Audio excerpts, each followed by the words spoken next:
Hello, my name is Marcus. I'm the compiler of a collection of therapy quotes entitled 1001 Windmills of the Mind, a collection of advanced self-help quotes taken from what's often called the psychodynamic or the psychoanalytic perspective, which long ago, as I understand it, was referred to by some as philosophical medicine or narrative medicine.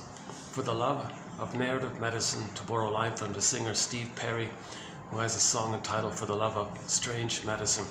Can we borrow his song title, For the Love of Narrative Medicine, for the love of philosophical medicine?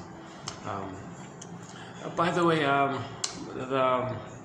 the GoFundMe page doesn't work where I am, and the Buy Me a Coffee page, I just now realized it doesn't work where I am. So I just opened up a new page. So if anybody wants 1001 Windmills of the Mind, okay, basically imagine this page times 2000.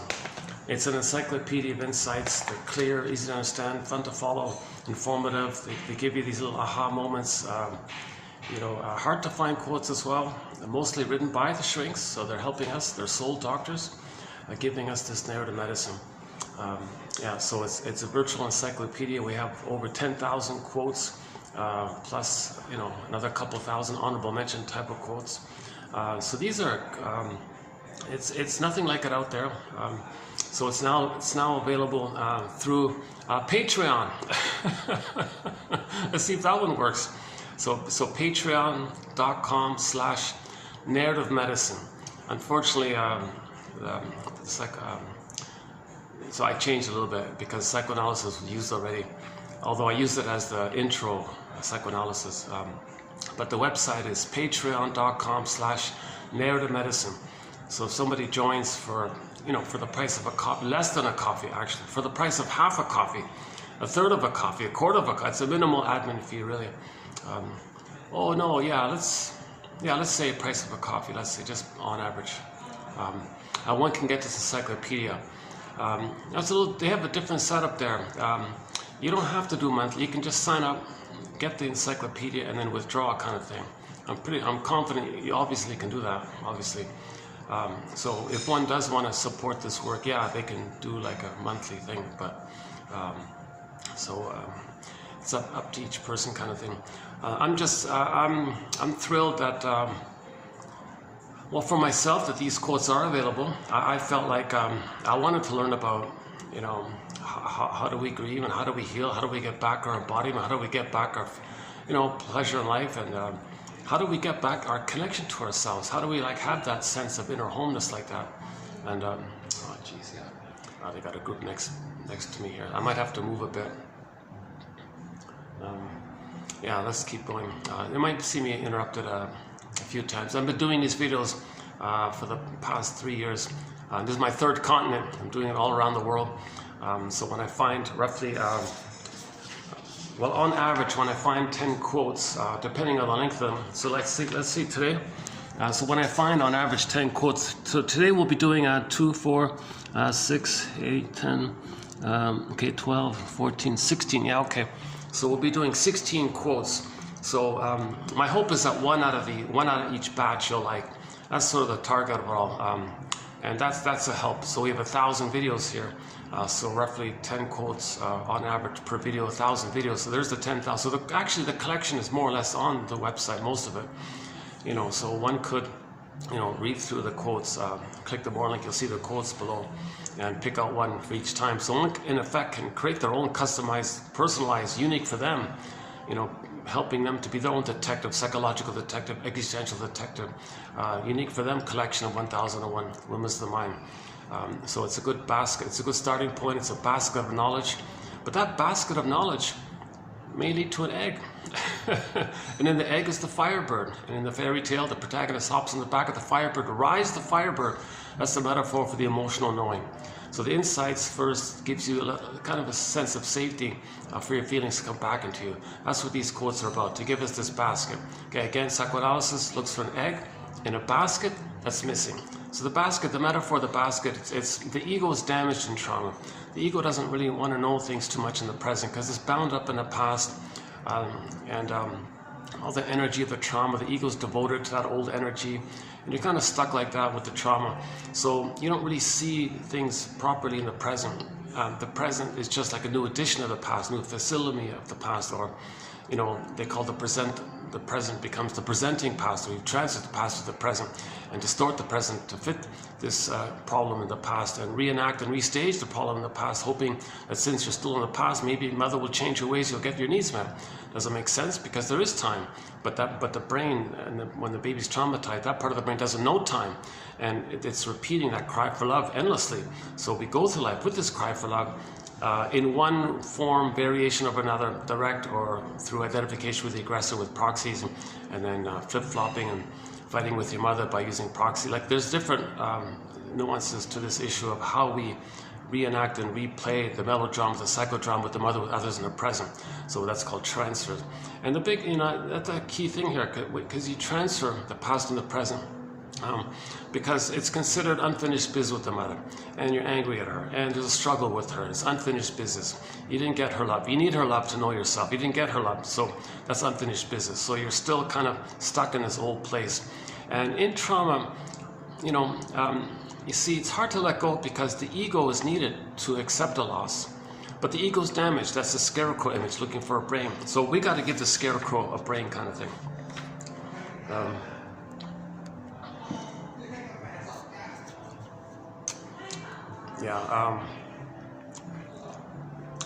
Yeah, otherwise, you know, maybe I should go to the outer part. If they're gonna do the work next door, maybe on second thought, I thought I could. They were quiet when I sat, and then I started, just when I started there. Well, that sometimes happens, right? You're talking in the next room, they're annoyed, they want to talk over you, and then I get annoyed, I want to talk louder, and then it has that kind of a little effect like that, right? I did get a very late start here. So it's already past 3. It's 3:08. So this might be a little bit on the short end, this video here. We're currently on the topic of nostalgia. So this will be part 3 of 3. So we're just going to do a 3 video run on this topic of nostalgia. Interesting that the shrinks don't really talk too much about nostalgia. Interesting about that. You know, sociologists and historians and advertising people, you know, they like to talk about nostalgia, but the shrinks, for some, it's not clear to me really why the shrinks don't really delve into it too much. Yes, there is some material, so we posted 2 videos already on it. This will be the 3rd of 3, and I'll pick up on it, you know, at a later time. Yeah, it's a little distracting. Geez, hold on a second. Oh, okay.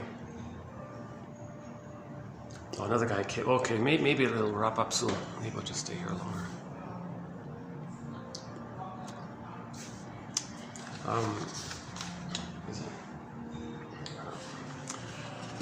Yeah, it's funny about this. It's funny about, depending on my mood, I can handle conversations next door. I can just keep going.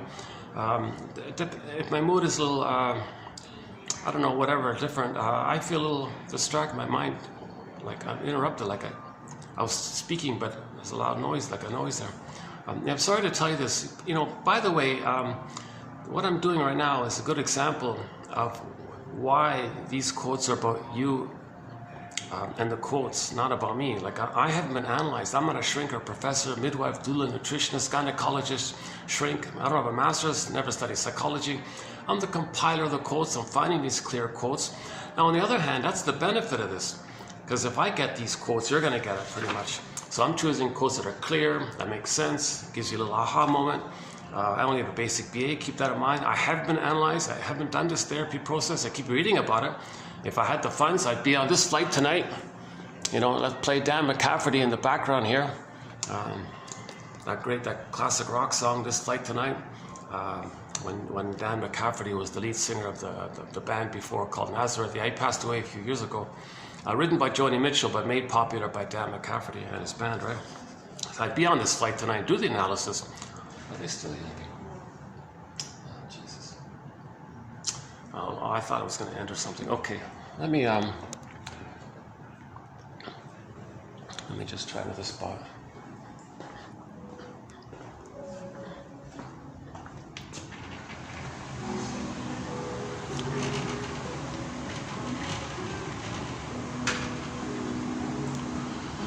Oh, it's cooler out here. Oh, yeah, okay.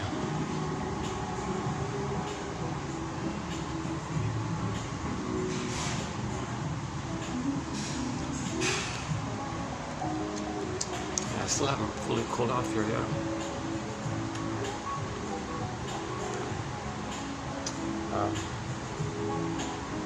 Okay, let's try now. Hold on.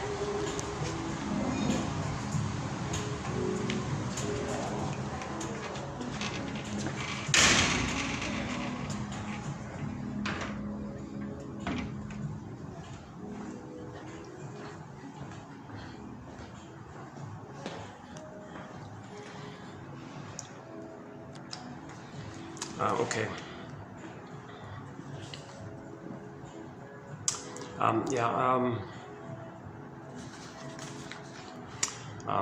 Maybe, where were we? So, yeah, my disclaimer, I'm not a shrink and all this, so, you know, Robert Bly, he's not a shrink either, and when he speaks to the audience, he says to the audience, dear audience, you know, 30% of what you're going to hear tonight's lecture is wrong. It's wrong. It's up to you to figure out which 30%. He emphasized this point that it's up to each person to enhance their ego, strengthen their ego, be a detective for themselves. They have to be an active detective themselves. They got to take that kind of curiosity, you know, make inferences from their patterns. What are they repeating as a replay of the past to know what happened in the past so they can stop repeating? What are they projecting in an attempt to find out what they're denying about themselves, and so on. So they got to be their own kind of detective like this.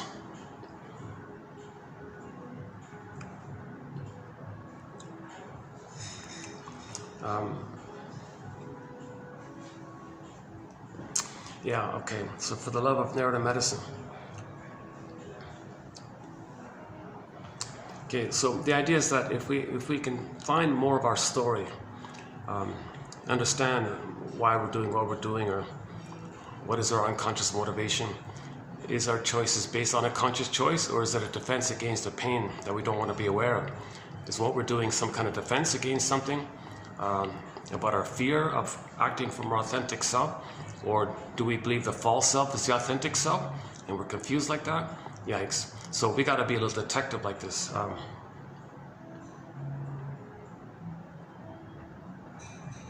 Okay, so Robert Bly is sort of a guest mentor in a collection here. So he has a lot of good metaphors that we've included already in our collection. So yeah, you can find them on the search engine here. Robert, either R. Bly or Robert Bly. A lot of people know his name. He's the next to Emily Dickinson. He's probably, maybe he might be, or Mary Oliver, I guess. He might be like the top. Well, in terms of male poets, he's probably the #1 most familiar male poet. Although I don't really focus on his poetry in our collection here, but he does, you know, there's two sides to him. He's teaching psychoanalysis using fairy tales. So he would give people an interpretation, a psychoanalytic interpretation of a fairy tale, okay, to help people understand their trauma. Because myths and fairy tales are metaphors for trauma. They're metaphors for psychological trauma. It's not just some whimsical amusement for kids or something. Yes, it's often presented that way, but the patterns you see in the fairy tales and myths from around the world have a commonality, and these motifs are all metaphors for psychological dynamics. So they're true on the inside. They're treated like dreams. They're true on the inside. Okay, so myths and fairy tales are like soul stories, treated like dreams, and every character in a myth or fairy tale is like a personification of something within us. Okay, and so like a whole fairy tale, like everything is a part of us. Okay, so when Miss Core gets pulled down in the Greek myth, well, that's our beingness. That's our authentic core, natural beingness that we're born with. That's our authentic self, our true self, our beingness. And we see it gets lost down into the repressed brain, the unconscious brain. She gets pulled down into the unconscious. Actually, what that means is the repression, like getting pulled down, it goes into the survival brain, the earliest part, the earliest brain that we have, first, second, third. We have 3 brains, the 3-in-1 brain, the triune brain, the brain with 3 parts. It kind of goes, the memory of the trauma goes into that first brain, and we don't know that, we don't remember that, but it's there. It's the unthought known, it's known, but we can't think it. It's scarecrow, ego's damage.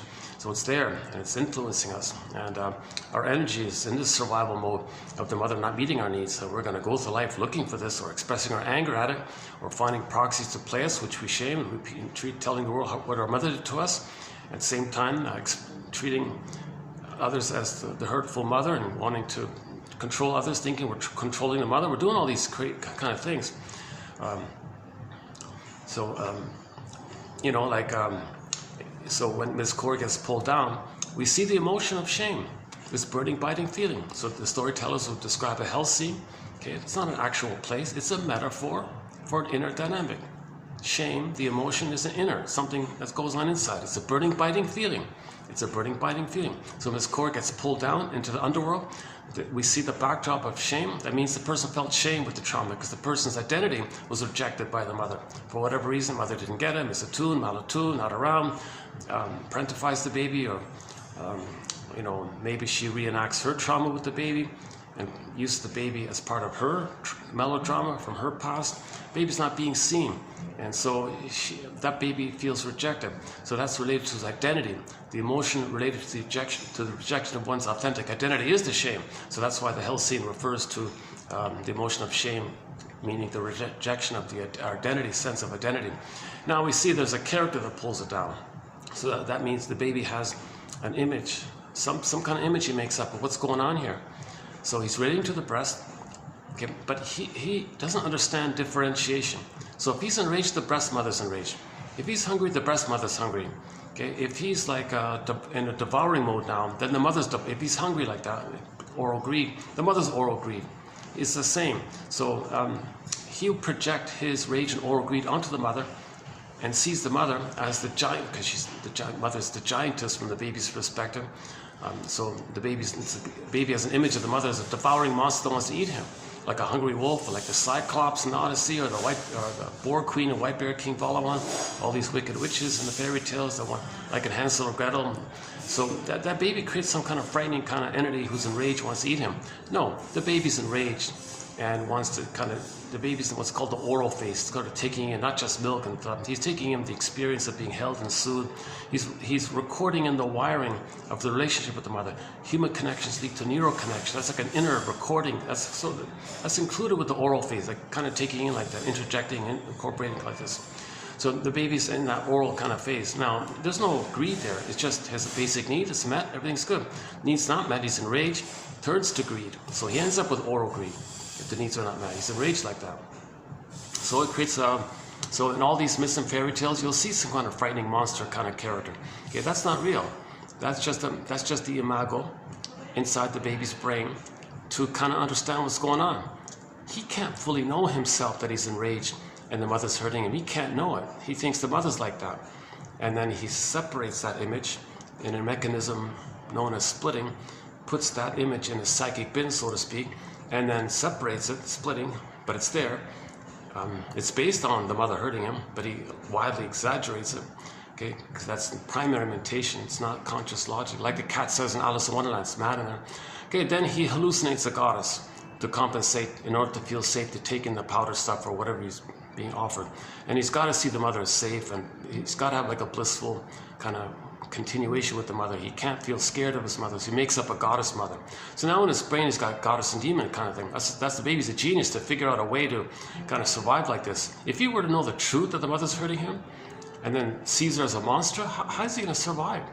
He's way too terrified. He couldn't do it. He'd shut down. He couldn't do it.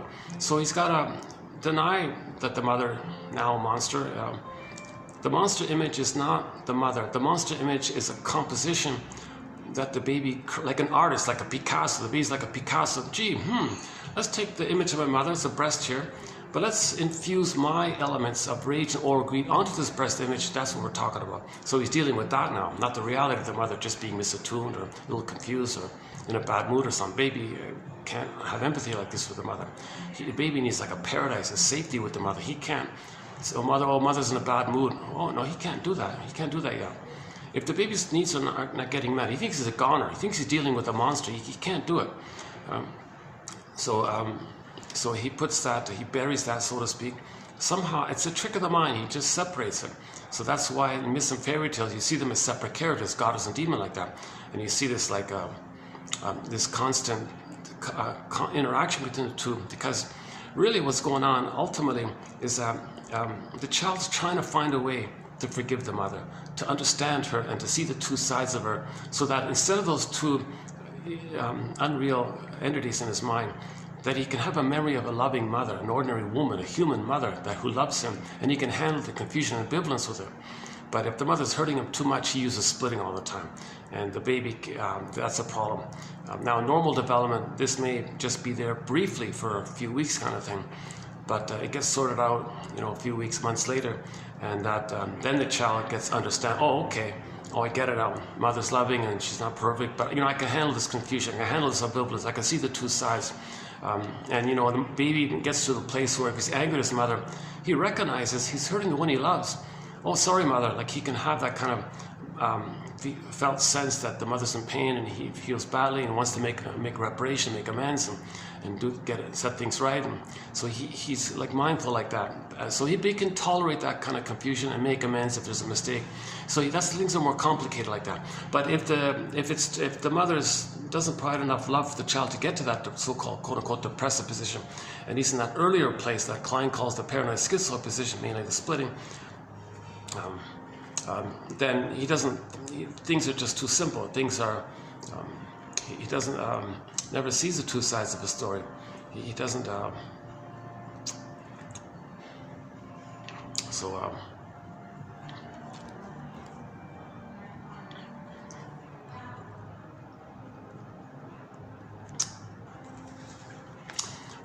okay.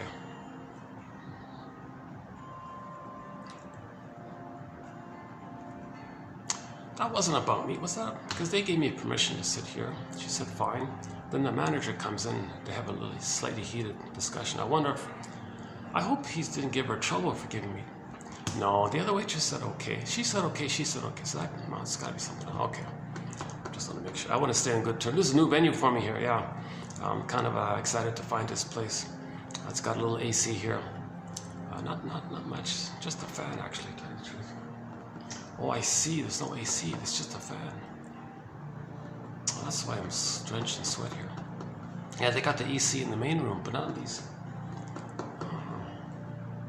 Maybe they're just conserving or something, yeah. That's a common pattern though. If a room's not being used, they turn off the AC. It makes common sense, right? Yeah, it makes sense. Yeah. Okay, let's clarify something very fundamental here. The word of the year by the Merriam-Webster Dictionary Company last year, 2023, was authentic. Okay, so we're all born with this authentic self, this ontological self, this sense of self, this at home within, this embodiment, this sense of self. Okay, it's like feeling at home within. It's feeling a body, like you feel at home within. We all live in a psychic house called a soul castle. So we have this kind of like sense of being in our home like that, like our own castle within. It's beautiful, like this. The metaphor, like how do you describe this sense of embodiment? How do you describe this sense of feeling connected inwardly, and you feel that kind of basic, that you have your uniqueness, that you have your embodiment, you have your identity, and of course you have your feelings. So the basic thing is I feel therefore I am. If you have your authentic amness, you're going to have your basic feelings. So joy and sadness are the main reps for the feelings, or the golden ball is the main image that animates out of the embodiment. So if you have your authentic self, the feelings like vibrate, like the sun, it radiates, it vibrates, it hums, you feel, all this. And we live to the extent that we feel. We live to the extent that we're come from inwardly like this. So that's one way to talk about the phrase inside out. We have this kind of inside connection.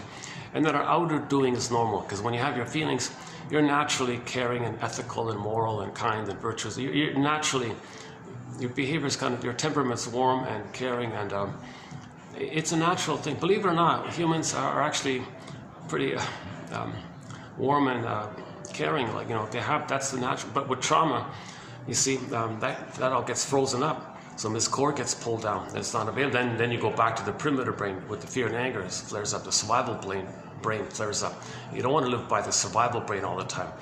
You want to live with the normal feeling brain. So survival brain, feeling brain, and neocortex, the three brains, right?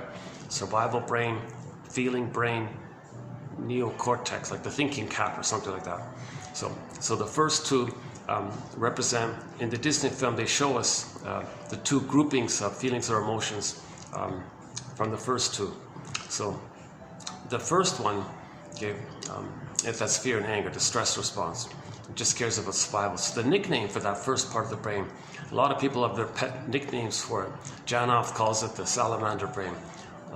One guy called it the chameleon brain. Another guy called, commonly it's the reptile brain, crocodile brain, because these creatures just care about survival. And that spine, brainstem, amygdala only thinks in those kind of terms. It can't. It's too alert. The amygdala is too inflared. It just sees the world, you know, in those terms. I'm adding something new. I'm going to call it the iguana brain. So this is just a nickname for this brain. We're not calling any person out. We're just giving a nickname to this part of the brain. So I'm going to go with the iguana for the time being. Actually, I like chameleon because I'll mention that. I'll mention why chameleon is a good one. But the point is to highlight that that first brain only cares about survival. Like those creatures, they only care about survival. You know, John jokes, yeah, don't talk feelings or reason with a crocodile. It doesn't make sense. They just care about the instinct, the impulse to survive and reproduce. That's all they care. That's it. It's pretty simple like that. They don't really feel or love or have family or play or creativity or joy or interest or curiosity or delight or celebration. No, any of that kind of stuff. So there's, they don't understand the codocortical human side of being human, that brain. Back again. Gee, this has been an ongoing issue with doing these in hotels. I've been bouncing around up there a bit, but I want to get the quotes out. So there's a little awkwardness because number one, you got my anxiety to begin with. Plus, it's increased when I'm kind of little, when I'm in a mood where I'd be irritated by conversations near me. So kind of a little unfortunate. I'd love to find like a really enclosed, nice enclosed room with AC and no conversations around me. Those are the best videos. Last year I had that set up. I did have a nice. They gave me a beaten up, sort of run down, unused meeting room for a little while. So I did a few videos there. They turned out to be the best videos because I can relax, I can calm down, and then things started to flow.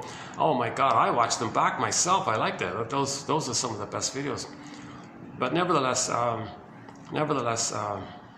however any of these videos appear, keep in mind I haven't been analyzed. I'm not a shrinker professor, and I'm dealing with my anxiety, obviously. So, you know, if by chance my discussion is helpful, that's a bonus. I'm discussing it as an attempt to kind of like learn it myself. Like I'm trying to learn this myself. Someone said, you want to learn something, we'll teach it. I don't formally see myself as teaching this, obviously, but if I'm talking about it, I'm kind of learning it a little bit myself. Still going on.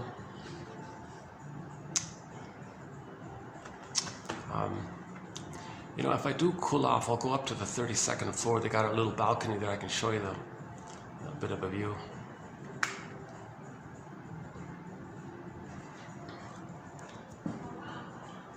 Oh, it's still going on. Okay, let's see.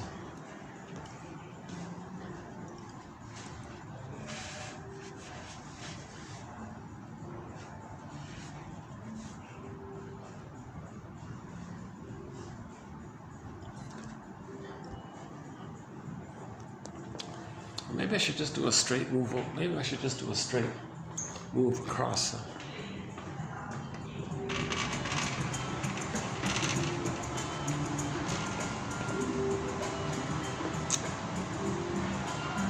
What if I just did a straight? Where can I go? Let's see.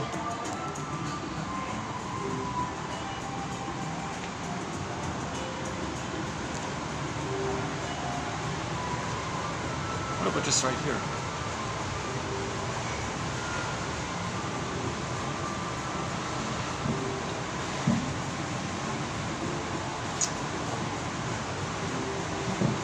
So I got that whole stop there. You can see. It's kind of hard to do these things.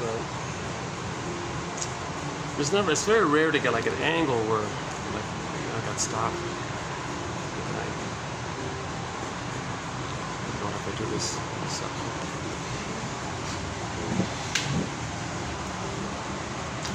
How's that? I can try that. Let's try this for a bit. Yeah, okay.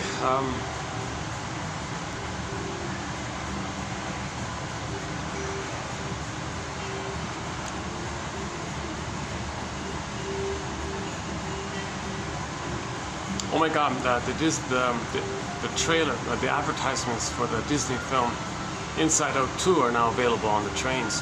So when it passes by, I'll show it to you. And I wanna update something about this coming up sequel to Inside Out, which is in about 2 weeks' time. In roughly 2 weeks it'll be out. So come back to this channel in 2 weeks. You'll get a full review, psychoanalytic review.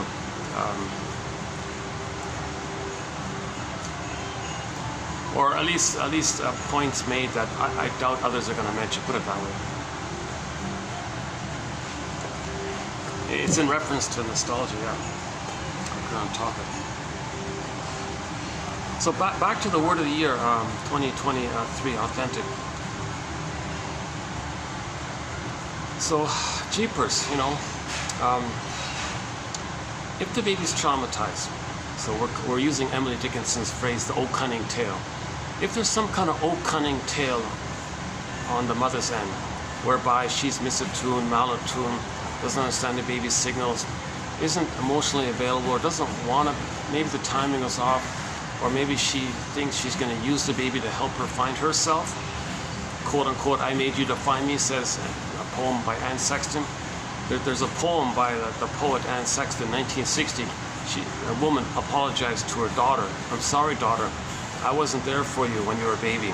I didn't meet your needs. I didn't see you. I didn't treat you well. I didn't soothe you. I didn't come. I didn't recognize you. I kind of just thought somehow I could have you there in my attempt to find myself. I made you to find me. That's an old cunning tale. Some others have a child and some others have a baby. And they continue that battle with their mother. And they see their mother into the baby and want to control the baby, thinking they're controlling the mother. Old cunning tale. Baby can't say, hold the phone, mother, I'm not you. Or some others reenact the interaction with their mother. All right, baby, you're going to play me. I'm going to play my mother. I'm going to replay what happened. So she sees the baby as her, while she plays the shaming mother and shames her own baby to reenact and replay what had happened to her. The grand fantasy that she's still in the past and she's going to get mother's love. Doesn't make sense. She's not making sense. Hurting her child is not going to create a time machine. You know, so she might use the baby as a proxy for her. Hey, baby, welcome to the world. But I'm not going to see you for who you are. I'm going to reenact my drama with my mother. So I'm going to let you play the role of me as a baby, crying and needing love, being trusting, being vulnerable, having needs for secure attachment style, needing to be soothed and comforted, and having your basic trust, and having your needs for your development. And you know, someone mirrors you and someone's there for you. I'm going to put you in that role because that's the role that I had.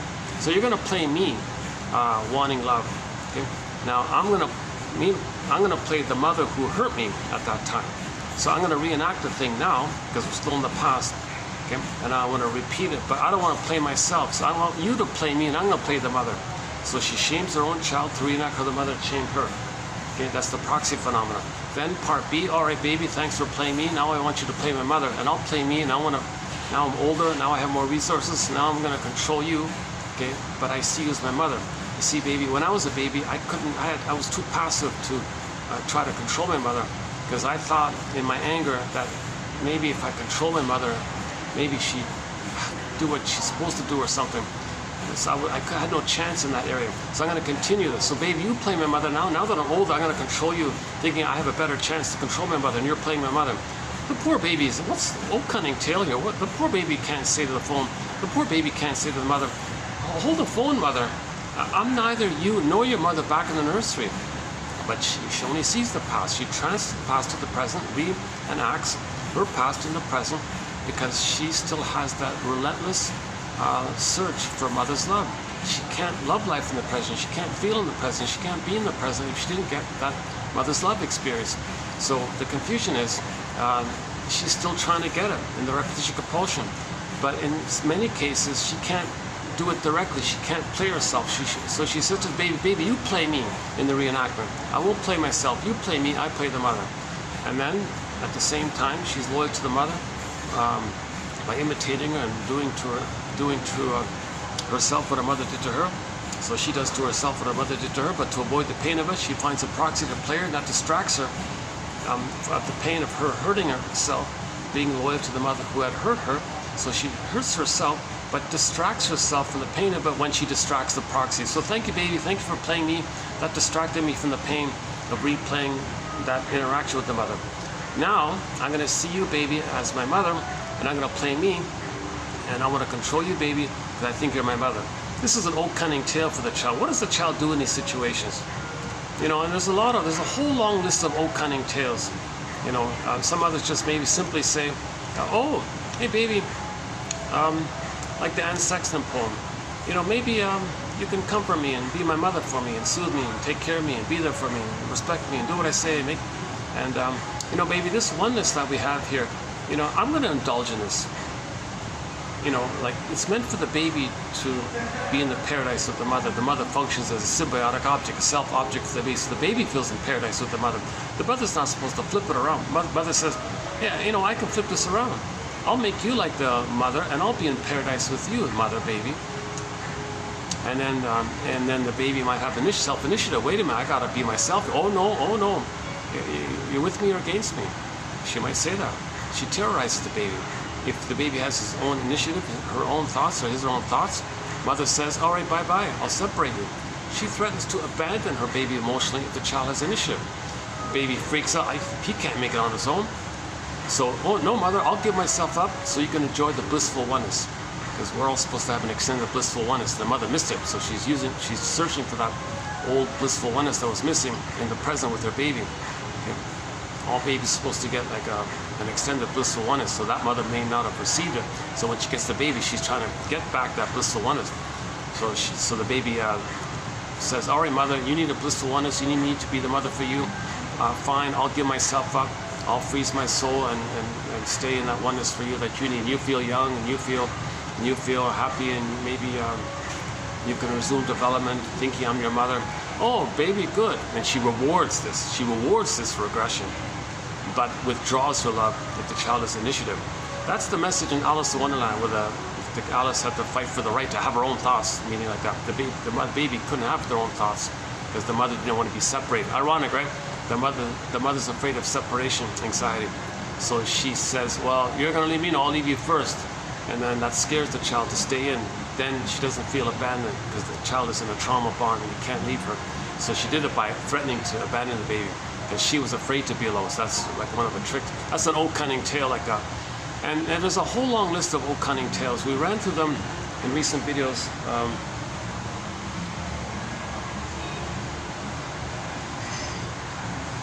An underappreciated one is that woman who had the baby and didn't want to breastfeed. And husband said, what are you doing, darling? Why aren't you breastfeeding our baby? Your baby needs to be held and feel safe and warm and breastfeed. Oh, just give him the powder stuff. That's fine. Why? Why are you doing this? The essence of mothering is breastfeeding. Why? And holding and giving the baby the safety so they can grow and develop. Why? Oh, he'll survive. Don't worry about him. They won't remember. They don't need that. Don't worry. What's going on here? Tell me the truth. All right, the truth is, I like this new appearance that I have. When I go to the office, she said, the guys are goo-goo and gaga. And I thought, finally, I have seduction as power over them. They do what I say. They all clamor to please me and serve me. I love this power. I can now transfer my rejecting mother, my refusing, withholding mother onto these fellows at the office. And now I can control them, and now they supply. Oh, yikes, he said. Darling, those guys aren't your mother from the nursery. It's not going to work. Well, she's trying to get mother's love still. What about her own baby here? Baby needs you to be mother for her.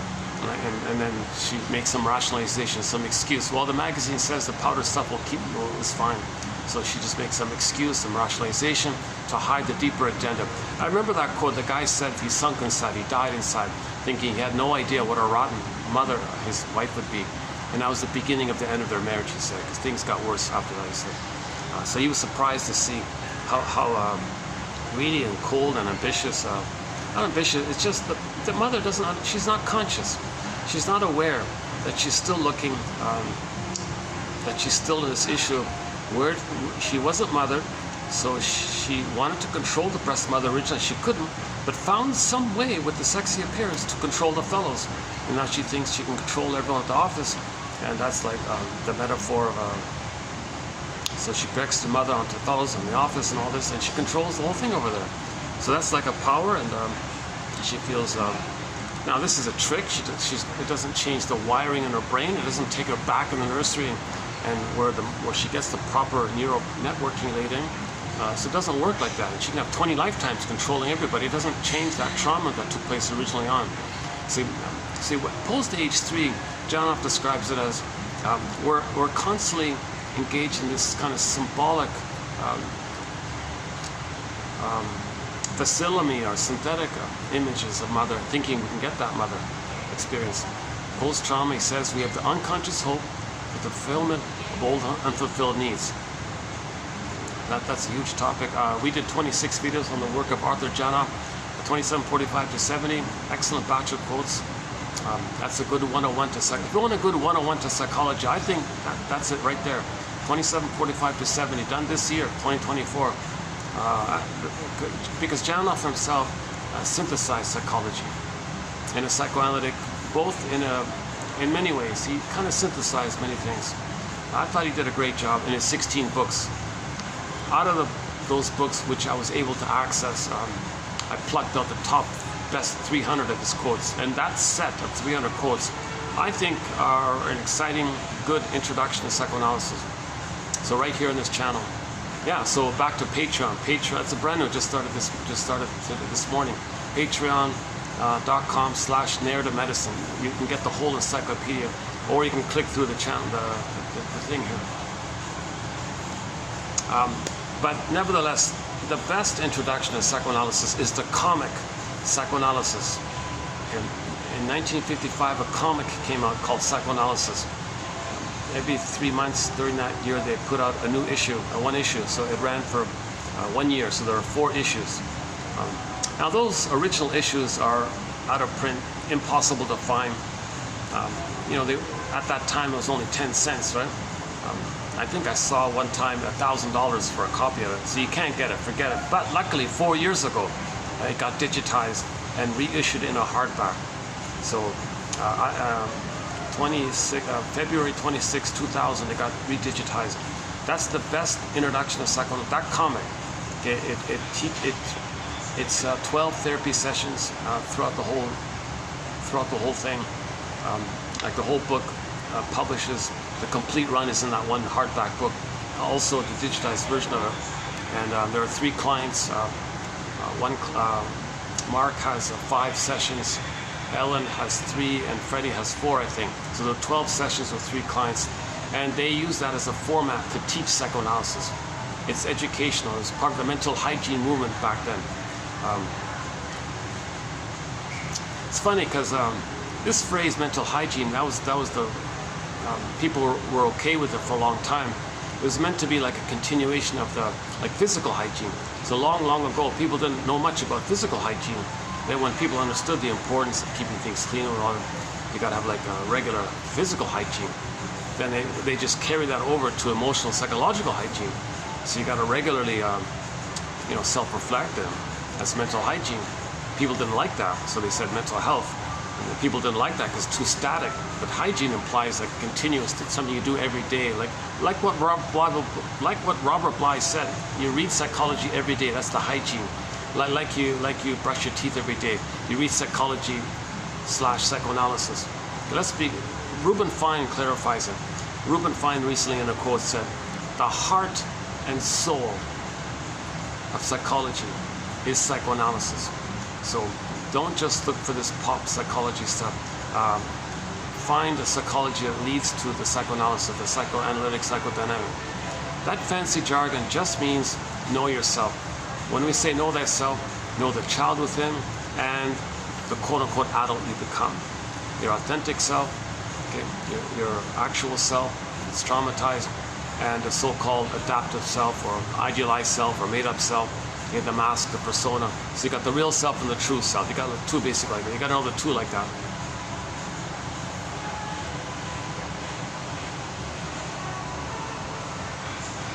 Well, I'm glad yeah, they're still yapping away. I'm glad I came out. Yeah, okay.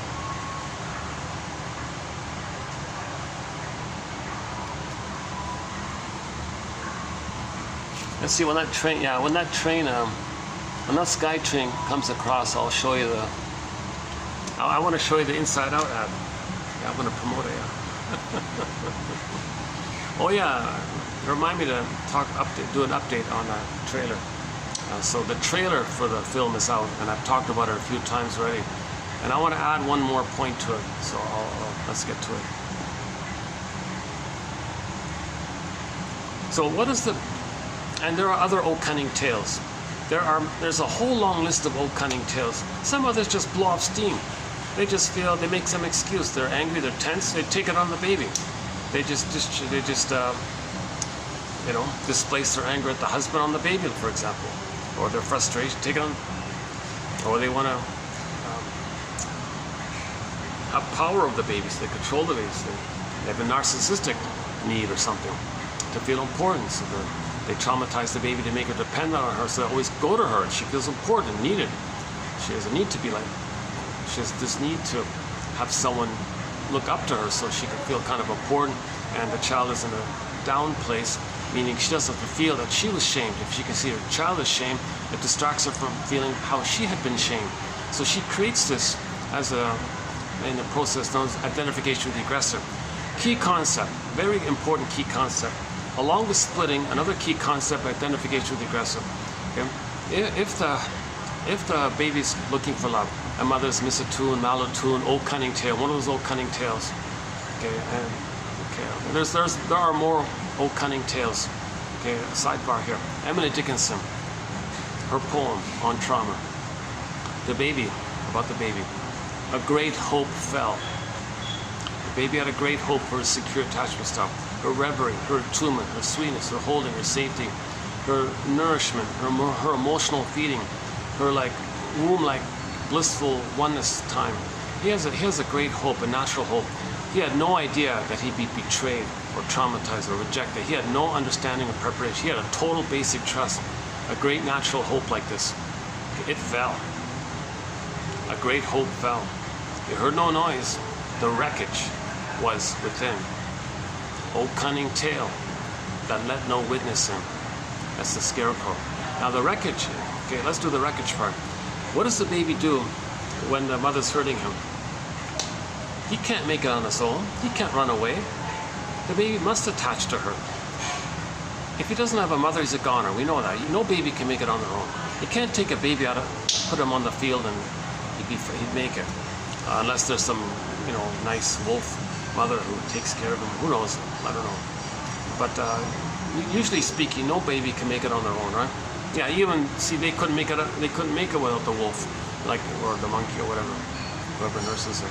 He couldn't make it on his own. He's got to go to the mother. He's got to. But what if she's hurting him, shaming him, rejecting him, using him, thingifying him, okay, short-selling his soul, giving him poverty? Like, what is he? How does he adapt? Like, how does he cope with this? Well, Bergler has a theory. That's called psychic masochism. I mentioned earlier. Let's not redo that one. That takes time to do that one. But first of all, first things first. His authentic self, his beingness, his feelings, his identity, his authentic self, the gold, the ball, it's too painful. The mother's hurting it. It's just shaming it. The baby does something very desperate. First things first, the baby says to himself, I gotta take my authentic self and hide it from this abusive mother. I gotta put my soul into cold storage, flash frozen cold storage, like in a freezer kind of thing, like an ice, and then hide it down a tunnel, down a cavern where the light has never shone, up a mountain, down another tunnel, and locked in a cave, far away. So it's going to be removed. It's going to be frozen.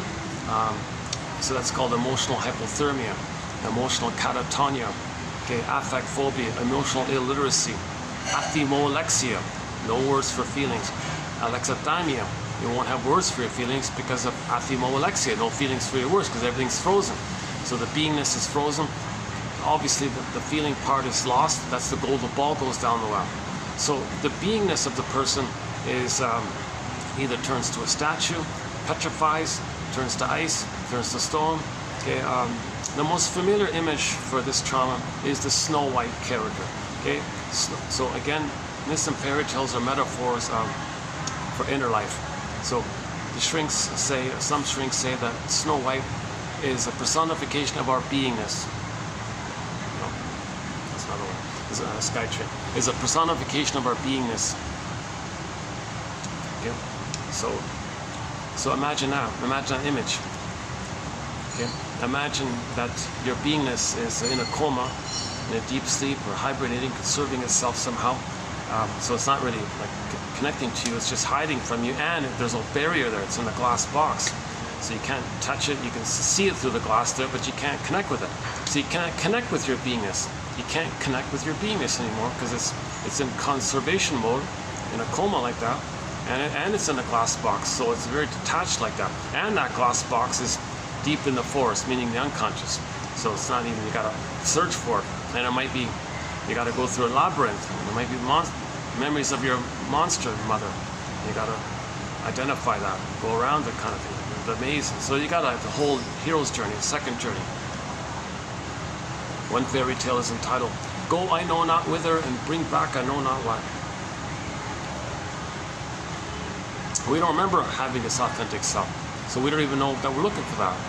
But we're looking for that. We don't even know what we're looking for, and we don't even know where it is.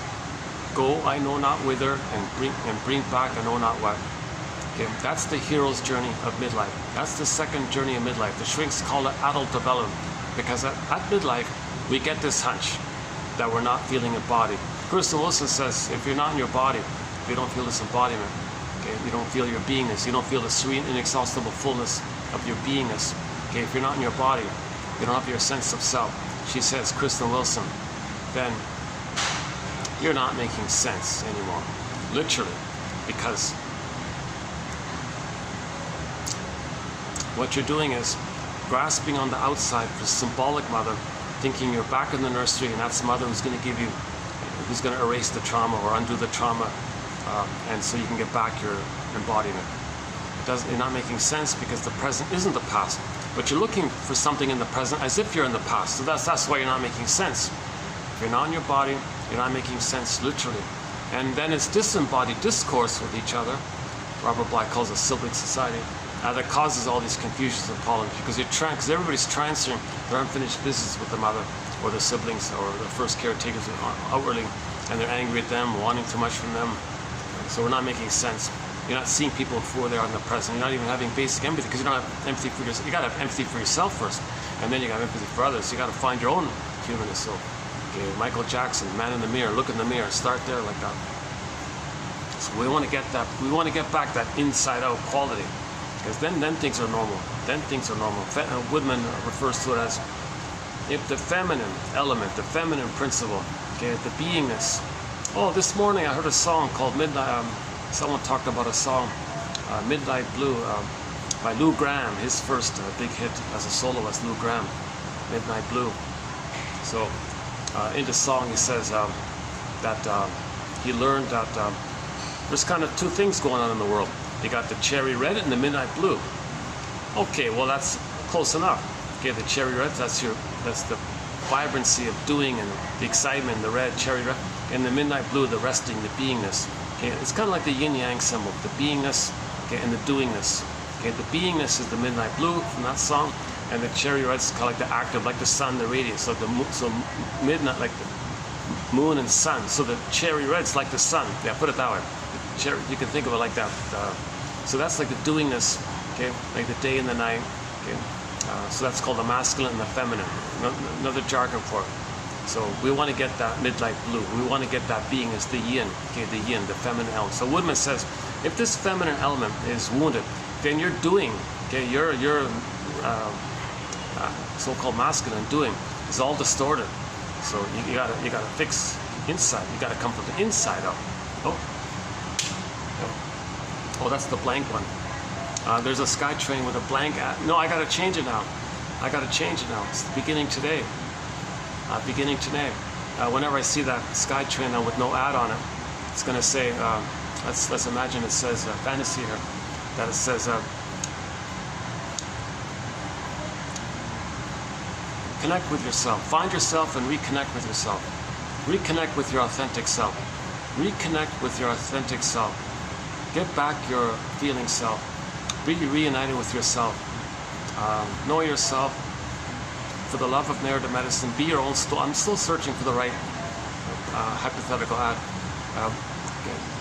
So now it's going to be patreon.com/narrative medicine. Be your own story doctor. Be your own existential detective, psychological detective, emotional detective. Emotional detective. Our emotions are lost. We don't have our feelings for our words, alexithymia.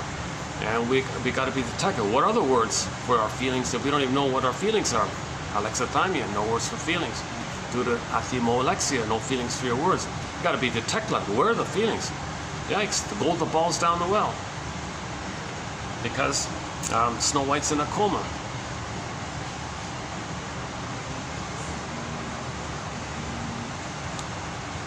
So you can imagine there's now in response to our beingness. Okay, back to the first Disney film. So from the beingness, we got the basic feelings of joy and sadness. Okay, now when joy and sadness got zooped away, or golden ball goes down the well, or lost, okay, it's unavailable. Okay, that means the person doesn't have their authentic self that nature gave them. Now you're going back to the primitive gecko brain, salamander brain, iguana brain, okay, crocodile brain, whatever you want to call it. That's what. So now you see on the console instead, okay, the first line consciousness, the first memory, the first system. Okay, that's the survival brain. Its language is mainly anger and fear. Disgust is about distaste and dissmell. It's all kind of physiological. So yes, although we refer to fear and anger as like feelings and emotions, they're more like technically in the sensation, like the visceral, the physiological responses. Okay, the stress hormones and noradrenaline and cortisol and that kind of area. But from the feeling self, okay, the quote-unquote human side of it, the regular feelings, you got joy, the bluebird of happiness, because when you have your beingness, you realize you're a little unique. Everyone's unique. And nature made everybody unique, but with us, okay, we're conscious of it. And when we're conscious of it, when we express it via having a conscious, oh, there it is, yeah. Oh, there it is. You see it? Inside out too, all right. all right. Yeah, that's exciting, yeah, I'm glad to see it. See, Pete Docter, he said he wanted to teach emotional literacy. He felt that there's a huge neglect of inner life. So he wanted to use his fame and resources and money and all this to do one kind of thing in this area. And my theory is, well, he grew up with the name Doctor. Maybe he felt like, geez, maybe growing up with the name Doctor, he wasn't a medical doctor. He thought, well, next best thing, let's be a soul doctor. I think Pete Docter is a soul doctor, teaching millions of people about a basic emotional literacy. That we have these two groupings of feelings, these two sets or bundles. Okay, the quote-unquote human side, the quote-unquote more human side of being human bundle. Okay, that's the joy, the bluebird. When you express your uniqueness, that's loving life, a path with heart, meaning, pleasure, bluebird, and your loving life, path with heart. Okay, that's meaningful and pleasant, and it's a pleasant feeling like that. Okay, so joy runs the console. Okay, now joy can step aside when there are losses, because in the natural response to loss is to have the strength to let sadness run the console. It's a natural response to loss, to kind of feel sad, and then admit it, like admit the truth of it. And you have the ego to admit the truth, the reality. Like you have the strong ego, because when the baby's traumatized, that ego's damaged. He can't admit the reality. He's still clinging back in the past because he doesn't have the ego to admit the reality. In normal development, you have the ego to admit the reality. So sadness can run the console. Yes, that was a loss. Okay, it's this verdict of reality that makes the work of mourning so difficult. But you have the ego for that. And mourning is about actually remembering, not just saying, "Oh, forget it, didn't matter." No. Now, of course, there's nuances and variations there. So the joy character can take a wide variety of forms. Now, the capacity for love is the authentic love. So gratitude and love is there. Okay, empathy and feeling is there. So your ethics and morals are there. And creativity, spontaneity, and play and affection and tenderness. And your intimacy is like uniting with your feelings. You don't got to split it up. Like you can unite the trust of your feelings with your closeness. So intimacy, you can make eye statements. You can like be vulnerable and say something that's true. You can free associate and be honest about what's going on. So you have these wider range of capacities, and you're more in the present, and you see people in the present as all members of the same traumatized family. Okay, we're all the same. We're all from this earth family. Jane Elliott says we're all still Africans if you think about it, you know, and we're all cousins if you think about it, 30 to 50 times removed on average, she says. So there's a whole topic in that area. There's only one hominid, us, that grew the cortex. That's the transition from Homo budoensis, an earlier version of us, to Homo sapien 150,000 years ago, back in Africa. Then we spread around. A whole story about that. An important story about that. Covered in 2725, part 3 of 3. The 48 symptoms of Homo economicus. Oh, hold a second. Oh, okay. Are they still there? Oh, they're still in there. Let's see. What time is it? 4:02. Probably got about maybe about within, I think in about an hour people can start coming in. Let's see how it goes when people come in. I might be able to go upstairs for a little while.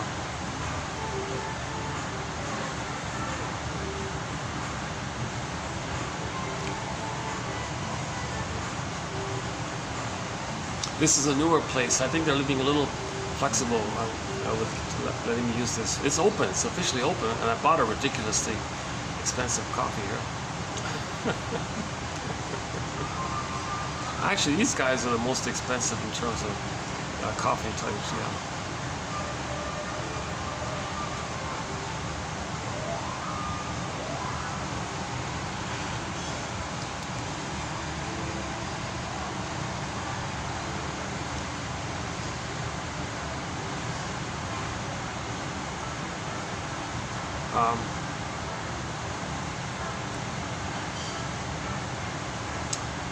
Okay, where were we? Hold on a second.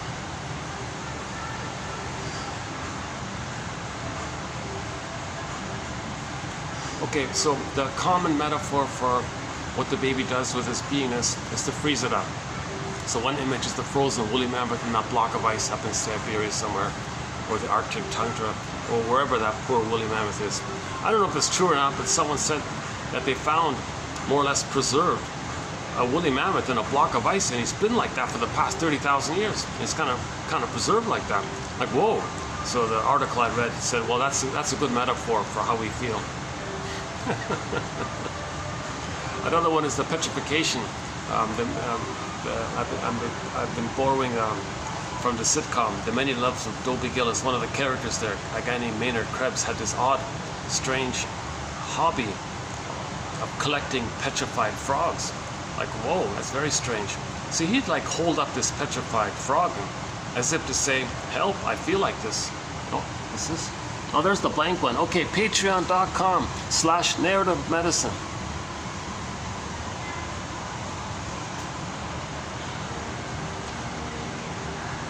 I gotta get used to the new website.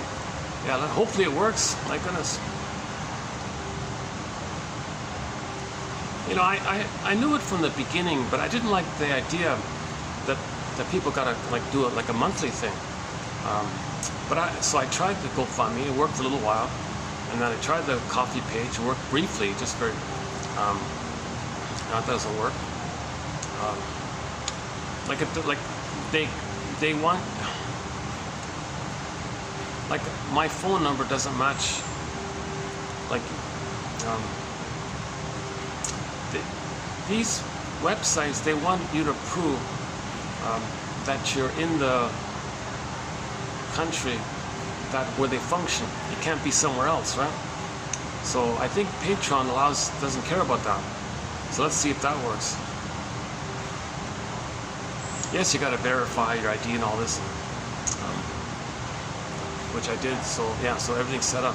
So hopefully from now on, if anybody wants 1001 Rumors of the Mind, I think it should work now. Yeah, this was brought to my attention because somebody did order through the coffee page and the thing bounced and didn't work. The Buy Me a Coffee people, they use some other service in the middle like that, and that thing only works in limited places. But the coffee page doesn't care, but the service they use cares. So it doesn't make sense, right? So enough.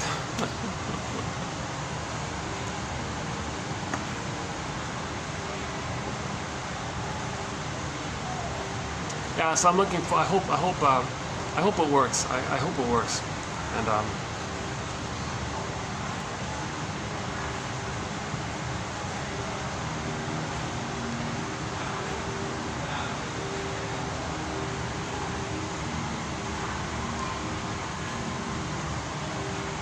this is a unique, one-of-a-kind collection of quotes. Nothing like it out there. I plucked out the. So okay, I've waited and skimmed and scammed all over the place. So I plucked out the gems that I could find. So it's a very convenient, very resourceful collection. And again, it's for people at midlife. People who are young, they're not there yet, right? They're living with the mask. It may be a successful mask, it may be a beautiful mask, but it's going to dry out. Usually in midlife it dries out.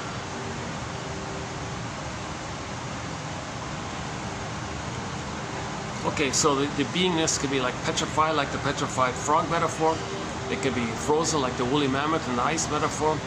It can be in a coma like Snow White metaphor. It can just simply be like recorded in the survival brain. That's Miss Core getting pulled down metaphor. It can be like together, that the beingness and the golden ball are together. So in the Iron John story, the Iron John and the golden ball were both locked in a cage in the forest. So it's kind of together like that, the beingness and the ball, kind of like that. So the person got a glimpse of his soul, his beingness and his feelings. They got it together like that. Oh my God! After this long search to find his inner home, his embodiment. You see, when you're connected with your authentic self, you're more whole, hence healed, healing and wholeness. If we're looking for healing, you got to get wholeness. You got to get back and reclaim and refeel and reintegrate and re-accept back into yourself, your authentic self that froze up. So you, in the story, they found, oh, there's my beingness, but wait a minute, it's locked. The cage is locked. The protagonist learns he's got to get the key. Where's the key? Fine, where's the key? Give me the key. He learns that the key is under his mother's pillow. The metaphor that the mother used that baby to meet her unconscious needs, and the key is under the pillow. So it's dark under her pillow, metaphor, her unconscious, and the key is there, and that's why the child's beingness is locked in a cage, and you got to get the key. Now that Anne Sexton poem, she gave the key. I'm sorry, I made you to find me. Robert Bly says no, that's parents don't usually do that. You got to make an effort to get the key. Come on, tell me about the first 3 years. Come clean. Tell me about the first 3 years. Now, if they're reactive and they're triggered and they blame you, then you know how traumatized they are. If they can't even make amends and apologize to their adult children, if they're still clinging to their defensive self, so then you know how traumatized they are. That's part of the story. So in the healing journey, you got to get your parents' story. Okay? When you get their story, you can heal. Okay. Understand your parents, heal yourself, basically. The book title is Forgive Your Parents, Heal Yourself. But forgive your parents means you got to understand them. And he says, but if you understand them, you got to get their story. Find out their story. So on this point, we begin with Bruce Springsteen. YouTube, Independence Day, Toronto, Springsteen. Listen to the introduction he gives to that song. It begins. Now the guy who filmed it is like way up in the rafters. Everything's dark. You don't see anything, but the audio is clear. It begins with the boss saying, he calls himself the boss. It begins with the singer saying, "Fathers and sons, fathers and sons." That one there. Listen to that intro. It's about 3 minutes long. Yet the song's fine and all. I'm talking about the intro. He's speaking to the audience. He's actually giving you like a little therapy, little nugget there, that in order to achieve emotional independence, the name of the song, Independence Day, you want emotional independence day, you got to forgive your parents. A, see them as people, not just parents. Be startled that they're just regular blokes, that they're people. Yeah. With hopes and dreams that didn't pan out, and they're traumatized, so they couldn't provide the love that we needed. Nevertheless, there were still some benefits and blessings on their end. They tried, they would have if they could have. Get a more balanced kind of story like that. Then you get, the more you see them as a person, like the more you know their story, the more you're going to see them as a person. Then you're getting empathy for them and yourself. So that's kind of like understanding yourself. When you understand their story, it helps you understand yourself. Now you're differentiating, which you couldn't do it before. With trauma, you're fused. You couldn't differentiate. That's the problem. You're stuck there in the tar pit of a negative symbiosis, or you never had any real close connection, or that's why some personalities are really rude and they've never got any kind of mother connection. They look for reactions from others, empowered as substitutes. Like they scare others. Oh, that's my mother. I got some connection. I got some response because they're scared. Like that's the very disturbed stuff. So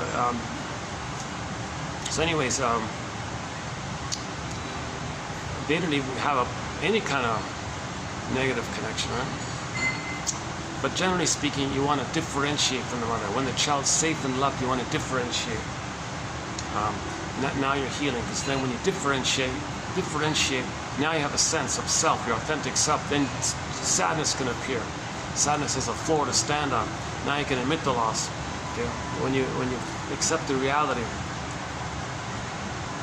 because your ego's stronger, thanks to the quotes maybe, or thanks to the comic psychoanalysis, or thanks to Karen Horney's book, Our Inner Conflicts, or thanks to James F. Masterson's book, The Search for the Real Self, or thanks to the Janov quotes in our collection here, or whatever's helpful to build your basket.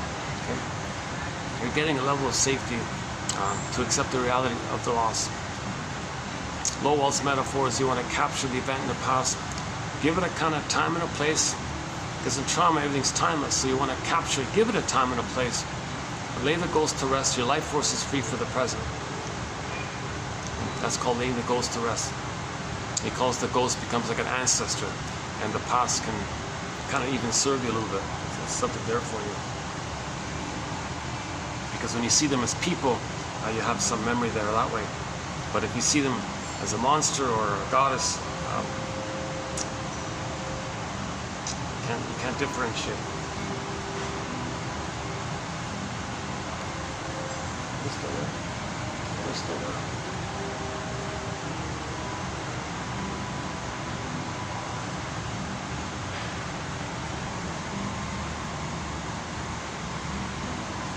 Yeah, not much to see on. Not much to see this right here. Never mind. Okay.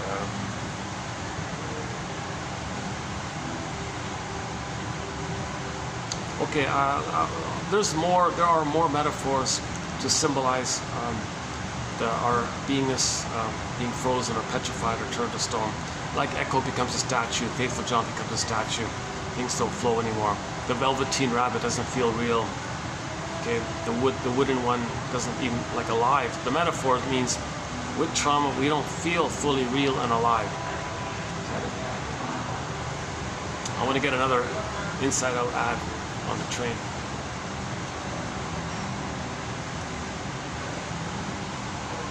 Most of the ads, there are many ads for like fashion type of things, right?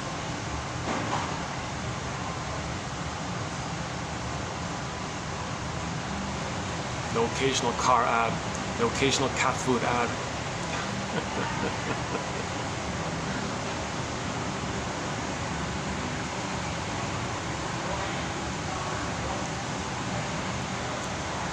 You know, this, I do a couple of videos in the park, not too far from here. A couple, the stray cats are friendly. They'll hop on your lap. They're very friendly. Very nice cats. Okay, I want to give you cat stories.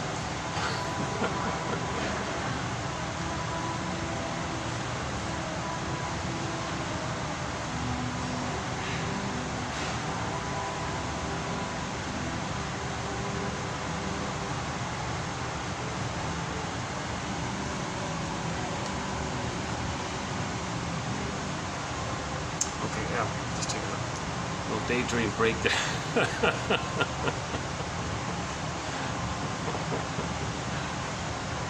Okay, let's okay, so yeah, so at midlife this comes up.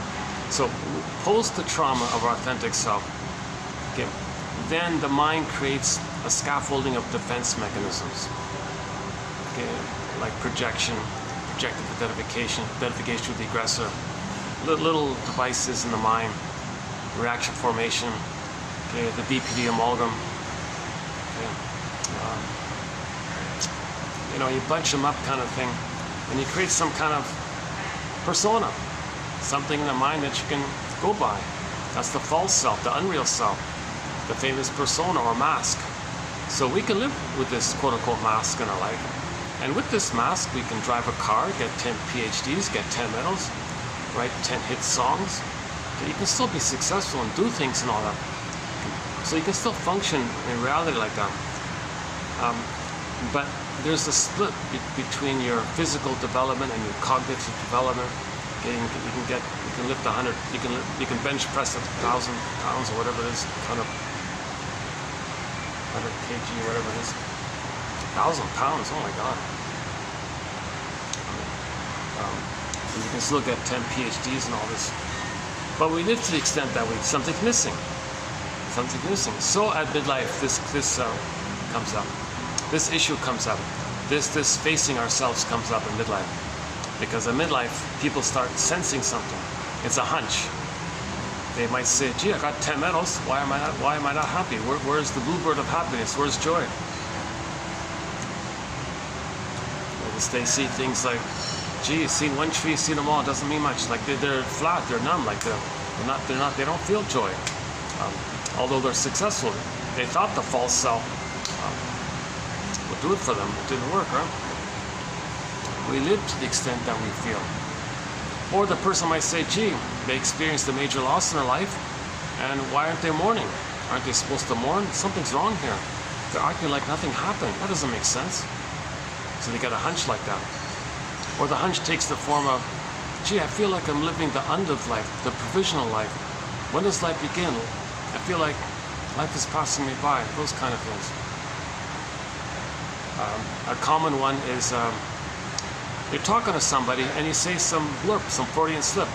You say some rude kind of thing to somebody. It didn't fit the situation. But all that repressed pain, trauma, hurt, kind of like it's like a Woodman's metaphor. It's like in the unconscious there might be like a pond with frogs in it. So you're talking to somebody and you say this obnoxious thing, this shameful thing. It's like a frog leaping out. That's like it's trying to get your attention. It's like it's coming out because you feel safe. You might maybe you felt safe with the person in midlife, or safe or not. Oh, is that it? No. I can't raise the. Are they still in? Oh, they're still in it. Okay.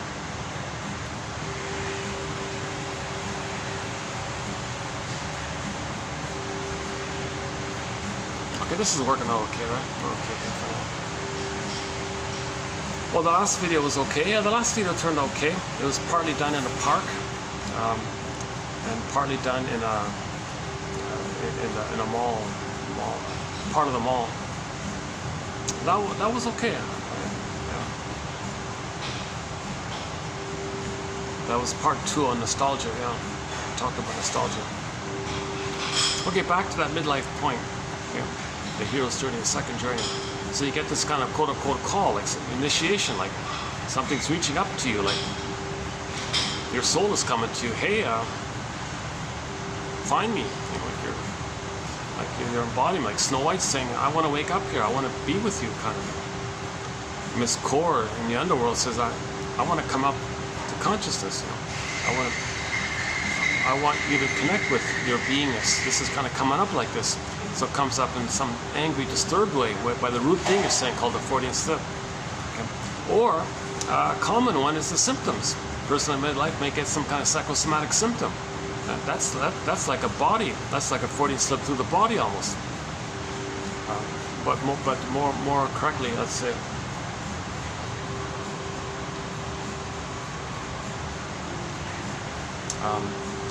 So psychosomatic symptoms. Originally, when the baby's crying and screaming to the mother, Mother, you're not meeting my needs. I'm scared, I'm angry, I'm enraged like this. Okay, old cunning tale, mother doesn't get it, doesn't care, mistletoe, malatum. The word of the year by the Merriam-Webster Dictionary Company for 2022 was gaslighting. Some mothers gaslight their babies big time. Like, whoa. No, really, mother, I'm in pain here. No, you're not. Yes, I am. No, you're not. I'm not. Where's that? So the mother's unavailable, she's just rejecting him. And so, but that feeling's got to go somewhere. It turns inward to some kind of organ. Okay, so at midlife, so the organ's kind of holding it, right? But it's under stress like this. It's a pathological investment like that. So you're kind of like treating your organ like the mother almost. You scream, well, no, that's not true. No, hang on. The energy goes inward.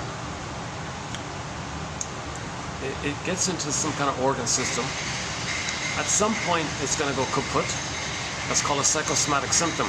Now, capex, J. Capex, says when a person has a psychosomatic symptom, you got to think of it as a detoured, like it's a continuation, but detoured underground cry and scream to the mother. So originally it was overt and natural, and you could see it. Baby's crying and screaming, and it was healthy because it was between the baby and the mother, overtly, directly to the mother. Mother rejected it, it went inward, went to the symptom. So the symptom is still a continuation of the cry and scream to the mother. But this time it's revealed, because you don't see it, you don't hear it, it's revealed. But the symptom is it's revealing it. Oh, sorry, it's concealed. So originally it's revealed when the baby's crying to the mother.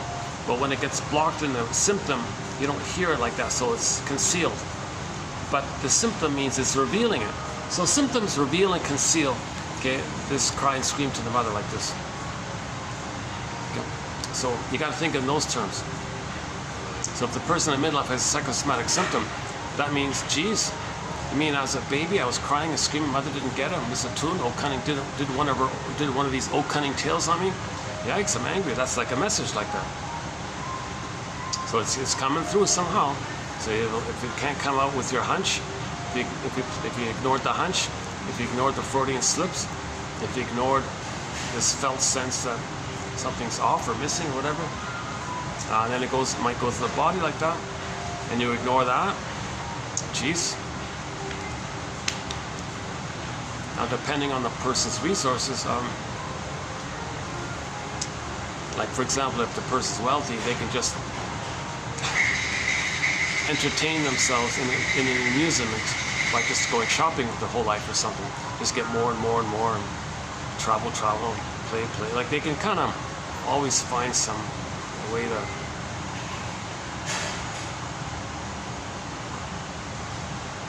that it? Oh, hold on. No, it's not it.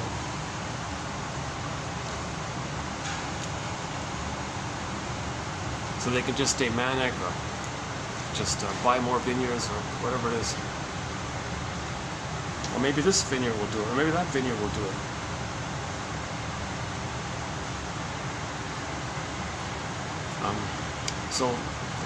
Anyways, one version is that at midlife, a person may have a nervous breakdown. Okay, this is now. They have PTSD. In other words, they have PTSD. The person suddenly has PTSD midlife. They go, wait a minute, I don't recall any serious trauma like this. Why do they have post-traumatic stress syndrome? You look at the checklist, check. You've got most of them, or all of them maybe. Like, why is this here? I don't recognize any trauma. Why do I have PTSD here? Get irritable and exaggerated. Start over.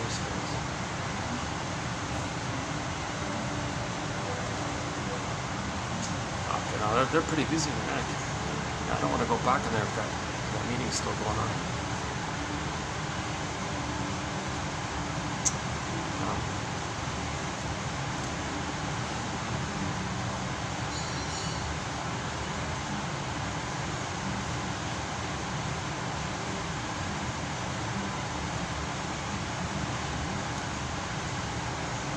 Okay, so there was trauma. The issue was there was a trauma. They had a trauma. They don't remember it. It's the attachment trauma. So the trauma we're talking about is developmental trauma, relational, interpersonal, relational, okay, or attachment. The baby had to attach to his mother. That's relational, interpersonal, and it's towards development. Okay, that is a trauma in that whole relational area. Now the problem is, you don't get the child doesn't get the symptoms of PTSD because the scaffolding of defense mechanisms function like a metaphorical sponge. So you go through life with the false self. these defense mechanisms keeps you away and unaware of the pain. So you're able to live the first half of life unaware that there was trauma. Okay, by searching, eating cookies, drinking beer, you're doing all these things. It's manic enough and busy enough or hopeful enough that you're going to get mother's love, or you find proxies to play you crying for love, and maybe there'll be a time machine and you'll get mother's love. It doesn't make sense, so you're not making sense, or you have this relentless hope, this unreal hope with the symbolic acting out, symbolic chasing, or you just keep yourself manic and busy.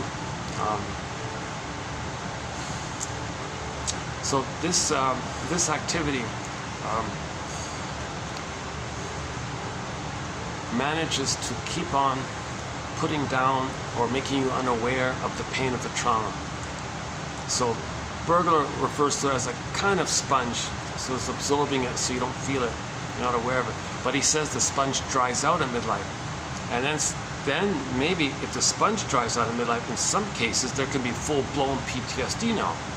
That's called the nervous breakdown. Okay, now they got the onset. So one way or another, it's coming to us at midlife. This is because of nature. Nature wants us healed. Nature wants us to be reunited with ourselves. Nature wants us that in the myth of fairy tales, like a marriage at the end, or the wedding at the end. Okay, that's like you want to be reunited with yourself. And when Odysseus got back home, his inner home, Penelope came back. So he was reunited like that.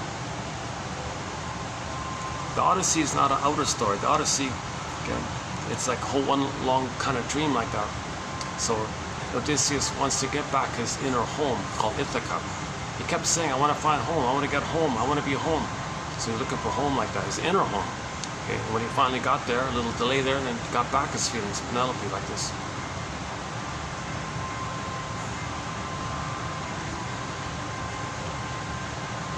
So, and we're meant to kind of cooperate like that. We're meant to like build the basket, okay, build a catcher's mitt. That's what we can do in our domain. Like what we can do is address the scarecrow. Again, a great hope fell. You heard no noise. The wreckage was within. O cunning tale that let no witness in. Witness. That's the scarecrow. So first, what we can address this is scarecrow. Okay, now of course with trauma, there's the Tin Man not having the heart. We're not loving life. We're not loving life. You can't love and you can't love life. So the scarecrow is missing the heart. Now the scarecrow, the straw man and the Tin Man being like that means the person feels disembodied. That's the cowardly lion. We're not fully in our body. We don't have that roar, the embodiment of this. So fairy tale. So Dorothy is a part of the psyche, part of the system. It's trying to line things up. Line up mind, heart, body. Get it lined up like that. So they're like part the three brains mentioned earlier. It's there, right? Scarecrow, the straw man is like the cortex, looking for the brain, knowledge. Okay, the Tin Man is like the feeling cell, looking for the heart. Okay, and the lion is like the jungle, survival attitude area. So they're a metaphor for the three parts of the brain: lion, okay, Tin Man, okay, and the straw man.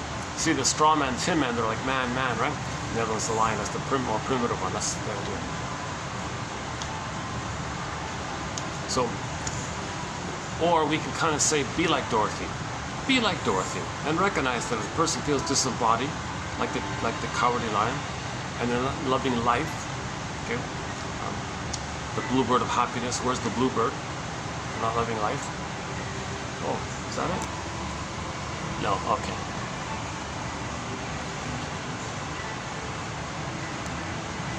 Okay. So everything's love or a cry for love. So they're still in that cry for love kind of area. Well, first things first. You can give the scarecrow a brain, and so that's what these theories and ballpark approximations, idea, being a detective, narrative medicine, clues, hypotheses, guesstimates. Okay, so these are all invitations for mutual exploration, brainstorming, being detective. That's kind of like, helping firm up the straw man, right? So the image now is the kid story. You want the straw house to become a brick house. You want a firm ego. So notice with the brick house, with the firm ego. The brick house means a strong ego, firm ego. You know that the wolf is not real. But that's a metaphor of your feelings of rage or greed. Then the wolf slinks away. It's not real. It's never real. It's something you made up. When you know your feelings, that image poofs away. So you need a strong ego for that. Now with the weak ego, okay, it doesn't work, right? The straw house and the wood house. You gotta have the brick house. So, sorry. You know, it's funny, if I accidentally like blurt out a sentence, it really amplifies. Like I played back yesterday's video, I was talking okay, and I kind of like, is that it? No. I kind of blurted out something and I startled myself. Oh my God, I gotta keep my tone kind of regular when I'm speaking. But accidentally, like, and the phone kind of exaggerates the worst of me. Like those thumbnail pictures they get, they don't give you any nice options. It's like the worst 3 moments. You can never use those ones. I have to take a separate selfie to put it in. Before I start the video, I take a selfie. I'll just put that one. It's going to be better.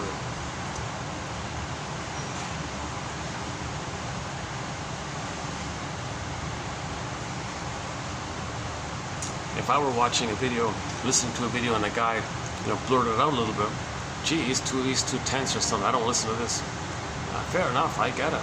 I also don't like listening to people who are too anxious. It might make me a little anxious too, right?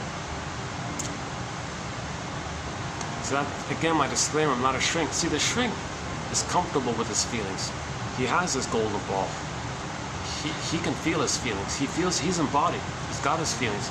So when the client is trying to get their feelings, the therapist has his feelings, so he can accept the other person in that effort to get his feelings.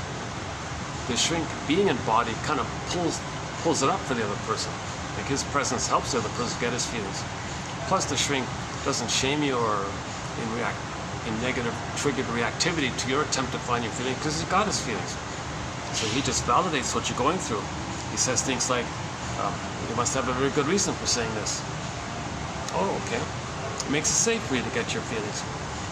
And he doesn't engage in what's called countertransference, where he's triggered and wants to shut down his feelings by blaming you. And the whole thing fails. Oh, what about now? This story. Oh, still.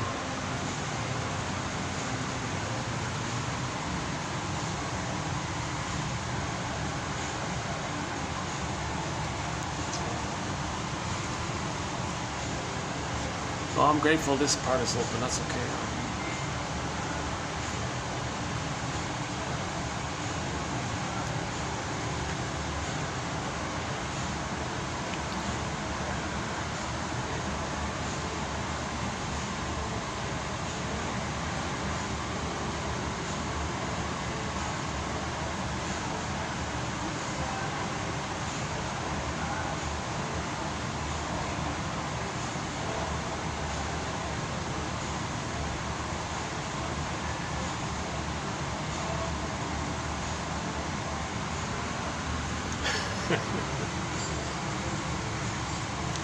Some painter in the back of a pickup truck.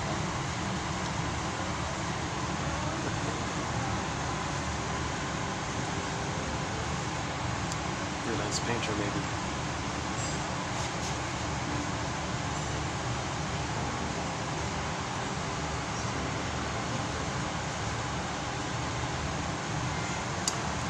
Okay, so yeah, so that's interesting, right?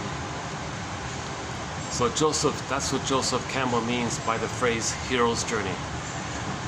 So to avoid the confusion, China calls it the second journey. Shrinks call it adult development, where you go on this unknown quest, meaning the forest, meaning looking for you, but you don't know, everything's unknown to you, but you're looking for you. That's all I mean. That's the metaphor, the forest image. So you're in the forest. That means you're looking for yourself, and you don't see anything. Another metaphor is these quotes are like a lantern, giving us a lantern to see in the forest, giving us night vision, so we can help see. It helps a little bit, right? If we can find what's going on. Okay, let's just quickly. Okay, okay, you know what? Can I refer you to yesterday's video? That was a good video. I thought that was okay. And I discussed the very key pillar theory about the record, Edmund Berger's theory about the record. We carry it, the 45 we carry. Okay, every neurotic is a music enthusiast, but he only has one record. He carries it with him everywhere he goes. Every time he sees a turntable with never-ending fiery ardor, he spins off that tune. And the different ways we recreate the past and the present. It's either more benign, where we play ourselves, or it's the more disturbed way, where we want others to play us, and we play the mother who shamed us, but we see others as us, so we shame them. And then you're angry at your mother, so the one you just shamed, you now say, okay, you play my mother, I'm going to fight with my mother. You're my mother now. So this whole topic, and then the difference between the two. The more healthier, benign one, called the clingers and the pleasers, the more childlike. They're a little more childlike. Like you can see it that they're childlike. It's visible. But the stinger mode, they reject the childlike qualities in others, and they play infantile God all the time. Okay, so they regress to the time in the uterus where they were on the throne like a little king, little God. So they take refuge in that. So now, for the attachment needs, they gotta shame themselves the way their mother shamed them. That's how they have a mother. So they find proxies to shame, and then see the proxy as the mother and fight with the mother. This is a more perverse, the shrinks call it perverse thinking. Okay, then we talk about the BPD amalgam, the house of mirrors, hall of mirrors. Okay, the scapegoating phenomena, emotional triangle by Bowen, and BPD amalgam is a very important one. And then the various personality patterns that come about when trauma takes place prior to 18 months, what are the stingers? And then the clingers between 18 months and 36 months. And there's more information, but I think what I'll do is just leave it here as a partial introduction.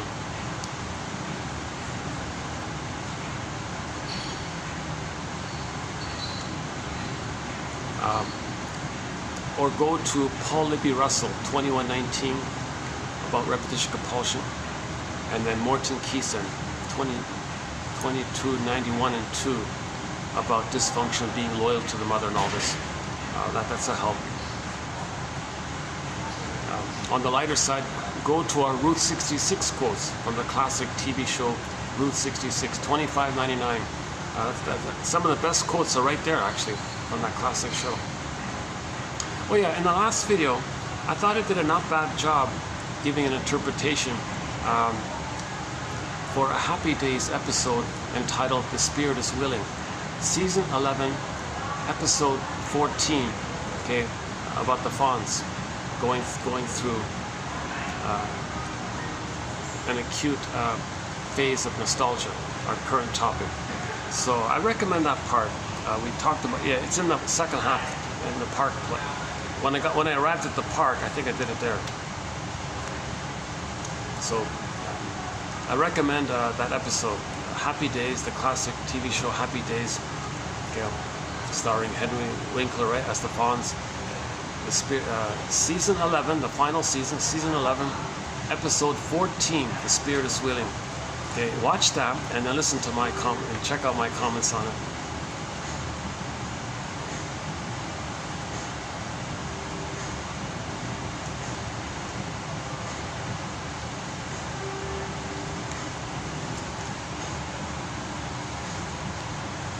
Oh, is that people get ready? Is that people get ready? The train is coming.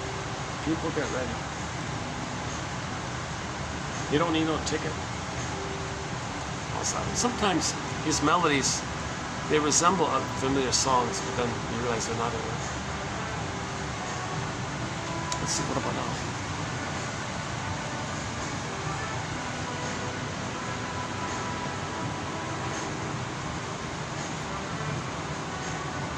Still there.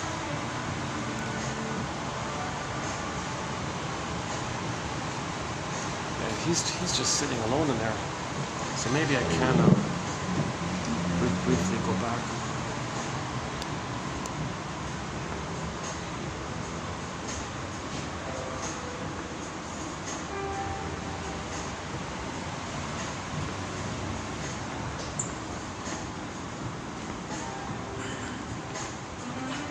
Oh no, it's true. Oh no. Okay, let me just visit. let's just try it a bit. Let's see.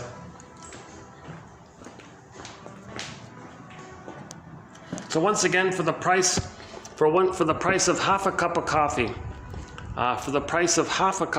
one can get this encyclopedia.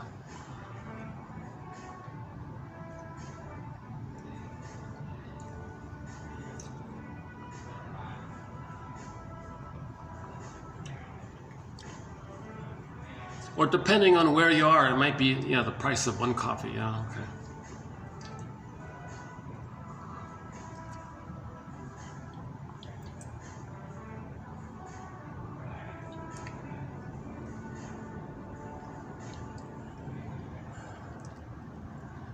That's a very fancy, that's that one very ritzy, fancy condo there. Yeah.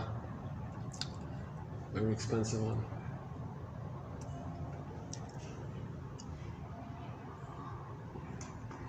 Serviced kind of condo place.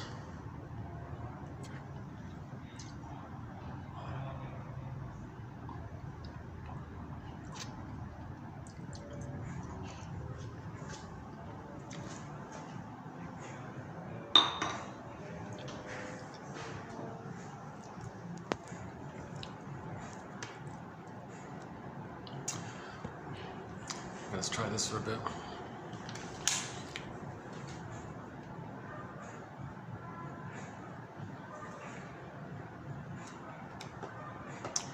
Yeah, so I'd love to redo it, but I'm thinking about the time here.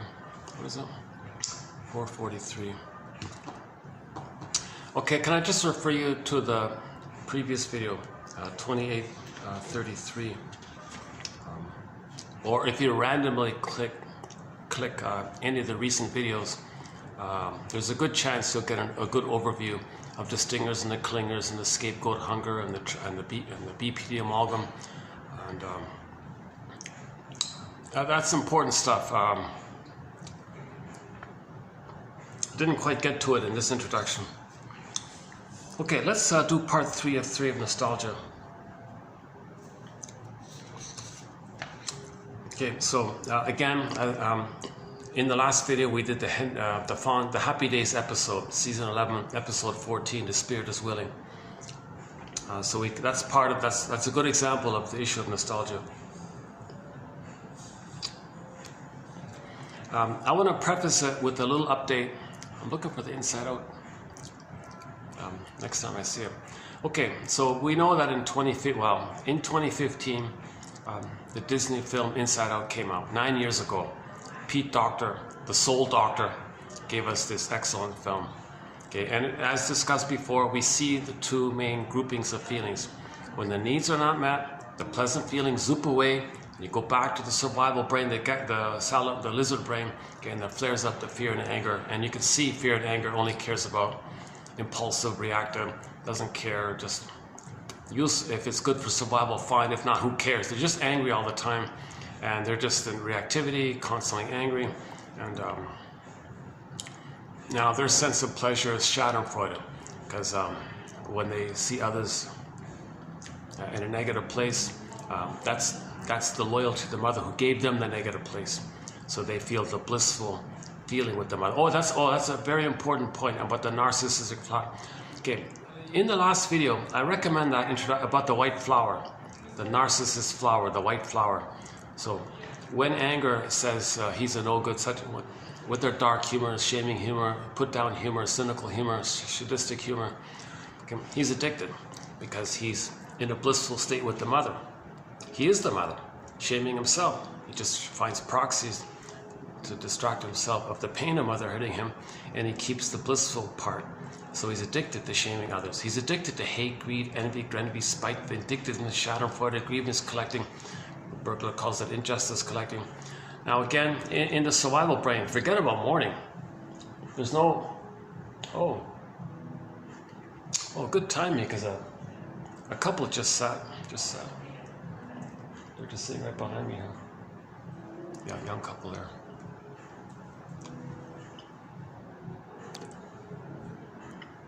Are the guests coming in already? Yeah, I'm tempted to maybe try it upstairs.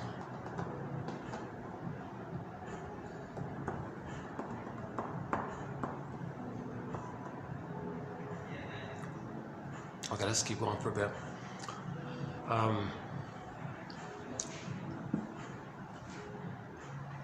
Okay, this topic about how the baby's in a blissful oneness with the mother and the narcissistic flower. That flower gives people illusions of solipsistic illusions, self-sufficient superiority, and a blissful oneness with it all. Okay, and you think you're a king, a little god. This whole area, okay, that's also covered in the last video. Okay, so in the first film, just quickly, just the basic part of the first film. Okay, so when needs are met, the basic positive feelings are there. So joy and sadness is at the console when needs are met. Now, when the needs are not met, zoop, the positive feelings zoop away, and you flare back to the primitive gecko brain, the salamander brain.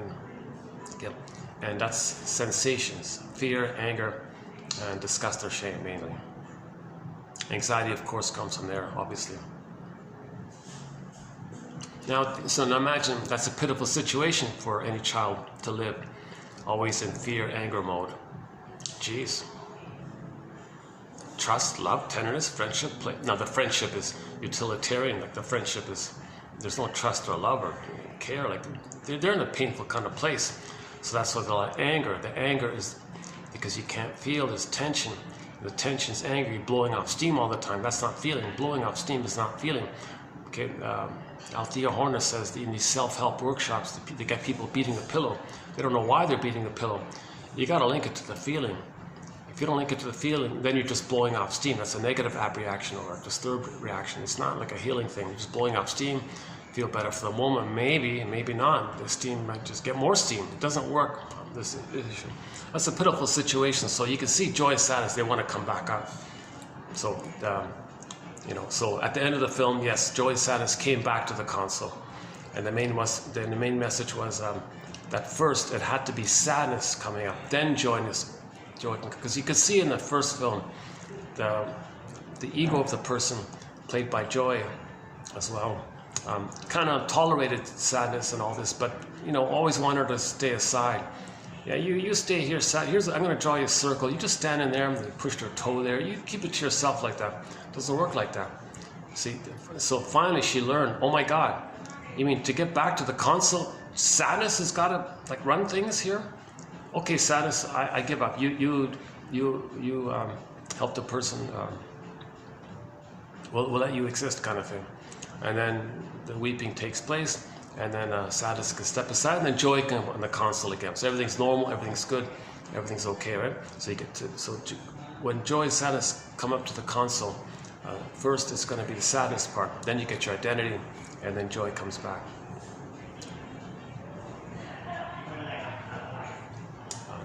I got another conversation to say.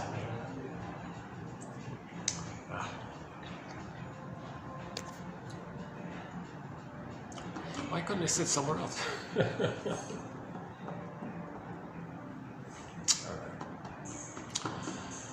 Okay, sometimes you get lucky, sometimes, yeah. Sometimes you get lucky, sometimes.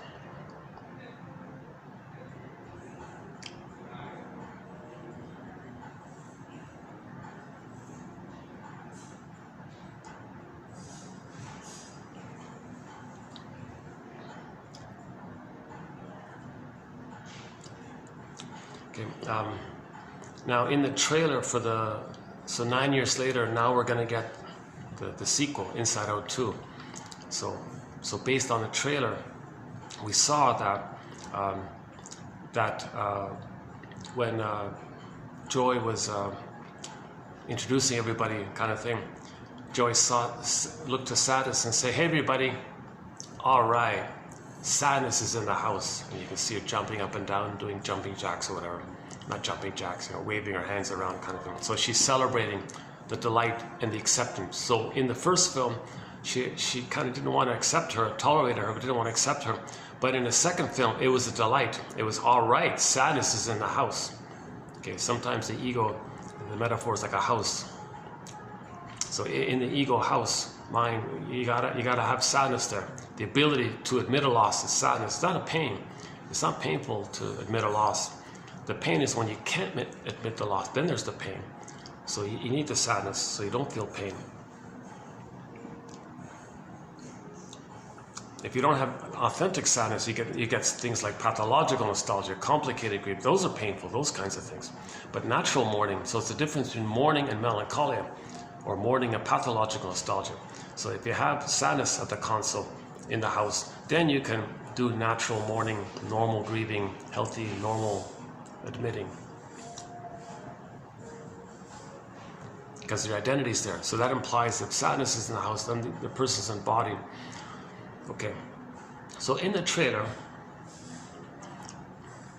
okay, so the pattern, the common pattern, we have our beingness, it got zooped down, we come back up. Okay, the golden ball went down the way, we want to get it back up. We had our beingness, we lose it, we want to get it back. This is the common monomyth for everybody with trauma around the world.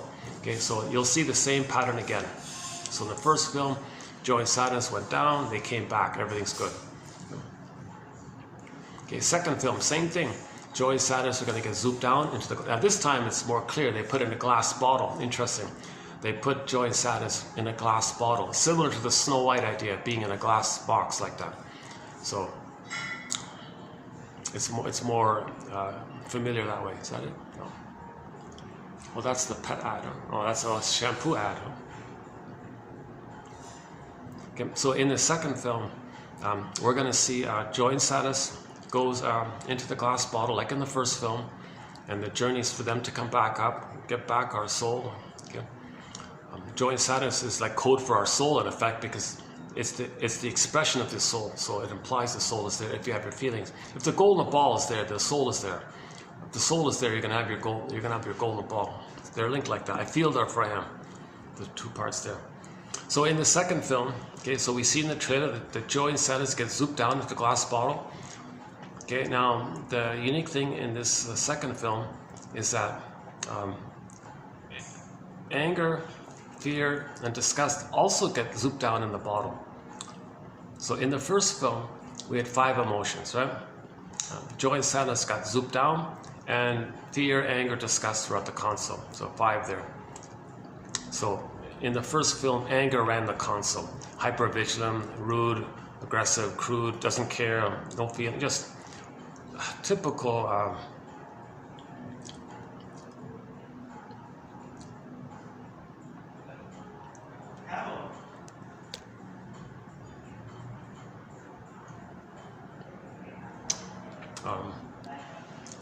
so like no tolerance to anything about feelings or love or nothing like that. It's just a power junkie, just a crude, greedy and envious and angry. Remember, anger is an expression that the person lost their soul. That's anger. So anger's like that. You lost your soul kind of thing. Or the soul is frozen, in other words, and the anger's there. It's a pitiful situation for a person to live their whole life as a bitter, angry, stingy curmudgeon. Everyone's on eggshells around them. Kind of a sad pathos. Tomorrow, is it today? Oh, and tomorrow, in the next, yeah, I've got in tomorrow's video, we got a quote about pathos. Yeah, maybe there's a sort of a pathos like that. I'm not too familiar with this term, so let's just briefly look at it in the next one. If I have time, I'll do a preview of 35. Yeah, tomorrow's one. Today we're doing 34, Nostalgia, Part 3 of 3. It ends with a quote by Reich, Theodore Reich, the author of the third ear. Listening with the third ear, the two sides, inside of broader, three-dimensional.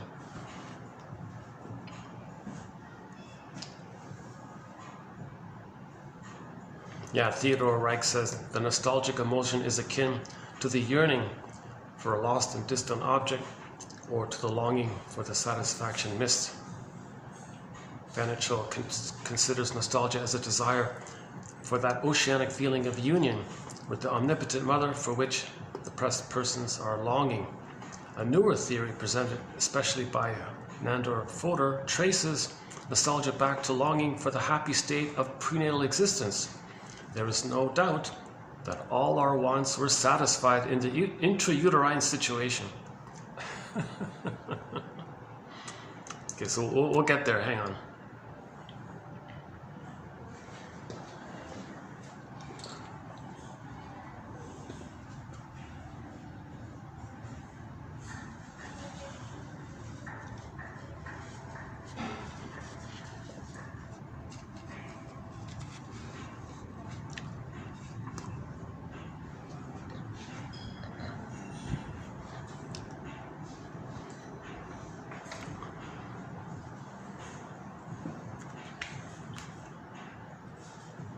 Okay, so in the first film, I had 5 emotions, right?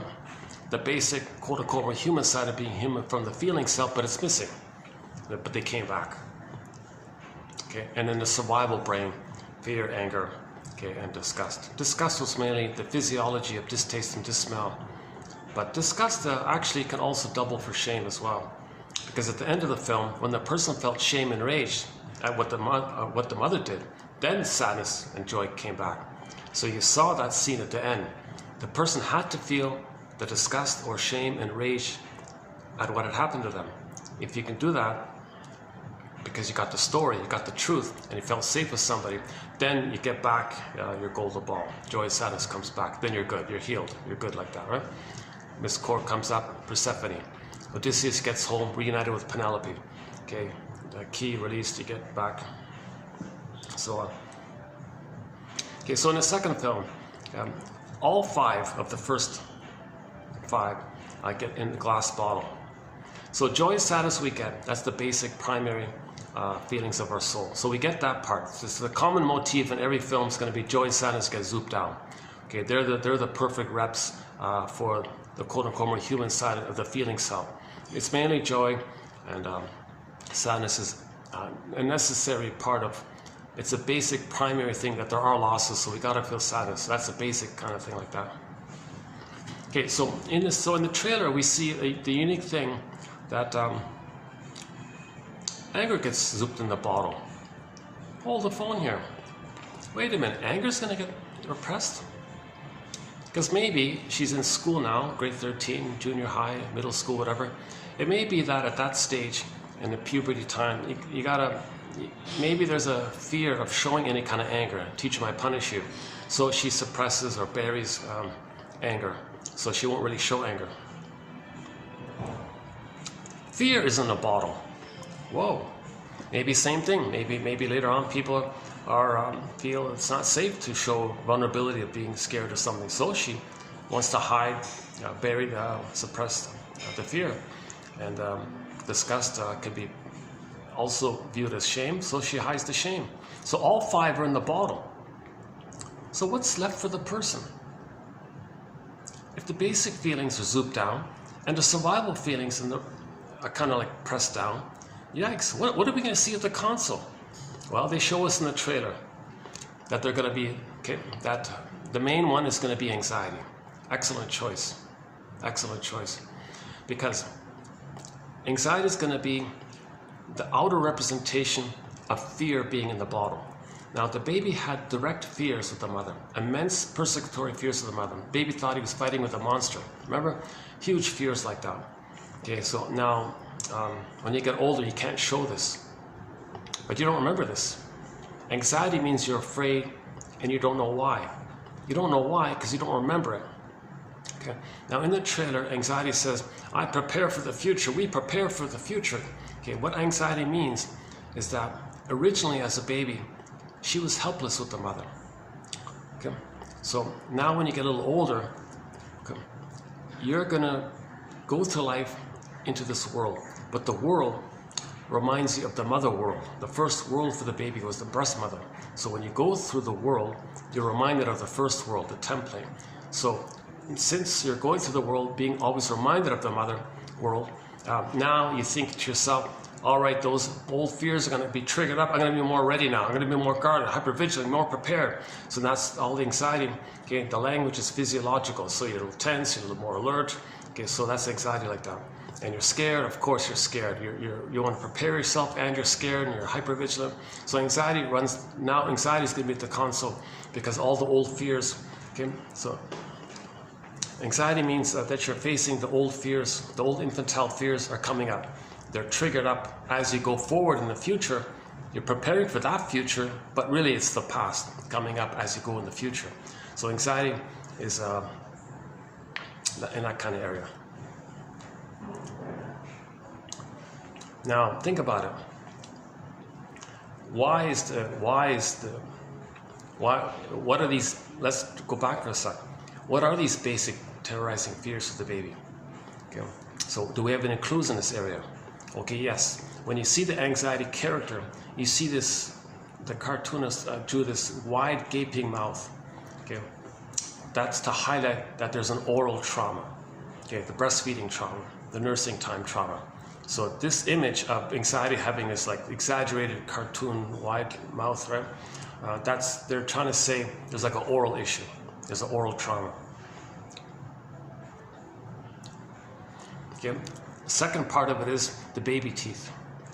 You see the anxiety character is kind of like baby teeth, like when the teeth first come in.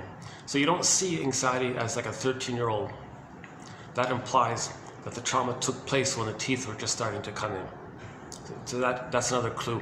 Or we can borrow the idea that maybe if they weren't breastfed, the nipple wasn't around, the poor child had to use their thumb and that damaged the teeth. Either way, it doesn't matter. That's kind of abuse for the child if he has to turn to the thumb if the nipple's not there.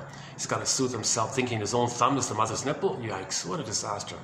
And then the teeth get damaged in that process. So anyways, that image of anxiety is a metaphor, is a symbol for oral trauma. Okay, so that's part one, right? So if you take that premise, okay, so just hold that thought for a minute. Okay. So anxiety links to the fear inside. Okay. Let's do the joy one. So joy is in the bottle. What would be the outer manifestation of joy being suppressed, not being able to feel joy? What would be any kind of link like that? So they chose the character NU, meaning boredom. Now, if joy's at the console, you don't feel bored if you have joy. If you're loving life and all this, and you have path and meaning in life and feeling in life, and you're expressing your uniqueness, you're kind of joyful like that. So you're not bored, obviously. So the closest approximation would be, well, if the joy's in the bottle, the link, the outer representation of that, the surface byproduct of that would be some kind of boredom character. Not a bad choice, because boredom, we have a quote on that, which said that boredom traces back to the missing breast. The baby's waiting for the breast mother. He's helpless, but he's waiting. He's expecting it, a great hope. He doesn't know what he's supposed to get. He expects kinda, but never gets it. He gets the rubber nipple, he gets the rough handling by the nurse or whatever. He gets misattuned, malattuned. He gets all this frustration. He never got the natural, loving, psychosomatic breast, the warm, normal breastfeeding time, the security with the mother, the nursing with the mother, the natural suckling where, the flow of the suckling and the milk flow is smooth. He kind of melds his body into mother's body. It's kind of smoothly warm like that. He's in a blissful oneness with her. He was waiting for it. He was expecting. He was waiting and waiting, helpless, but waiting and waiting. They think that's the source point of boredom. So you got boredom at the console. So boredom at the console, the NU means boredom. Okay. Now boredom's a byproduct of not getting the breast. That's the theory. Okay, so you got already the anxiety means there's oral trauma. Oh yeah, sorry, hang on, another thing. When there's oral trauma like that, then there's going to be oral greed. So we see in the trailer that she's greedy. The Riley character is greedy. She's got good things in her life. She's got two excellent, really wonderful best friends. You couldn't ask for better friends, right? It seems. So she got these really good friends. But then she saw some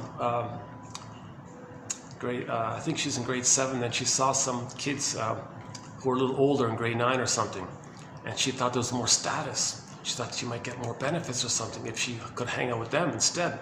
So she dumped her best friends in a greedy mode, okay, to associate with the more status, so-called status friends or something. So there's the part of the greed part, the oral trauma, the oral greed. Huh?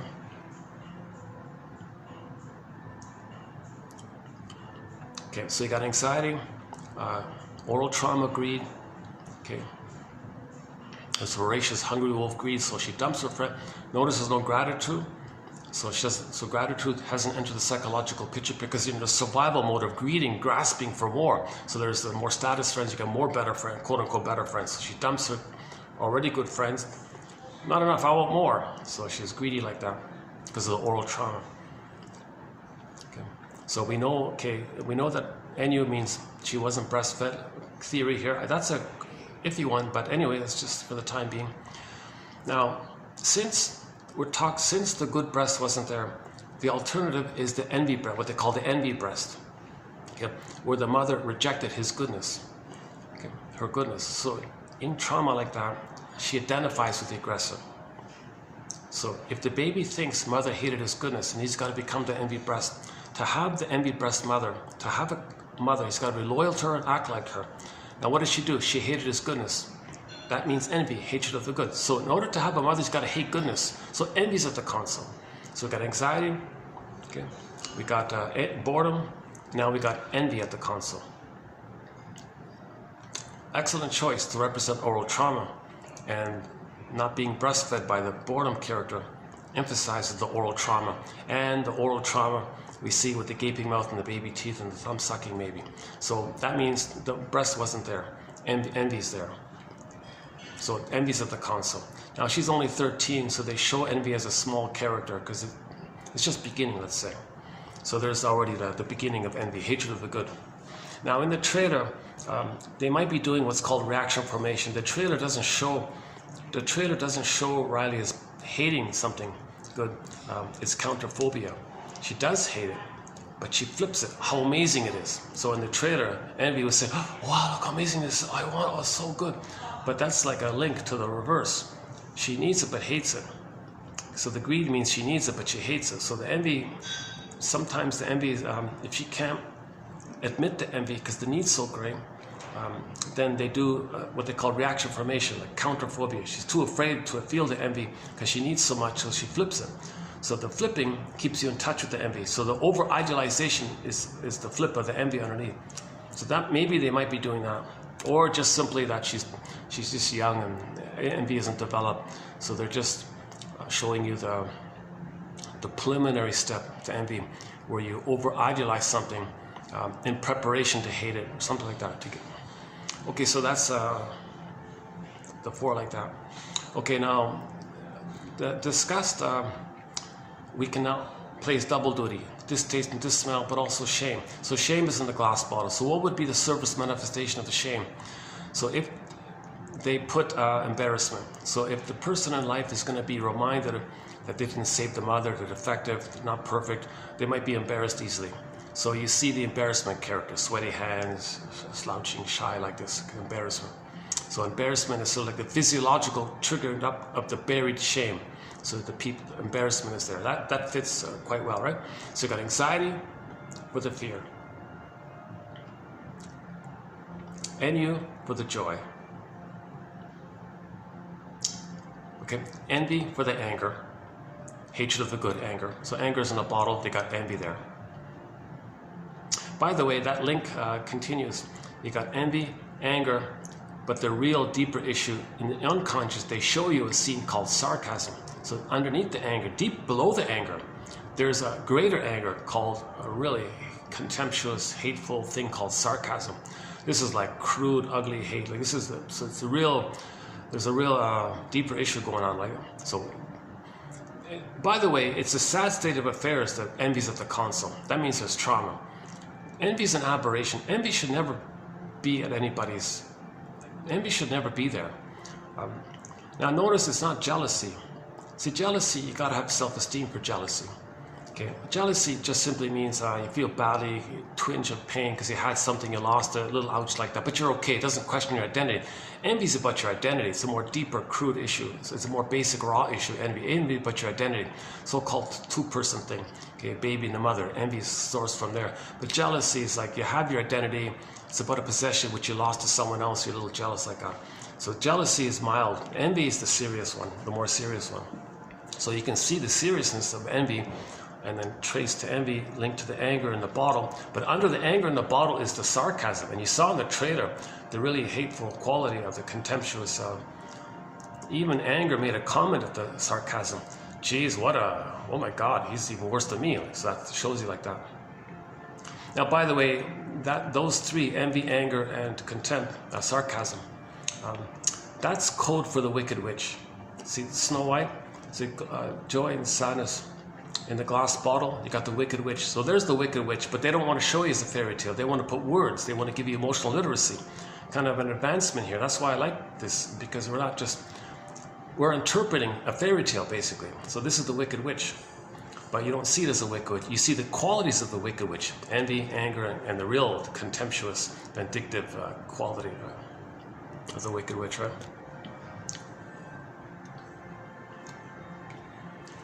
Okay, and then again, the embarrassment and the shame. Okay, now what about sadness in the bottle?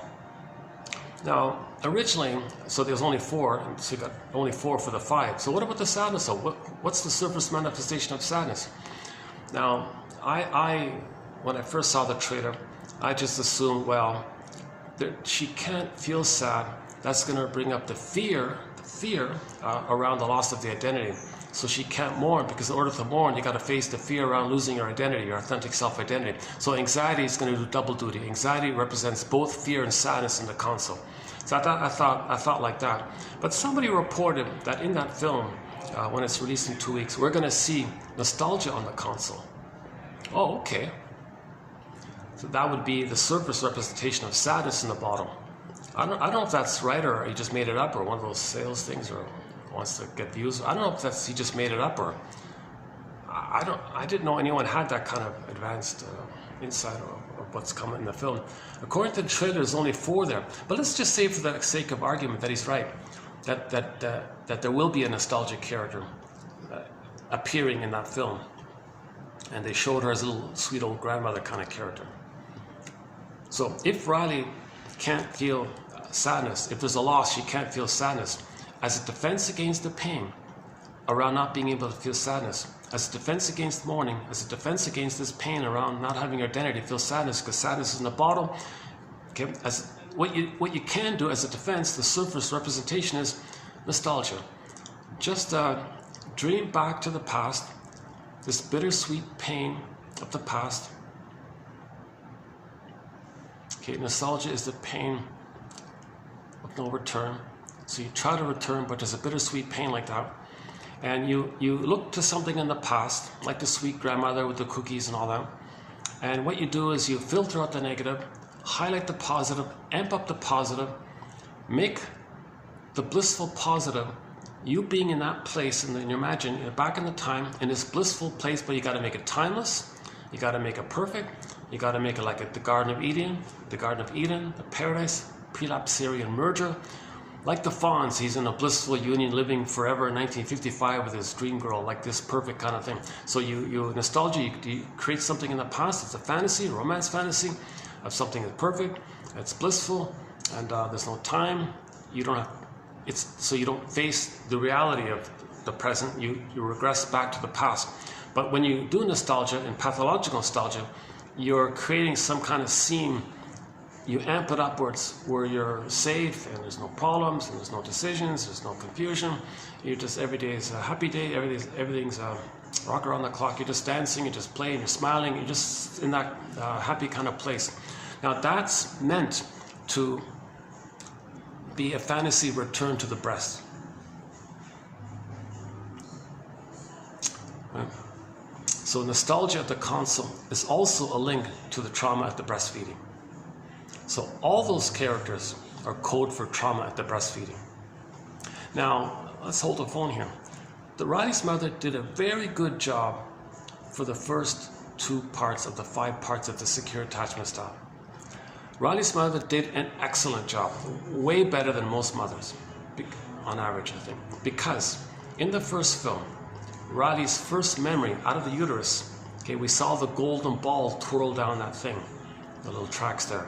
So the first memory of the baby coming out of the uterus was joy, this golden ball. So you saw the baby giggling and smiling and gurgling and happy. She had a happy birth. She had a natural birth. She was happy. She made this delightful transition from the water world to this new land world. Wow, and there was no trauma there.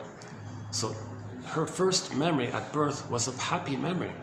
That's very rare. A lot of babies are traumatized at birth. Mother takes an epidural, anesthesia, painkiller. Mother doesn't tilt the tailbone. The baby's hitting his head on the tailbone. He can't get out. Mother takes painkillers, and baby's frustrated. He's stuck in the canal. And all these problems at the birth. There's one example, one physiotherapist who specializes in giving advice to pregnant women talked about this tailbone thing. It's on YouTube. I don't know what, I'm not a disclaimer, I'm not a doctor, I'm not a gynecologist, midwife, doula, etc. Just like, you know, a theory. Okay, 30% of what you're hearing is wrong. It's up to you to figure out which 30%. So this might be part of the 30%. I don't know fully. I never delivered it.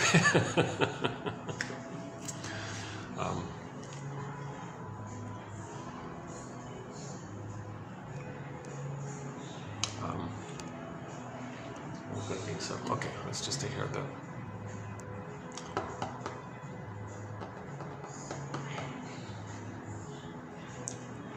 Okay, so again, so nostalgia is code for the wish for oneness with the breast. Ultimately, like if you trace it back, you didn't get that, so you're hoping for that. You can't process life in the present, so you're going back to that because that's unfinished business, as if to say, well, I got to get fed here, I got to get that blissful oneness with the mother, so I can have the ego, so I can face my problems in life. Like in the Fawn's episode mentioned earlier, he had all these problems in his life. He doesn't know, what work should he do? Should he get single? Should he stay single or be married? He had all these painful kind of decisions to make. So he kind of just diluted some kind of, gee, I wish the happiest time in his life was 55. And if we're up to him, it'd be permanent. Like all time would be 55.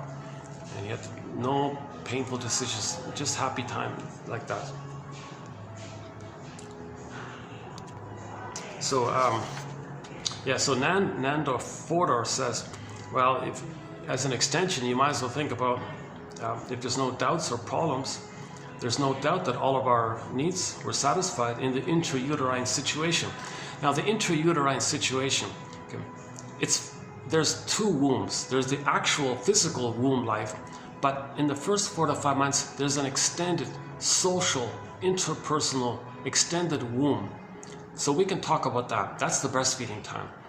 Okay, so there's two womb lives. So you can say it either way. The actual physical inside uterine womb, is the uterus a friendly place? Is the uterus a friendly place?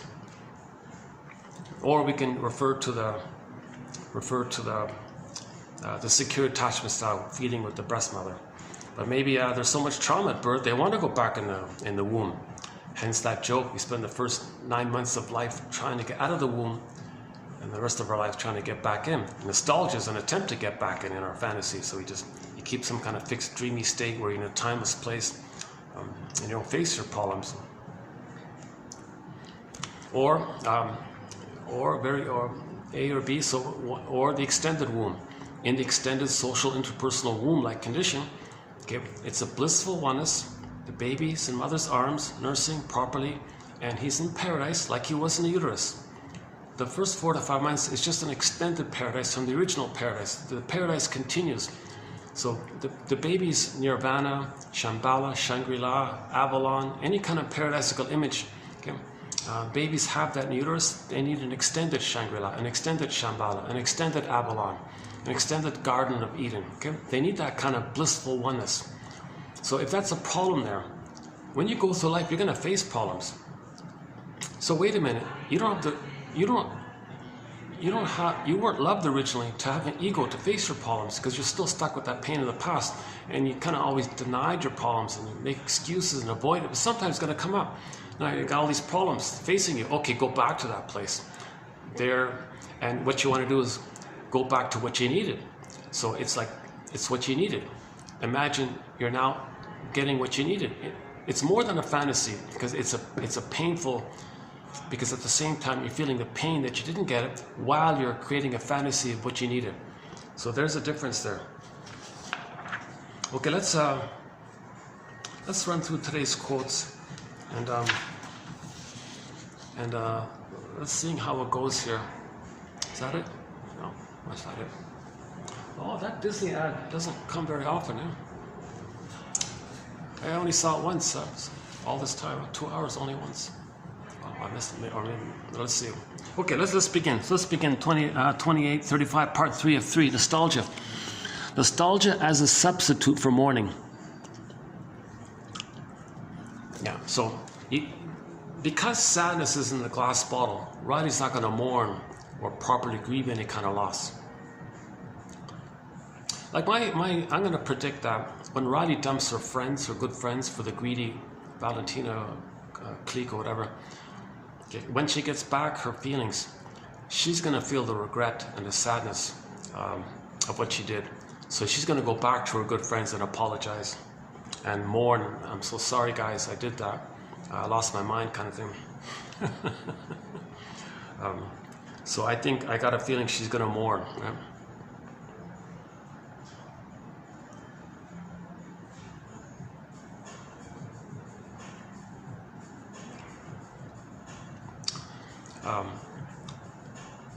You know, another, you know, one thing that's, yeah, let's not talk about. Okay, in the last video, I mentioned there's a difference between pride and neurotic pride. So let's just leave it at that. Because if I open up that door, it's like it's going to take me an hour to run through that whole LGBT propaganda. I don't know if the film's going to take it that way. I'm a little unclear because when Riley saw the Valentina girl, that's an unusual excitement for a 7-year-old girl who sees a 9-year-old classmate, like a senior, and had that bedazzled, spellbound, oh my God, love at first, almost wow, amazing, like seeing a movie star or something. It's a little unusual for a grade 7er to be so infatuated with a grade 9 or something. You might admire them, think they're cool already. That's not bad. I'll get there, and my time will come. Like, it might not. It seemed a little odd like that. And she did have like this real like amazing look, like, oh wow, look at that. So if they're gonna go that route, it's possible. Not because she's good at hockey. That's typically a boy thing, and not because she cut her hair in a tomboy. Not because of that. Because, oh yeah, the mother did a good job on the first orb. The golden ball came down, so there was no prenatal trauma, no birth trauma. Janoff says if there's no prenatal trauma and birth trauma, at the very least, then you see people good at sports and music. So people who are good at sports and music, and gymnasts, and they can run marathons, like people like that, and ambidextrous and switch hitters of baseball, like things like that. That implies there's no trauma in the birth, in the prenatal time, in the birth time. So Riley got a lucky. The problem with Riley's afterwards, right? Between birth onwards, right? But the two key phases, the prenatal time and the actual birth delivery time, those two parts, mother did a great job. The problem is she didn't get the blissful oneness for the first 4 to 5 months. So Lucy Holmes says some women look for mothering in another woman. So they may take it that direction where Riley thinks, gee, this could be like the missing mother, but she's so like a little nervous at the same time, right? I made a mistake. I thought her pupils dilated, so I thought maybe, I looked at the trailer again, no, pupils didn't dilate. That would have been an enhanced clue of the immense fear and excitement of that case. But she just had like a strong kind of look like that. But the pupils didn't dilate, so it can go either way, I think. So the argument that she likes to play hockey, no, she just, that just happens to be, she's from Minnesota, a lot of ice around. That's fine. A woman can like hockey, doesn't mean anything other than that. And young people are playing with their hair all the time. That means nothing, right? Experimenting with their hair, that means nothing. It's that's that great intense look that she had for Valentina. So it could be the greed and the excitement that maybe Valentina could be the good mother, a surrogate substitute mother for her. Now envy's saying, wow, wow, wow, but no, envy means hatred of her, but needs her at the same time, hence so much excitement. So that's why I thought, that's why I assumed the pupils dilated. So I jumped to the wrong conclusion. What's that one? That's some kind of, I don't know what that is. It's an ad for something. They're all ads, right?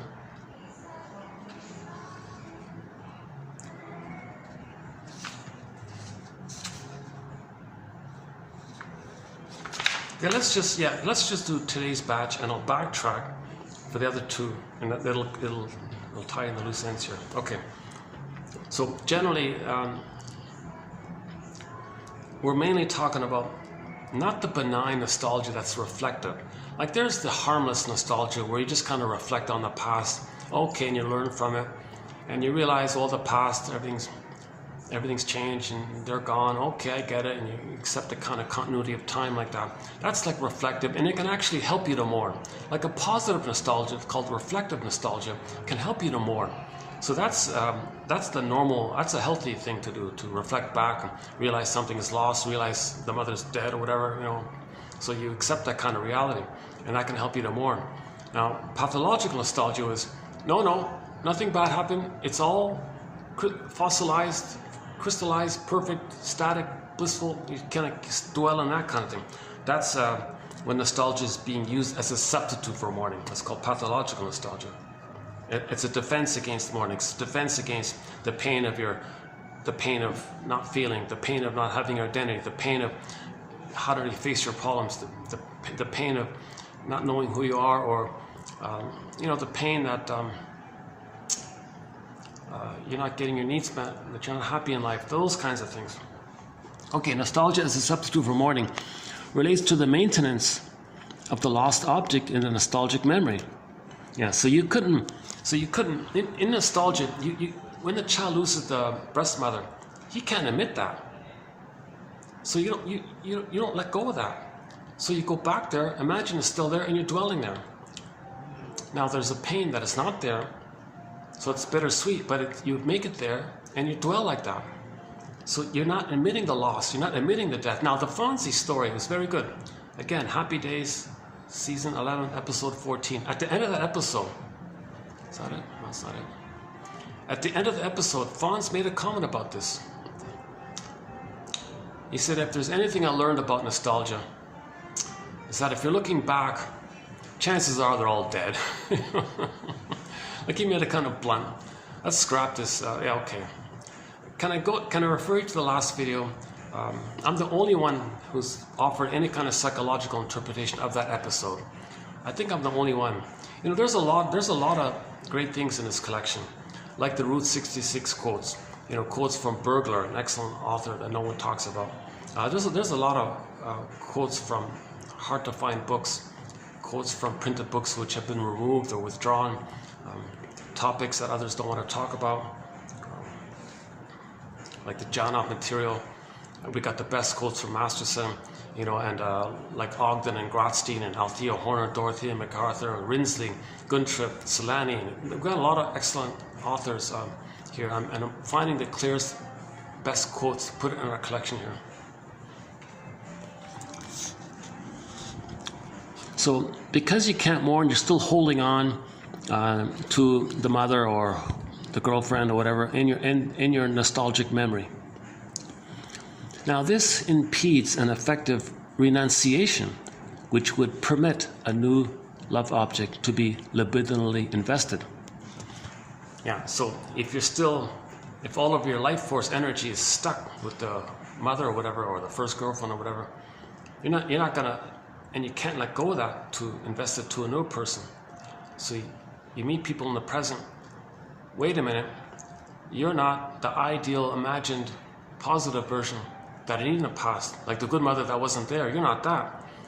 So that's why they don't love anybody in the present, like the Don Juan syndrome, the Donna Juana syndrome, any playboy, playgirl kind of thing, or they can't trust anybody in the present because they have nostalgia. The problem is nobody in the present can fit the image of the perfect mother that never existed, that they're clinging to, that they need, because they can't admit the loss of that person because the ego's damaged in trauma. That's why you need these quotes to strengthen the ego, to help in the mourning. So the failure of mourning leads to a continuing search for the idealized lost object, right? So since you're not mourning, that's going to lead to the continuing search for some impossible perfect mother that never existed, but you need it. Therefore, an inability to love people in the present. And then you depreciate the people in the present. And then there's going to be an endless pursuit of nostalgic memories for themselves at the expense of an inhibition in many areas of life.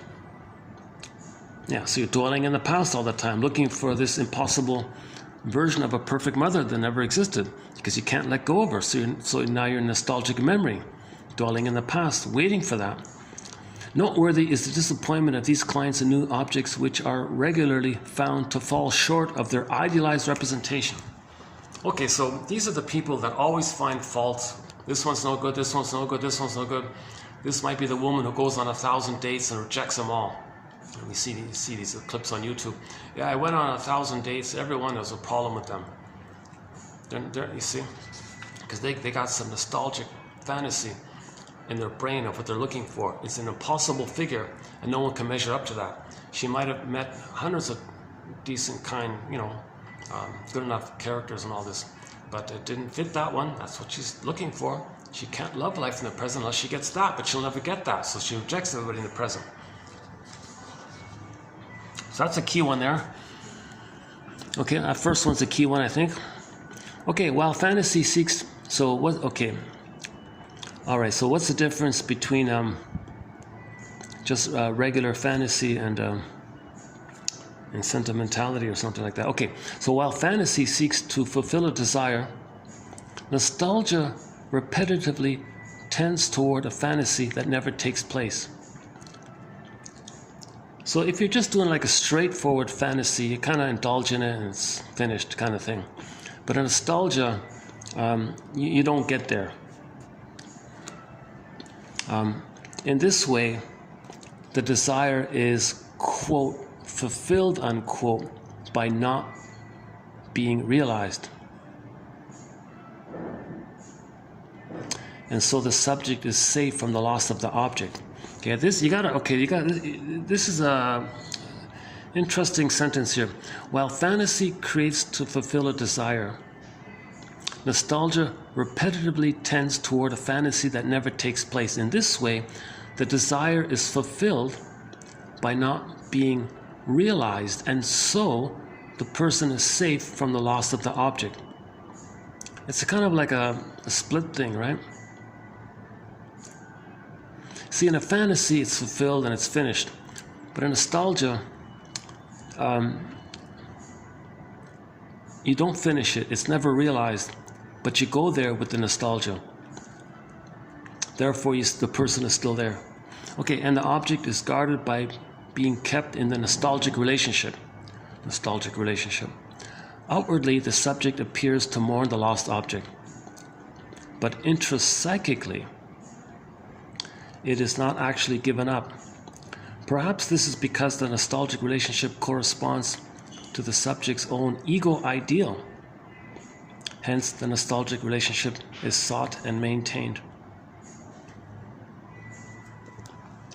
So this ego, so part of this is that they didn't get to a place in themselves which they thought they needed to be in order to save the mother, the ego ideal. So the baby thought he could, if he's perfect enough, maybe he could heal the mother, save the mother, be the ego ideal. So he's still trying to save the mother. He's still trying to be this imaginary, impossible, perfect character who could heal the traumatized mother, because the mother didn't love the baby. The baby said to the mother, "Don't worry, mother, I'll save you, I'll correct you, I'll heal you, I'll be this ideal one that you needed." So he can't do that, but he's still trying to do that. So nostalgic is still in this area. So there's two parts there. He's still trying to save the mother, and he still needs a good mother. And this is the nostalgic relationship. Versus just a simple fantasy that you indulge in for a little while and it's over, right?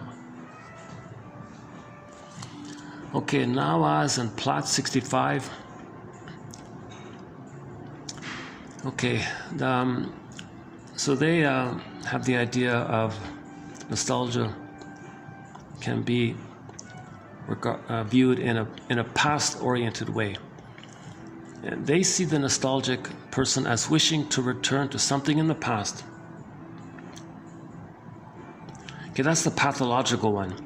Okay, Svetlana Boym calls it the restorative one. You want to restore the nostalgic relationship.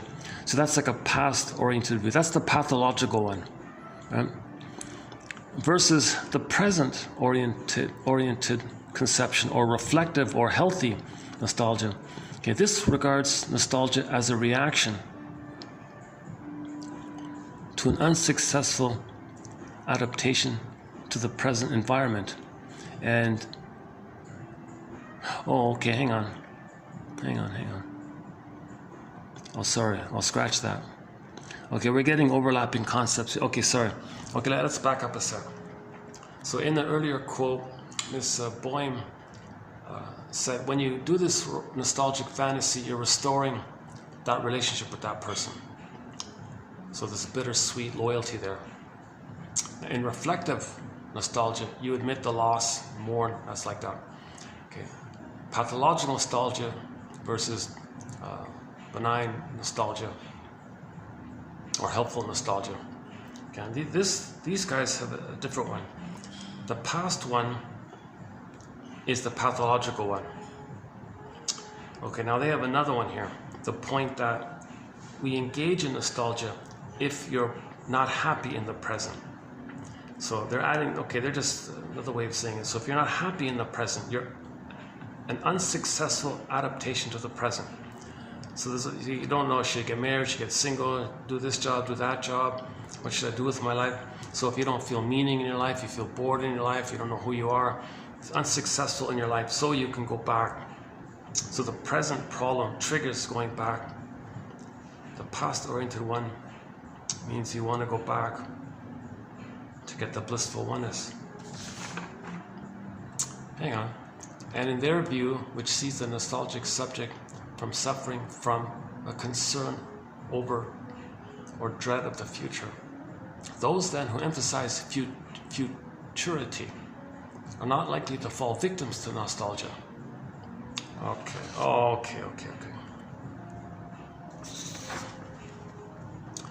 Okay, so here's a question. Here's a little bit of a question mark here.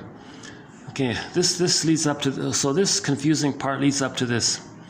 Middle class people, the authors say, whose education emphasizes futurity, are less likely than the quote-unquote tradition-bound or quote-unquote lower class. I don't like that phrase either, right? People to become nostalgic. Oh, okay.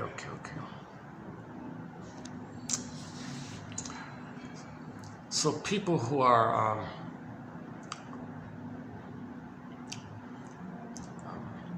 who go to good schools and all that, or the wealthy and all that, they're constantly like looking for future things. Oh, let's build flying cars or whatever. Like they have that ability to plan for the future and create new things. Let's build a new skyscraper. Let's invent a new thing. Let's make this better, or they're future focused like that. So they can set kind of goals and things because they have that. They're not too bogged down with the pain of survival issues. People with like a kindergarten, like a primary school education or middle school education or high school, if they didn't graduate. Okay, people who didn't go to college, let's say, ballpark generalization, they may tend to be more nostalgic for the past. So in other words, wealthier people have the resources to think like forward in the future kind of thing. People who are having pain in their life, paying the bills and all that, gee, in the past things were simpler. Let's all think of it. Let's dwell in this good old days, made up good old days. Imagine possible, make it up that there were some good old days, and let's imagine that. So they're overly nostalgic for the past like that, not admitting that there maybe was pain in the past. They do this like lens thing, where you gray out or blot out the painful parts and highlight and crispy the positive parts with the lens, with the photo lens. Okay, in other words, people on paycheck to paycheck are having wish things were easier. So they might just go into nostalgia, dream about the past. Now when you dream, now by the way, that's why a lot of people engage in that. They're still looking for the breast mother. Okay? So if they see people in the present from a different, that's not it, like the quote-unquote other, like a different place, right? You put a dash between the M and the O in the word mother. Okay, if people are very nostalgic, rich or poor, whatever, if they're very nostalgic, whoever they are, they're wanting to engage in this timeless fantasy of the being one with the breast kind of thing. Now, if they see someone with a different language, different dress or whatever, wait a minute, that's like reminding me of the mother, other mother. They hate their mother. They want a nostalgic fantasy with the perfect mother that never existed. They don't want to be reminded of the mother that hurt them, the mother that didn't give them the selfhood, the person identity. So if they see the other, it reminds them of their hate towards the mother, then they transfer the hate towards the mother to the other. It's called prejudice. So they're going to hate the other because they think the mother's the other. Plus, the other is seen as interrupting their fantasy, their nostalgic fantasy. Well, we'll be, in a simpler golden time, imaginary, yesterday that never was. Make it a beautiful yesterday that never was time. So you want that, and you want to be loyal to that nostalgic fantasy. But the reality that the mother hurt you, triggered by the presence of the other, okay, disrupts that. So then you hate the other because you want to preserve your fantasy.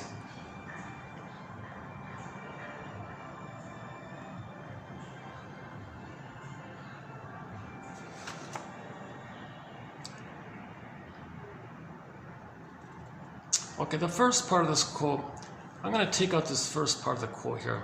I'm going to keep the second part here. Yeah, let's delete that first part. I find it confusing. So let's just,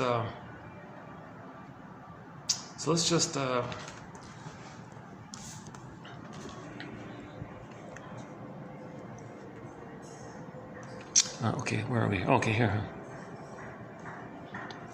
Okay, let's just start here. Nostalgia as a reaction to an unsuccessful adaptation to the present environment. Okay, which sees the nostalgic subject as suffering from a concern over or a dread of the future. Oh yeah, another clue to this pathological nostalgia is they don't feel that they're going to have much meaning in the future. They don't feel like their future is going to be better or something. So let's just imagine a positive, made-up past. Yeah, okay, then it makes better sense. Yeah, let's do that. Okay, so this little editing here. So we're going to begin this third one with halfway down, beginning with nostalgic subject as suffering, that one there. And that's why people are way too nostalgic for the past. And then you got a representative who speaks for them. Hey everybody, why don't we all share this fantasy that we can travel in it, we can live in some kind of some utopian thing that we'll just make up. So we'll just share this commonality. Okay, so we don't want we don't want to be reminded of the mother. Now the other reminds us of the mother, so they hate the other to as a defense against the pain of the mother not loving them, to have this selfhood, a personhood, self and other. See, in normal development, it's fused. When the baby's loved, he gets a self, and the mother is good. So the prototype is, I'm okay, you're okay, the other's okay. Mother's a person, he's a person. So others from different cultures, they're also people. So they're okay, I'm okay. It's simple like that. And the things that are different are just minuscule little things. You can understand people, we're all the same. All right. Okay, Howland 62 suggests that the nostalgic memory may represent a longing for something dreamed about. Yeah, okay, that's a summary of it all, right? The nostalgic memory may represent only a longing for something dreamed about, like the Fawns living in a timeless 55 with his twin, with his dream girl, who's a twin, who's a female version of him, basically, meaning the fusion, the same but different, right? Okay, the line between normal and pathological nostalgia. as with most mental phenomena, is not a sharp one. Yeah, okay. Proust, Mr. Proust, first time mentioning this guy's name. Marcel Proust, perhaps the most famous grand nostalgic person, turned the tables on his neurotic symptoms and used these now classic episodes of nostalgia to create an imperishable masterpiece. So apparently Mr. Proust wrote a famous book about nostalgia. What was it called again? Can't Go Back or something. Can't Return or something. I forgot already. It is through his literary, oh there it is, Remembrance of Things Past. Okay, so there's a famous book called Remembrance of Things Past. It's just non-stop 24/7 nostalgia, right? He wrote it well, apparently.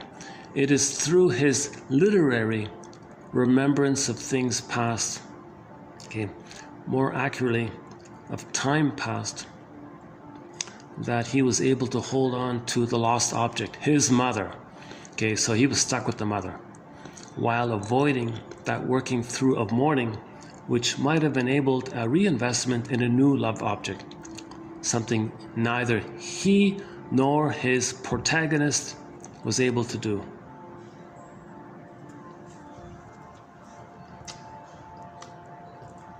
So he took his problem of inability to mourn and made a literature thing about it, but it didn't heal him.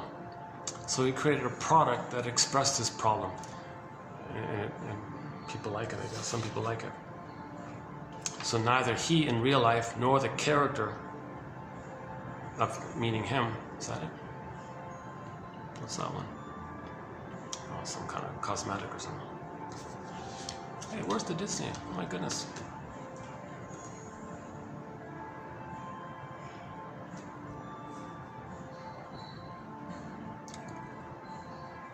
I was just thinking if I should just ask them. Just leave it alone, or should I ask them if I'm bothering them? Well, I told her when I started, if in any way, shape, or form I'm interrupting you with my video, please let me know and I'll happily move to another table. Oh, yes, I promise I'll do that. But I don't think that's going to be the case. Don't worry, do your video.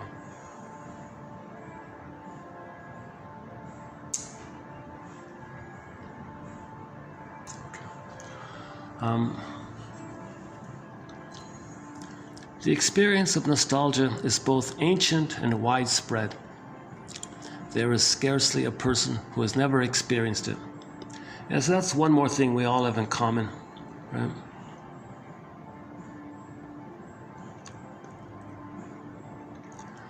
Nostalgia can be pathological.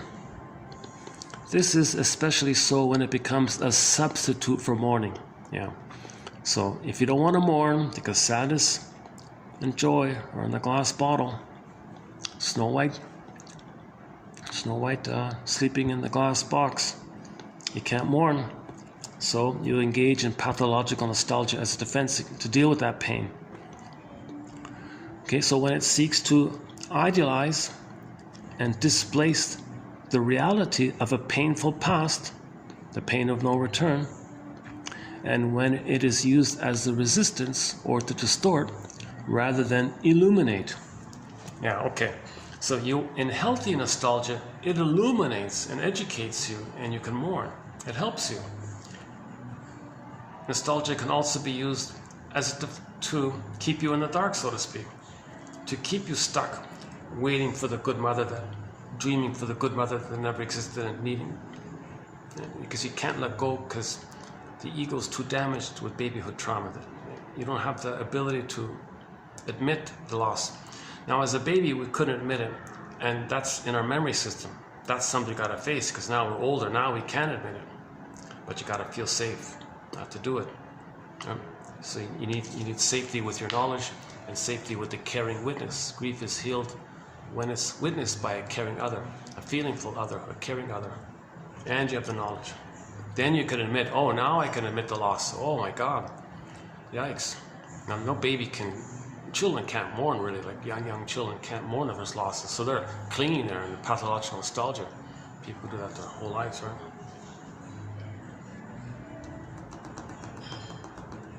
So nostalgia can illuminate, give us some sense of time, past, present, future, or nostalgia can keep us in this fixed, set dream, called the nostalgic relationship, he calls it. By accident, I came across a singer. In an interview, he said that he wants his songs to be fresh and peppy. He doesn't want to talk about the past. He said because nostalgia equals repression. I thought, wow, that's pretty insightful for a musician. Nostalgia equals repression. Because you're repressing the pain in the present. So you're going back in the past, you're repressing the pain. So you have pain in the present, you don't want to feel the pain, you repress it by nostalgia. Because you go in the past, you're denying the pain. So you're pressing down the pain in the present. So now you're dependent on nostalgia. Some people might be nostalgic their whole lives. Every week going to nostalgic themed events or something.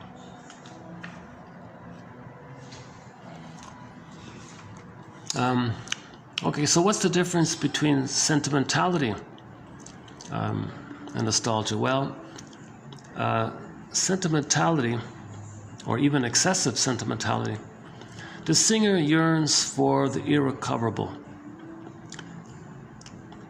Okay? Unlike in actual homesickness song. Oh no, so what's the difference between homesickness and sentimentality? Okay. In sentimentality, the singer yearns for the impossible, okay?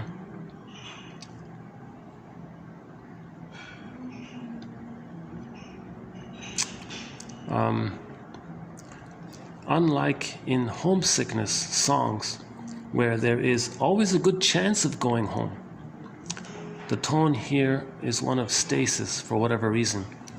You can't go home again. Or what you long for, a childhood home.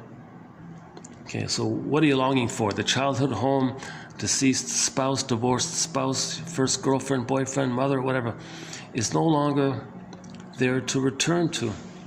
These songs contain not just heavy sentimentality, but futility. Something absent from the straightforward homesickness and traveling home songs. Okay, hang on, okay. So in homesickness, it'll be cured if you get home. Like if you're far away and you're homesick and you go back home, everything's okay like that. But if you can't go home, you may be in pathological nostalgic mode, which seems to overlap with his idea of excessive sentimentality. Oh, I see, okay. So he's calling nostalgia excessive sentimentality, yearning for what you can't get back. But in homesickness, there's a chance of going home. So in excessive sentimentality, the tone is some set thing like 1955 Forever, the Fonzie, right? The stasis, for whatever reason. So he's missing his sweetheart.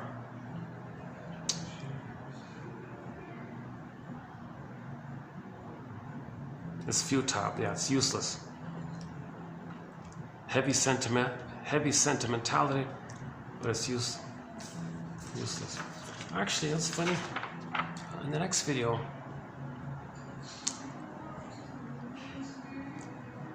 okay, in tomorrow's quote, he also mentions this issue of sentimentality.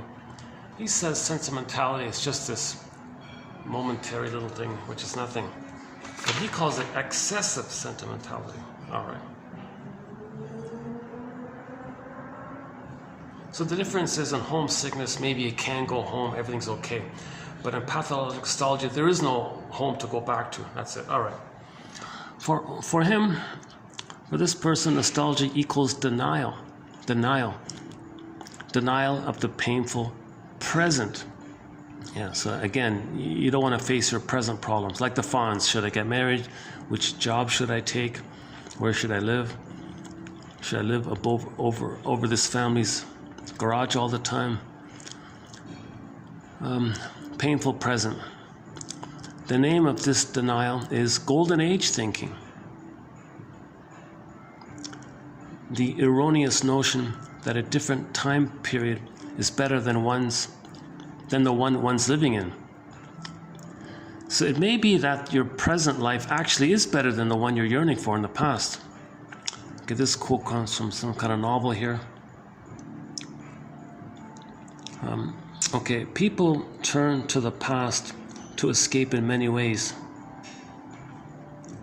Oh yeah, from taking part in historical reenactments to attending Renaissance fairs or even reading books depicting long-gone eras. Nostalgia.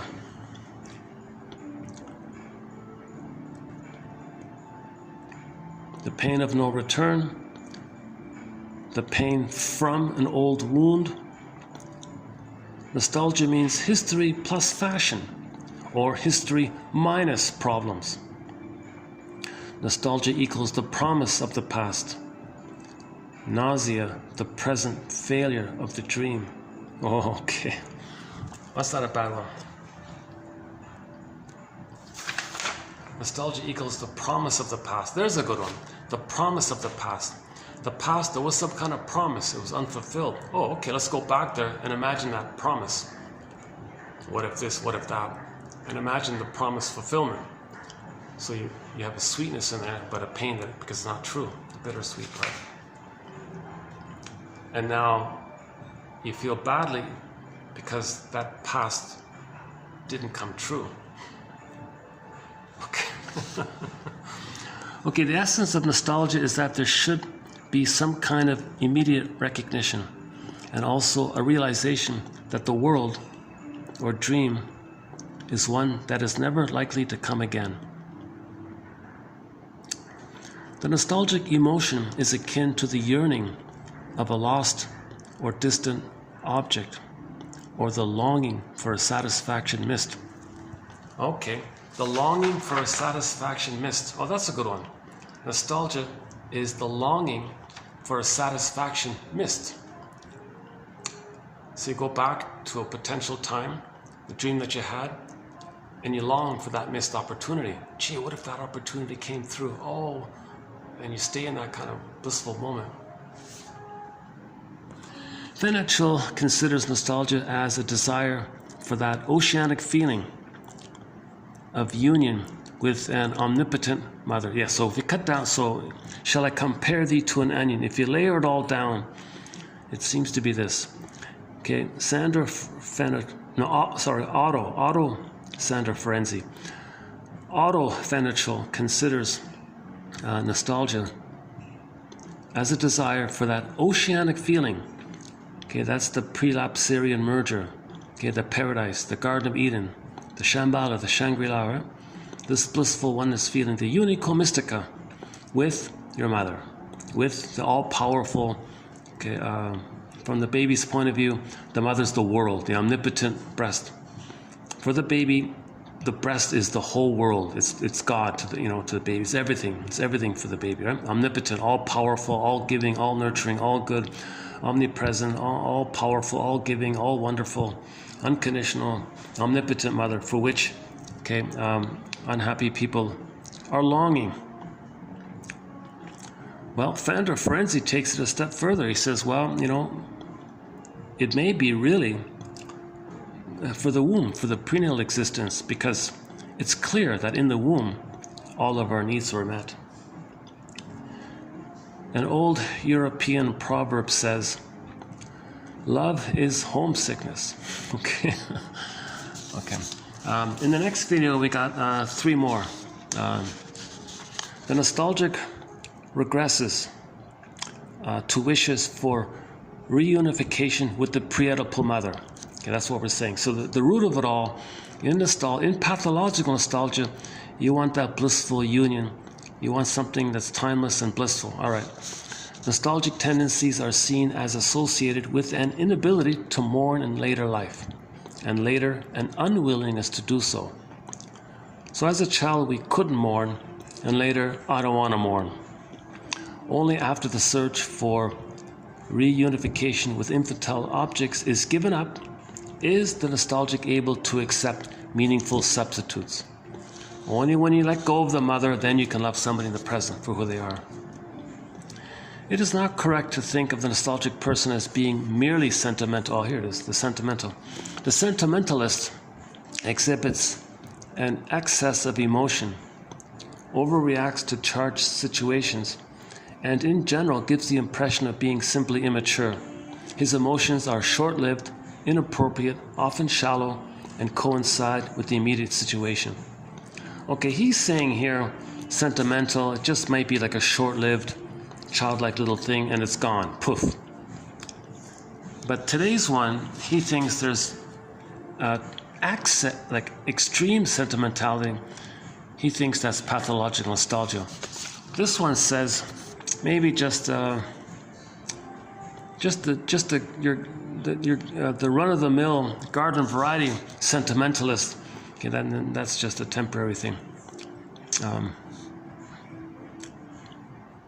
Yeah, with sentimentalism in the general sense, the longing and yearning are absent. Okay, the romantic on the other hand lives in fantasy, satisfying his wishes in a make-believe world of romance, falsifying the present, idealizing the past, and glorifying the future. Okay, this is just romance fantasies, right? Thus, neither the homesick person, nor the sentimentalist, nor the romantic show the peculiar combination of both sadness and pleasant reminiscing. Okay, so we're just sort of parsing things out here. Nostalgia has the bittersweet quality. There's the pain of no return and the pleasure of what if I could return. So there's the pain and the pleasure. There's a mixed bag. It's a mixed bag like that. Whereas the other ones is either temporary or it's fulfilled, like a fantasy is fulfilled, sentimental fulfilled, and homesick maybe it could be fulfilled. The desire to return to an ideal state, a state characterized by simplicity and goodness.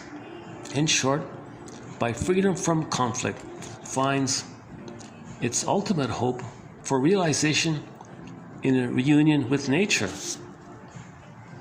Okay, so some people who idealize the reunion with nature, they're fantasizing, they're living in a garden, got unicorns in spring water, butterflies, birds, or abundant berries growing everywhere, fruits all over the place, self-sufficient, rich soil, organic paradise, animal friends, deer. I want to go back to nature and live in a timeless. That's the garden. That's like the Shangri-La. Okay. Okay. So that's yesterday and 3 for tomorrow. Let's quickly zip through yesterday's one. What are we doing here? 6:05. Okay, let's just do a quick. Okay, I'll do this quickly. Okay, again, one variation is the reflective nostalgia. That's positive. It helps you. The restorative nostalgia means you want to restore your kind of feeling of being eternally young. Okay. So the reflective ones, they accept reality. Okay. The restorative ones means you just want to, you're not accepting reality. Freud says, well, it's all about psychoanalysis and recognition of early traumas. That's the proper way to return home, to get back your true inner home. Okay. In mourning, deference to reality gains the day. Yeah, so if you're going to mourn, you got to accept reality. Melancholia is tiring. Okay, next one here. Yeah, here it is again. For psychologists from a psychoanalytic tradition, nostalgia was similar to depression and represented an acute yearning for a union with the breast mother. Or it's a defense against mourning, or a longing for a past forever lost. Nostalgia is also associated with difficulties related to finding yourself, growing up, separating, individuating, etc. Sometimes even a yearning to return to one's fetal state. Back to Fodor, 1950.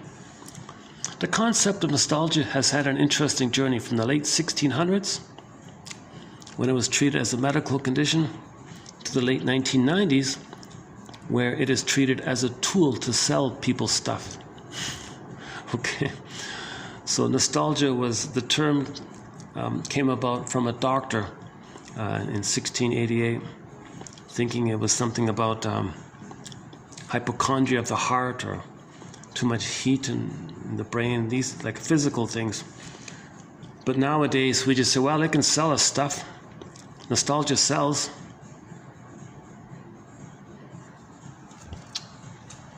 Yeah, imagine a product. Imagine two products that are the same, basically. The product A, when you see it, in the background, they're playing your favorite high school songs in the background. Your favorite songs from high school or junior high or whatever. In the other commercial, the same kind of product, same value and all this, but they're playing songs you don't recognize. The Glenn Miller Band or something. That's way before your time. So for me, it'd be like if there's a shampoo ad and they're playing, I don't know, Lay It on the Line by Triumph or something like that. Or Rick Sanchez's song, Lovesick or something. Well, I'll probably buy it because of the nostalgia factor. Right? But if they're going to play some music I don't relate to or connect to, I'll ignore it. Right? That's the power of nostalgia.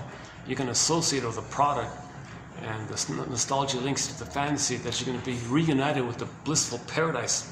The product and the paradise, and the music links you to the paradise, and the music links you to the paradise, and the product to the paradise, using the music as a trigger to the paradise. I'm going to buy that product to get the paradise. That's the power of the nostalgia sales, right? People all over the globe have a strikingly similar conception of what nostalgia involves.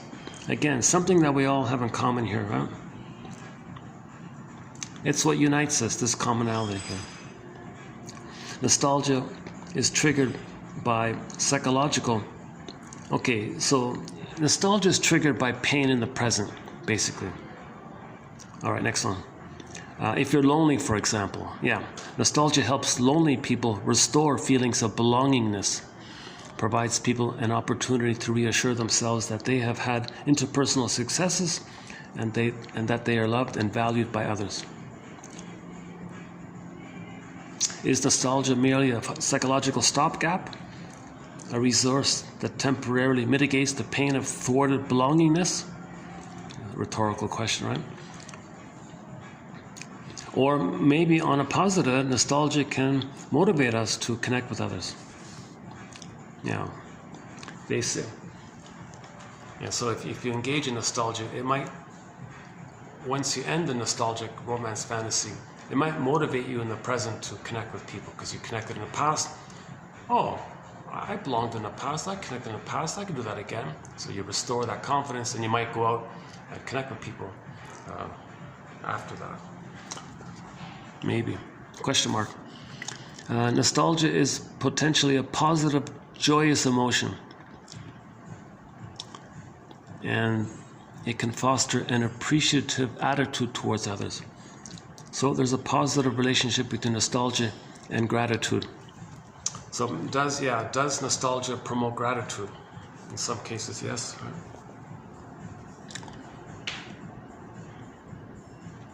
Okay, back to the bigot, whatever. They use nostalgia as the opiate of the people. Okay, so the agent of hate who's rallying up his KKK wannabe buddies or whatever.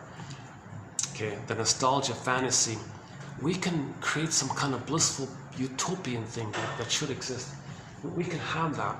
And others represent the mother, and we hate the mother, so we hate the other. That interrupts our fantasy.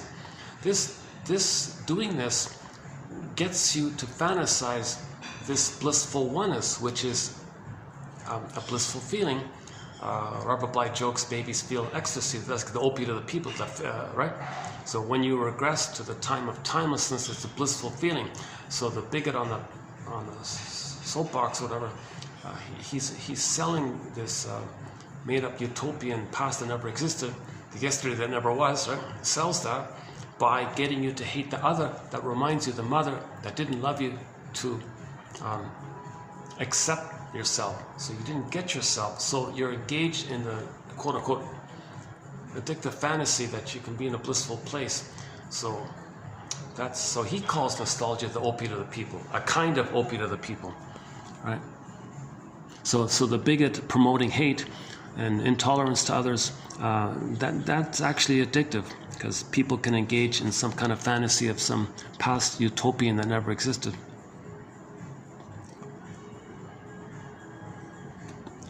The optical metaphor, nostalgia, can be thought of as a kind of telephoto lens on life, which, while it magnifies and prettifies some segments of our past, simultaneously blurs and grays other segments.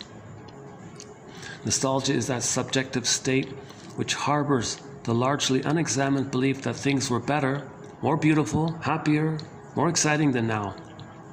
A more or less unabashed assertion of the beautiful past and the unattractive present.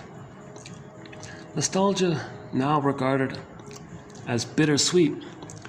Note how far this is from the word's original sense of aggravated homesickness. Okay. There's the advertising. Yeah. Given nostalgia's power as an emotion and the deep resonances it can activate among people, the temptation to use this now more calculable affective quality by promoter, publicist, politician, etc., is bound to be intensified if nostalgic memories of the Glenn Miller Band of 1942 can be placed into service of a particular product, candidate, or cause. What interested party will refrain from doing so? Okay, so if you're selling something, create pictures and music related to most people's fantasy of what might be their youth, of when they were 16 or something, I don't know. The music that was popular at that time. Now, this book was written in '79, so he's talking about the swing music or something. I think for most people today, it'd be more like, for me, it'd be like the classic rock kind of thing. Like if I heard like,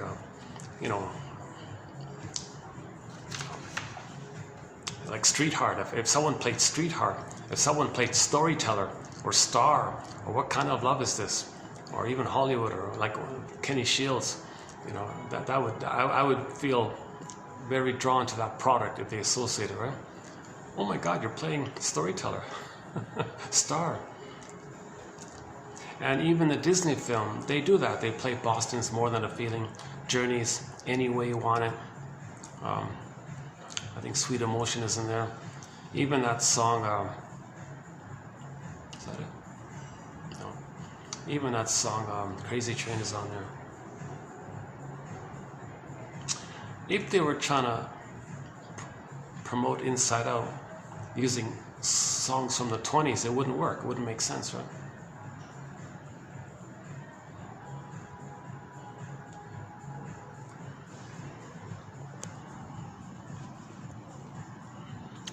Most of us know the past. Most of us know the past was not really like that. Life back then seems brighter, not because things were better, but because we lived more vividly when young. Even the adult world of yesteryear reflects the perspective of childhood. Nostalgia can also shore up self-esteem, reminding us that however sad our present lot, we were once happy and worthwhile. Emotion theorists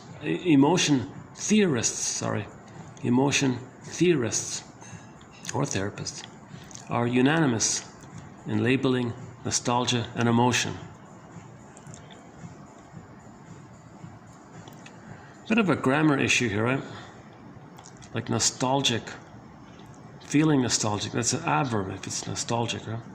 Nostalgia is memory with the pain removed. Nostalgia is memory with the pain removed. That's a good one, huh? A positively toned evocation of a lived past.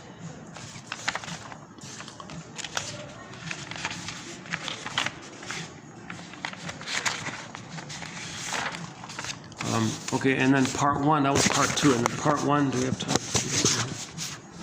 Let's see. Nostalgia is a term first coined by a doctor in 1688. Contrary to our intuition, nostalgia came from medicine, not from poetry. The term nosomania was proposed at one point, didn't catch on. So noso means return home, algia means pain, return home pain, or return home painful longing, not like that. So return home mania. And one guy thought, is it hypochondria of the heart? That's back in 1600. Nostalgia is essentially history without guilt. Heritage is something that suffuses us with pride rather than with shame. Nostalgia in this sense is an abdication of personal responsibility, a guilt-free homecoming. Nostalgics find it difficult to say what exactly they yearn for. What they yearn for. Is it saint elsewhere? Is it another time, a better life? So with all our progress and knowledge, we still don't know much about nostalgia. Maybe nostalgia's even increased. At first glance, nostalgia is a longing for a place, but actually it is a yearning for a different time. The time of our childhood, the slower rhythms of our dreams. In a broader sense, nostalgia is a rebellion against the modern idea of time, the time of history and progress. The nostalgic desires to obliterate history and turn it into private or collective mythology, to revisit time like space, refusing to surrender to the irreversibility of time that plagues the human condition. Yeah, so you don't want to face mortality, you don't want to face time, go back to the place of timelessness. How can one be homesick for a home that one never had? Okay, interesting question. Well, yes, you can be. It's a fantasy, okay. He dreamed of repairing his longing with final belonging. Oh, there it is. He dreamed of repairing his final longing with final belonging. That's the Fawn's one, yeah. Nostalgia, okay, nostos means return home. Algia means longing or pain. Different versions of it. This is a longing for a home that no longer exists or never even existed. Nostalgia is a sentiment of loss and displacement, but it is also a romance with one's own fantasy. Nostalgia is for the unrealized dreams of the past. Nostalgia is for the unrealized dreams of the past. The nostalgic is looking for a spiritual addressee. Oh yeah, for some people, nostalgia is taboo. First wave immigrants are notoriously unsentimental. Okay, if their land was plundered and pillaged, they don't want to think about it. The field of self-conscious exploration of longing without a quick fix and sugar-coated palliatives has significantly dwindled. So again, that's why Pete Docter made his Disney film, because of this. Okay, Miss Boehm says we should slow down and give ourselves time to think and read. Nostalgia speaks in riddles and puzzles, so one must face them in order not to become its next victim. Nostalgia, erroneous representations that caused the afflicted to lose touch with the present. One guy wrote, one of the earliest symptoms is the sensation of hearing. Oh, that one. Okay, let's forget that one. Okay, in German.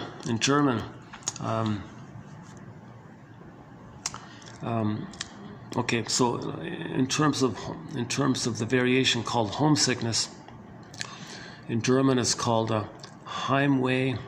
Is that right? In French it's called maladie du pays. In Spanish it's mal de corazon. In the Czech language it's litost. unrestrictedly tossed means at once sympathy, grief, remorse, an undefinable longing, a feeling as infinite as an open accordion, where the first syllable, when long and stressed, sounds like the wail of an abandoned dog. Okay, in Polish it's tesknada, in Russian it's toska. Okay, the Romanian doloros ache. Anyways, and so on. No matter what language you turn to, when you look up the word homesickness, they're saying they're all synonyms. Okay, we can summarize it by saying, I long, therefore I am. Yikes. Okay. Kant thought that's, oh no, let's skip that one. Oh yeah, there's the bigot. Unreflected nostalgia breeds dictators. Okay, let's not do that one again. Nostalgia is seductive. It doesn't convince. Philosophy is really homesickness. It is an urge to be at home everywhere. Nostalgia is what humans share, not what should divide them.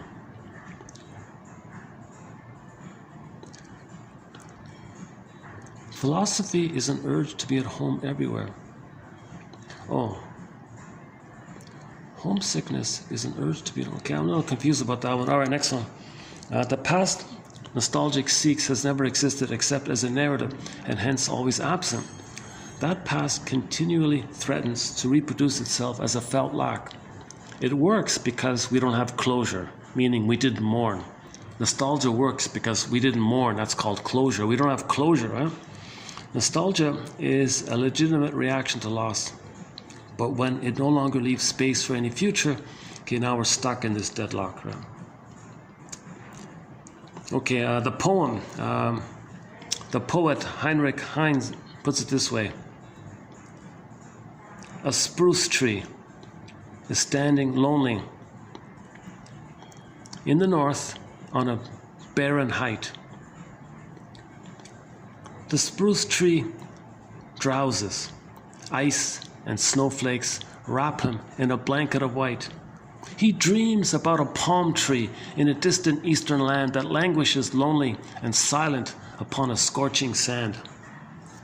Yeah, that's his pain, right? So you got the spruce tree way up in the North Pole or something on a lonely mountain, leaning over, alone, wrapped in ice and snow, and the spruce tree is yearning for his twin, a palm tree in a scorching heat. that's the Fonzie thing, the twin, right? Like they're different, but they're emotionally the same.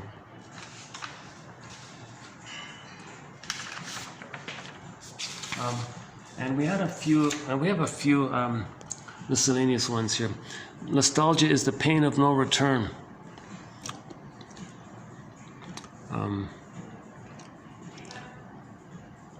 Okay, the loss that produces nostalgia is always of a dual nature, pertaining both to facets of the past that are irretrievable and to the sense of possibility that accompany them.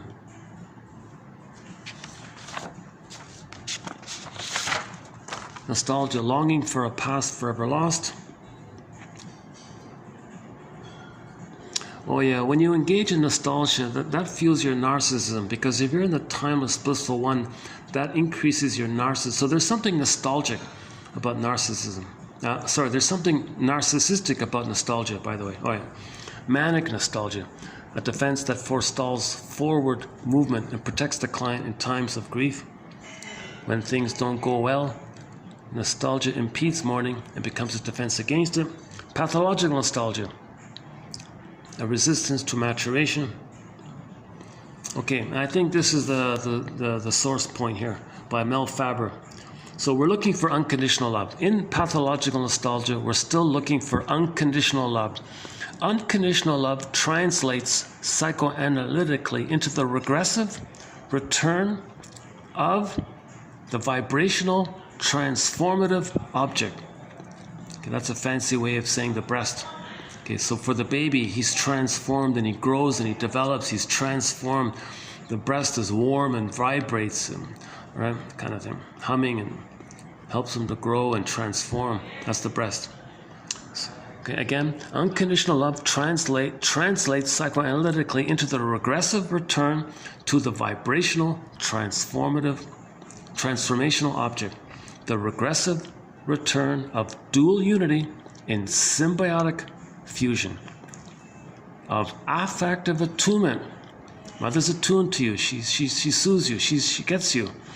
And the mutual mirroring that characterizes the interaction of caregiver and infant during the early period. There's a denial of separation. There's the Garden of Eden, the paradise, the prelapsarian merger before the fall, right? And in that prelapsarian merger, before leaving the Garden of Eden, there's a blissfulness there. A paradise, Garden of Eden. We didn't get it. So whenever we're stressed, we're going back. Well, I gotta get that because I can't live in the present if I didn't get my needs for that in the past. So you're going back there. And plus when you go back there, there's I finally got it because I can imagine it now. Let's check up the balcony before it gets too dark here, yeah. Plus, I guess they're going to start to come in. Give me a minute to pack up here. Hold on a sec.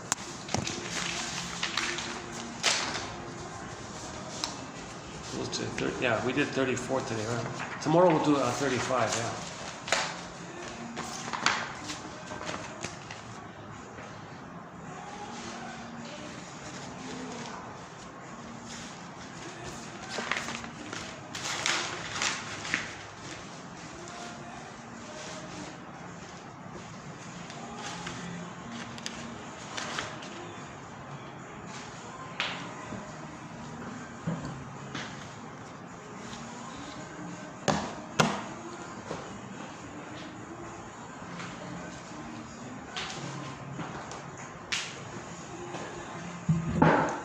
Give me a sec. I gotta return the. Hold on a sec.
Quiet here.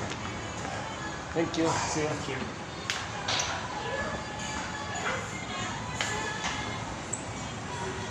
Thanks. Yeah. See you.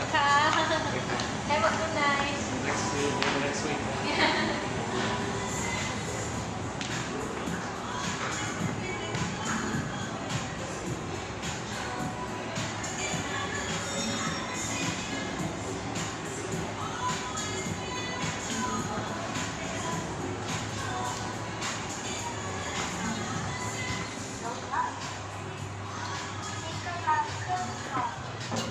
See if we get lucky. If we get lucky, I'll show you the view outside, yeah. Let's check the battery. Yeah, so we're posting this in the year 2024, early June. Oh yeah, so in about less than 2 weeks, Inside Out 2 will be available. And It's a very clever. They're doing a great job. Now think about the basic message in the sequel. It would be pitiful for any child to go through life with anxiety, envy, boredom, embarrassment, any nostalgia, right? So we want joy, sadness to return.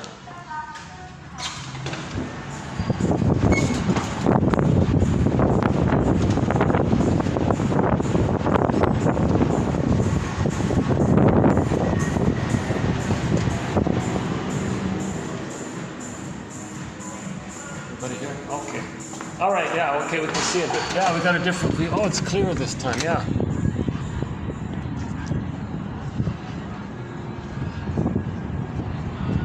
Okay. Well, that's oh, I see. You know, okay. You know what I'm thinking? It may be that block in the center of the yeah, those ones there. I'm thinking maybe that's the core, the main core downtown part. I'm thinking. And the sort of second, and then all that away. That's also the next one. I don't want to get the guy in the pool. I gotta be careful. Anyways, this is where the red lights. That's southbound. Or no, sorry, that's southbound. What am I thinking? Anyways, this is eastbound. Eastbound, yeah. This SkyTrain goes east and west. That's eastbound.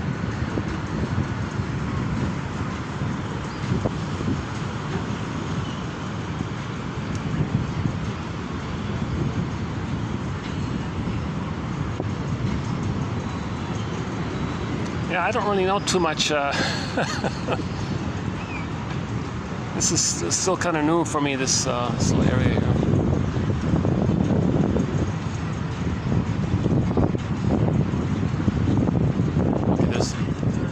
Okay, there's people in the pool, so I gotta be careful. I don't want to get anybody in the camera here. Let's hang out here for a couple of minutes, anyways. So your mission, should you choose to accept it, is to identify one quote in this batch. Okay, write it down, do something with it, email it to yourself, to a friend, comment on it. What does it remind you of? Why did you choose it? Free associate, and maybe something might come up. You know, you might get you want to make the unconscious conscious. See, free association is the main thing, so-called basic rule. What is it? If we just freely say what comes to mind spontaneously, you might get like a, oh my God, you know. So. For me, let's see.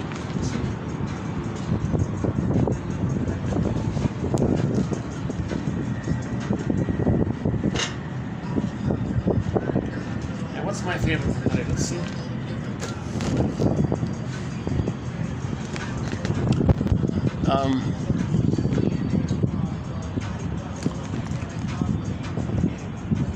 Okay, this whole issue of nostalgic memory.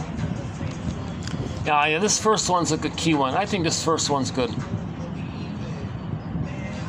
If you're engaged in too much nostalgia, that means your life force is attached to the past, either in hate or in idealization. Then you don't love people in the present, you see?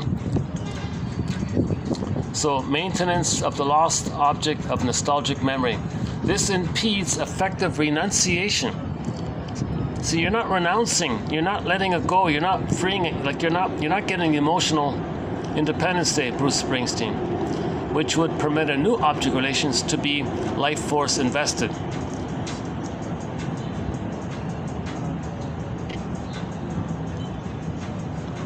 The failure of mourning leads to a continuing search for the idealized loved object. You see, the failure of mourning leads to a continuing search for the idealized loved object. Okay, if you're just looking for this impossible idealized loved object, then obviously there's going to be an inability to accept anybody in the present. Nobody's going to measure up to that, and you might depreciate people in the present. And that's draining and disappointing and so on. Everyone falls short of your idealized representation, right? And that first one's a key one, I think.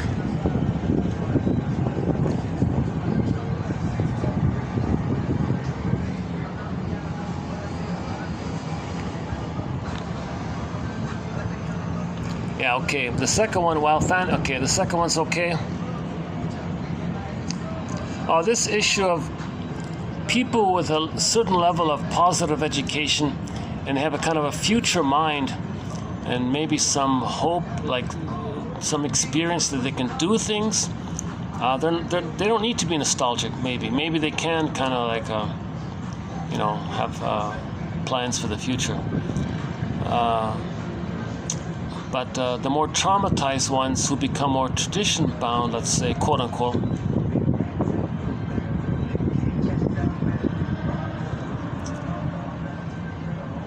they're more inclined to dwell in nostalgia, and then that can be the opiate of the people which somebody exploits. Nostalgic memory may represent only a longing for something dreamed about. Yeah, that's a good summary of it there. Okay.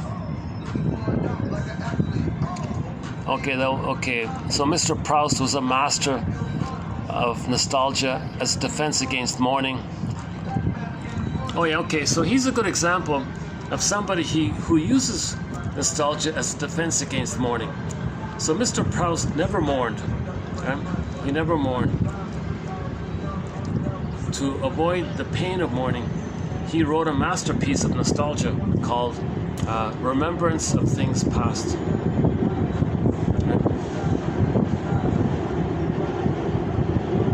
The experience of nostalgia is both ancient and widespread. So this has been going on forever.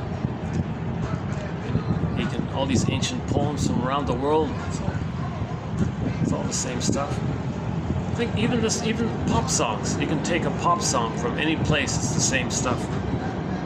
A lot of it's nostalgia, yearning for that blissful experience, something dreamed about. There is scarcely a person who has never experienced it.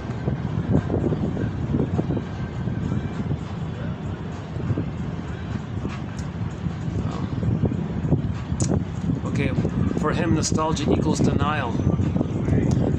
Denial. We're not talking about the river in Egypt. Denial of the painful present. The name for this denial is Golden Age thinking, okay? The erroneous notion that a different time period is better than the one is living in.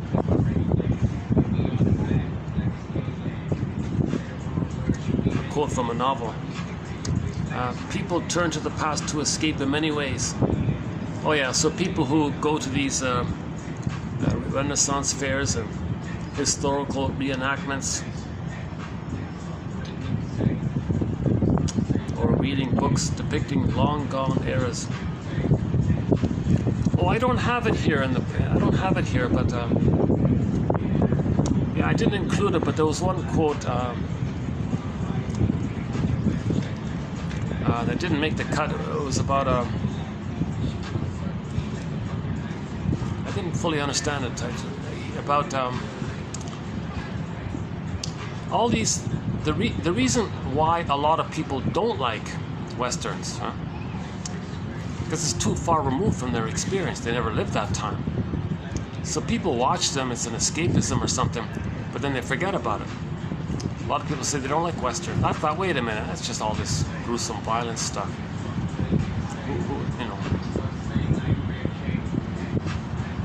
So I didn't include that one. So in order to be nostalgic, you about some movie or something, it touches your life in some way, right? Most people didn't live in the Old West, Old West, with the Lone Ranger or whatever.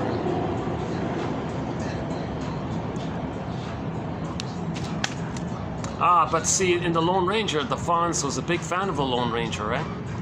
Because he related to him as being a lonely person. And he's a lonely person, so he related in that way. the shared psychology, right? So it wasn't about the West or whatever, Old West or something. It was about the personality of that person. Yeah. So he feels like a modern day Lone Ranger, the Fawns, right?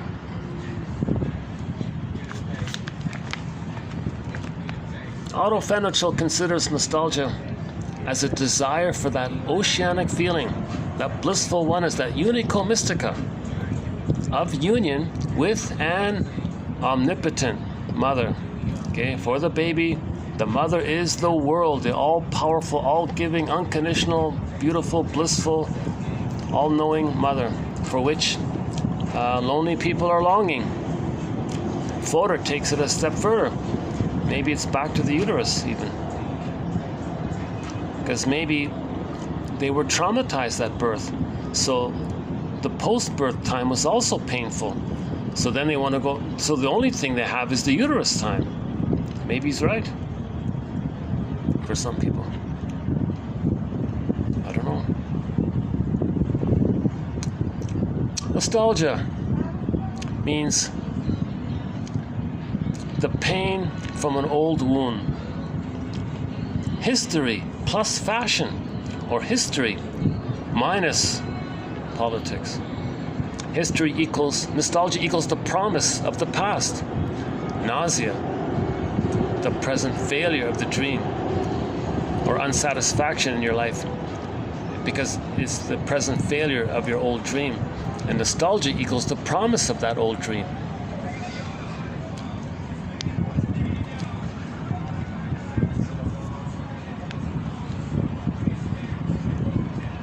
Okay, I'm just going to stick with the first one. So I found one, that's the key one there, the first one. The rest are all okay.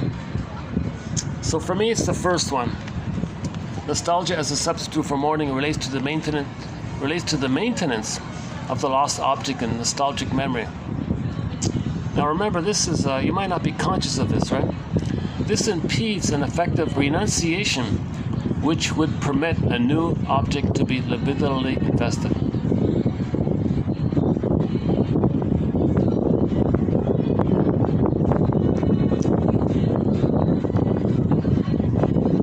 Yeah, so this would be the person who marries, but that person they marry is a substitute or a surrogate parent, standing in for the parent. So there's incest taboo. So they have an affair with another person. You see? So the inability to mourn might lead to this split phenomenon, the wife-mistress dilemma. Hey, wait a second. We don't have that thing. We have it here. Where's that? I feel like I'm missing something here. Hold on a second. Oh yeah, okay, hang on. And tomorrow, we've got another one in that area. Let's see. Yeah, here it is here, tomorrow. Yeah, see, the neurotic, examples of neurotic preconditions for relationships may be found in the compulsive need of some men to fall in love with women who belong to another man, with promiscuous women, or with women who are or appear to be in need of rescue. Freud demonstrated that these preconditions are techniques by which the primary process converts the woman into a mother substitute. So if the man doesn't mourn the loss, okay, the unconscious, called primary mentation, is going to see the wife as a mother substitute. They are consequences of the fixation on the mother. Now, neurotic women do the same thing. For example, she can't relax with the husband, so she has a boyfriend, right? Where they love, they do not desire, and where they desire, they cannot love. They seek objects which they do not love in order to keep their sensuality away from the object they love. So there's a huge split there, right? If you're stuck with the mother or father, with the parent, then whoever you marry is going to be seen unconsciously as the parent. And there'll be an intimacy problem, incest taboo. So you find someone else who clearly separates you from the parent. So there's an immense safety there because you don't marry them, right? That's the mistress phenomenon, right?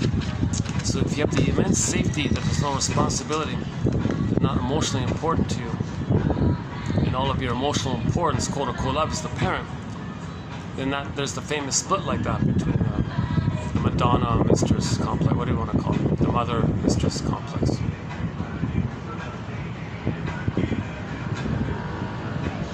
Yeah, well, let's update that next time. Ah, there's still light out, eh? Look at that. Got a nice little breeze here. You know, this, got a nice little summer breeze here. That's great, yeah.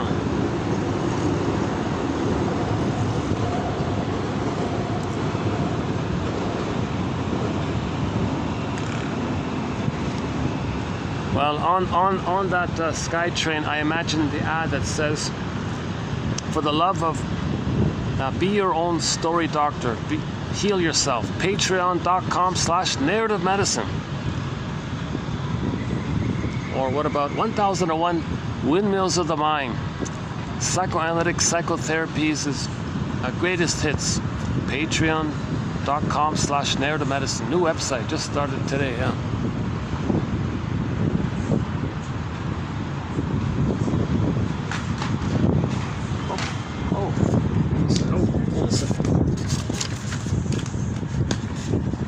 Let me put this.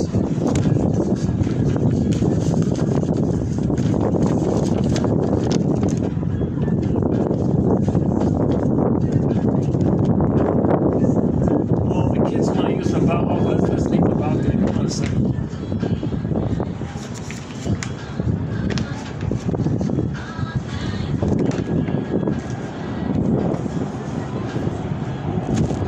Oh, I see some kids want to come to here. Okay, hold on. Let's get out of here.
Let's just go for a brief walk while it's still light out.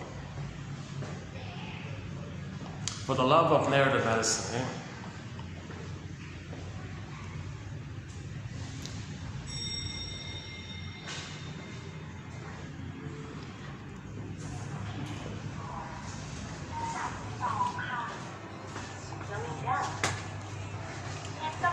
You know, reading these quotes about nostalgia, it will trigger memories. Like I had like a couple of dreams from my childhood, kind of thing.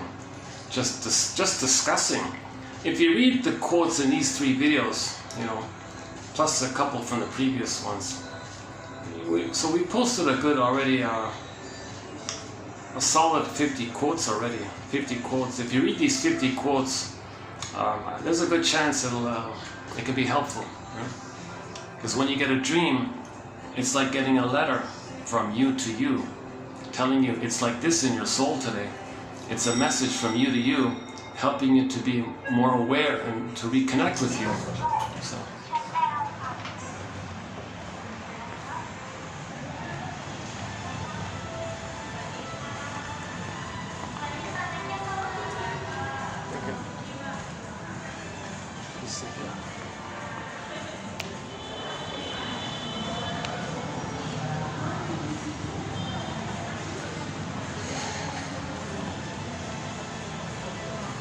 Actually, it's a little quietish here at the moment. Usually this place is always packed.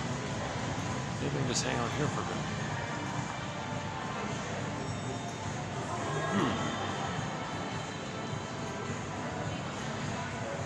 Yeah, it's pretty windy out now, yeah.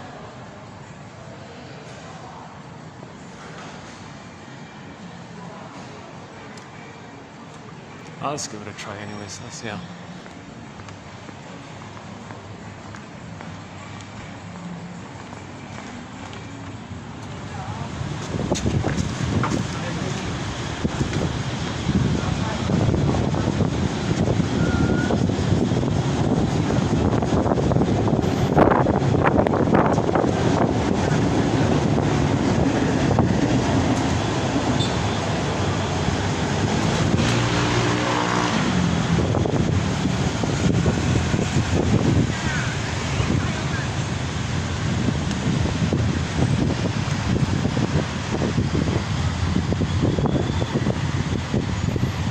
Actually, there's another little hotel at the end of this street here.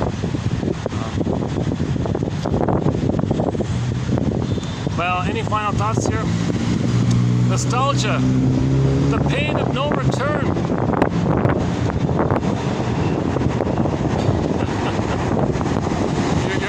you're wanting to return to some made-up thing that's wonderful, unfulfilled dream that should have existed. But there's pain there, but there's a sweet, bittersweet pleasure because you're indulging in that blissful kind of place while you're feeling the pain.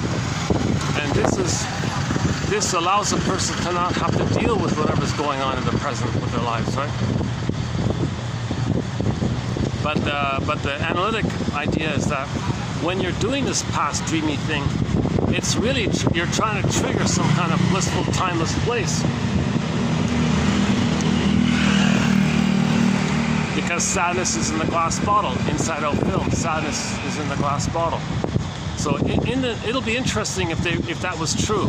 If they're going to put that little granny character called Nostalgia on the console, and then if that's the case, Riley will admit some kind of loss, right? But she can. I experienced some kind of loss. I lost something here. And now, then the granny pops up on the console and presses the console. Okay, we're gonna take you back to Minnesota. You're at the ice pond there playing hockey, birds chirping, or penguins and Canada geese are flying around. I don't know, Minnesota. So the greenery, the verdant, lush greenery, and the snow and the pond and the tobogganing maybe. So the granny will create some kind of scene from Riley's past and make it more elaborated.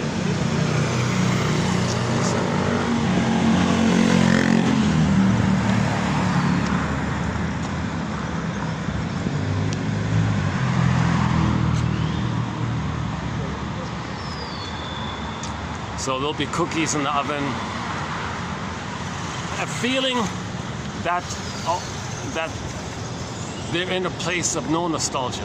Oh yeah, one quote said that we're nostalgic for the time when we don't feel any nostalgia. Like young people don't feel nostalgic, right? So that's why you're going back to that time.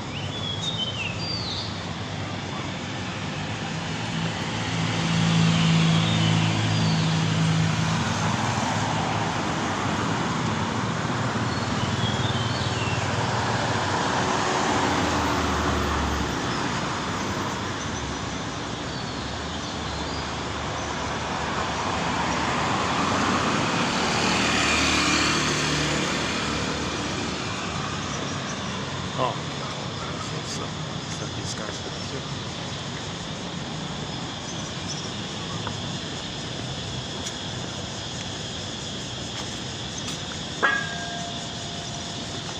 here. Yeah, it is. There's a bit of nostalgia. The quote about nature, right? So I can hear the crickets, the cicadas, and so there's like a fantasy of back to nature. Right? But when people have these nature fantasies, They're forgetting about the mosquitoes. They're forgetting about the mosquitoes and things. Oh, there's the gecko. Can we get him in the camera? Let's see. Oh, he's gone. Little baby one, huh?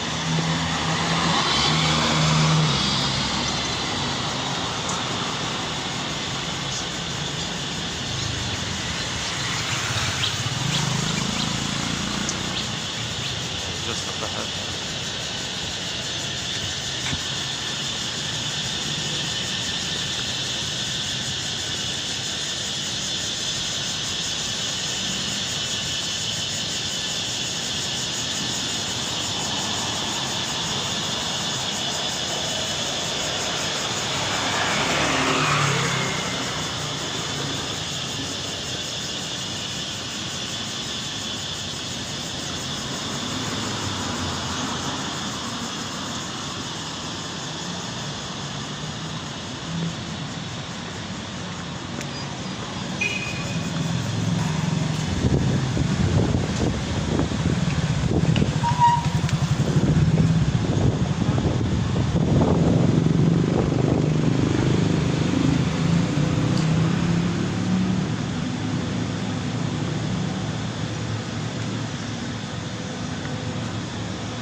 I'm just gonna sit there for about 10 minutes. Is that okay?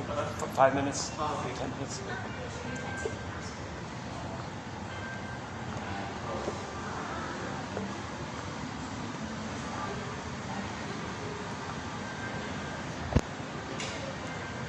Yeah, these guys have nothing, like no rooftop. This is a smaller kind of hotel. But it's a good location because it's quieter, right? Like you're off the main road. So it's probably more peaceful here. Okay.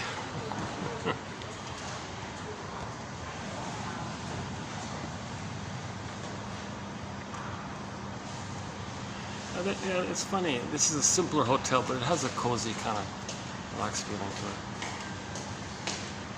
it. Yeah, unconsciously I come here sometimes at the end, right?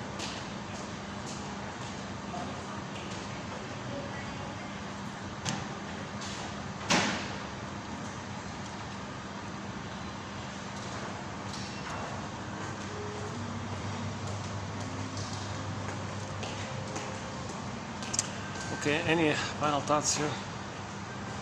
Nostalgia. Nostalgia sells, huh? Yeah, that he made a big. One author makes a big point about that. That marketing companies, research companies, whatever, all those, what do they call them? Those focus groups and all that. Well, tell me about songs. What are your favorite songs? Favorite places.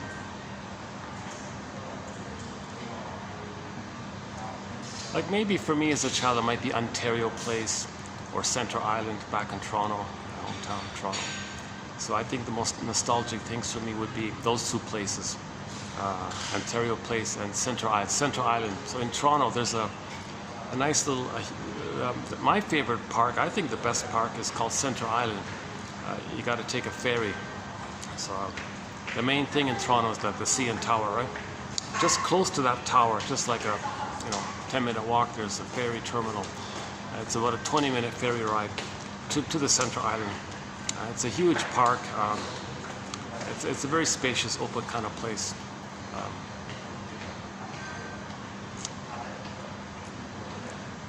So you could run freely kind of thing a little bit. And the second one, also not far, like on the opposite end of the CN Tower. So that's it. So east of the hang on.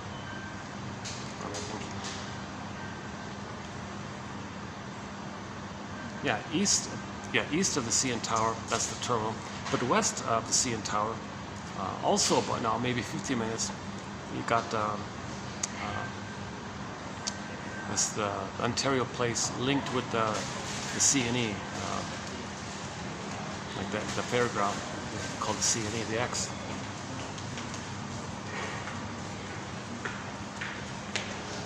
But maybe more. But I found I had more fun at the Ontario place than the X, I think. So if there were a product showing you scenes of those two, plus playing some street hard or maybe Triumph or even Prism or Ron Tabak, I mean the original guy, Ron Tabak, or Sanchez, of course.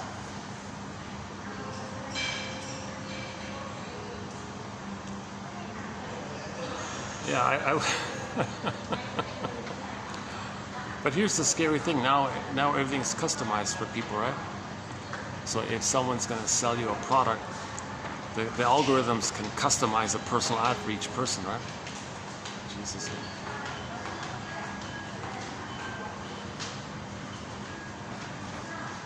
That's easy to do, right? It takes your birthday, finds out where you lived at that time, identifies the famous landmark places, what were the hit songs on the radio at that time, take those sequences together and customize the product ad to you. But for the other person watching, they get a different version of it based on their age and where they lived as a child and all this.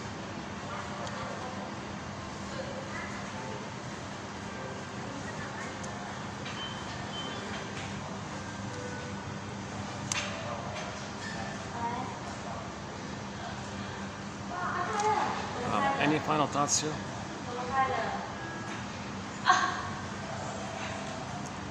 You know, there's some truth to this, because 2 years ago, I was on the shoreline myself doing some of these videos. Despite the problems, there was a real potential there. I had the heron and the Canada geese flying, the balloons, the seals, and even had a bumblebee on my phone once. You know, it was a nice kind of setup. And I thought, you know, part of me is a little nostalgic about that time. Gee, what if I could have stayed there, had a cottage near there, and I could have like set up there permanently, kind of thing. And I kind of really improved and did a whole thing with the ocean in the background, with the birds flying behind me, and then I could and bring in the boombox to play the songs. It's been a very long time since I've played any of our songs. Jeepers, yeah. So we have an incredible soundtrack on our here.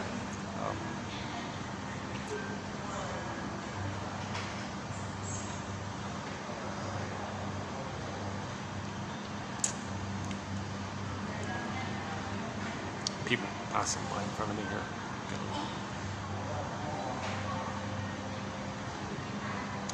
Oh yeah, back to that neurotic issue. So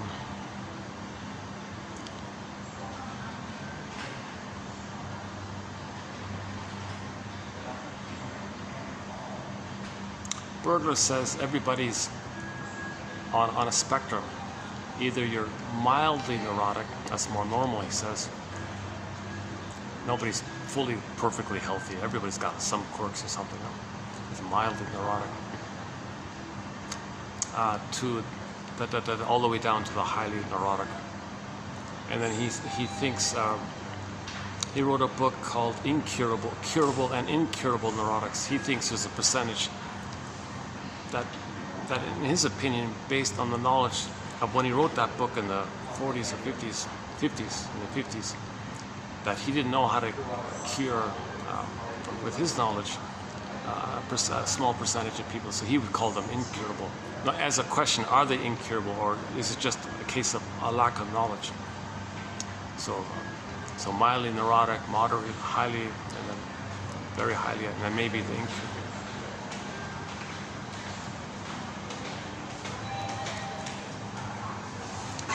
He was extremely popular. Like, he was way too busy. Like, he saw people like constantly all the time by the looks of it. I'm referring to Edmund Berger, one of our mentors. Yeah, Edmund Berger.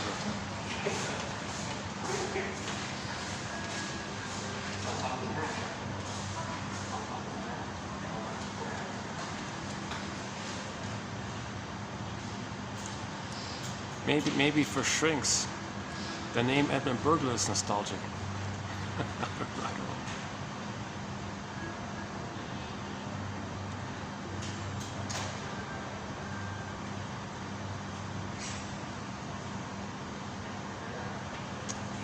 But the positive point of nostalgia is to help you identify the reality of things and learn about yourself and what was real, not real, and be honest, right? That's called reflective.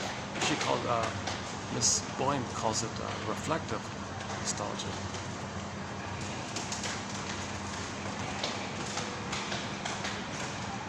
Okay, so the main thing is if someone feels lonely, not sure about themselves, problems in their life, they don't feel meaningful, they don't feel that their life is meaningful, or they don't think their future is going to be meaningful, or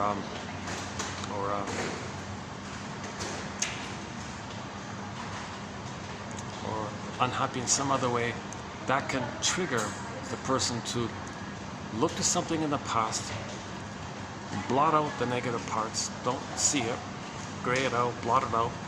The pretty parts, you prettify it, you amp it up, make it brighter, and then see yourself in there, in the fulfillment of what could have been, dreams that should have been, or whatever, the man that could have been, and stay in there, and then just linger in there, I guess.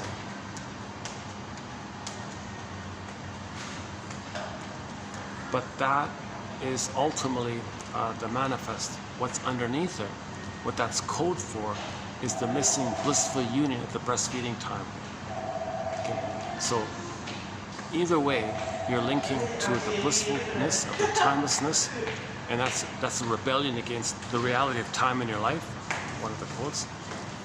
Plus there's a narcissistic element where you feel important, on top of the world, one person said. In nostalgia, you feel like you're on top of the world, he said, right?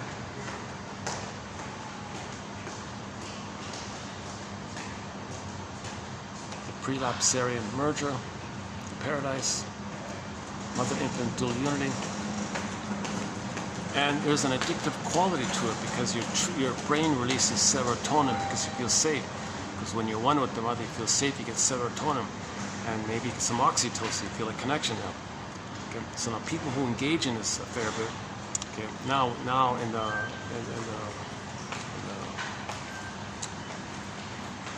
scam artists, whatever, can stand on the podium and say, can sell these images of the past.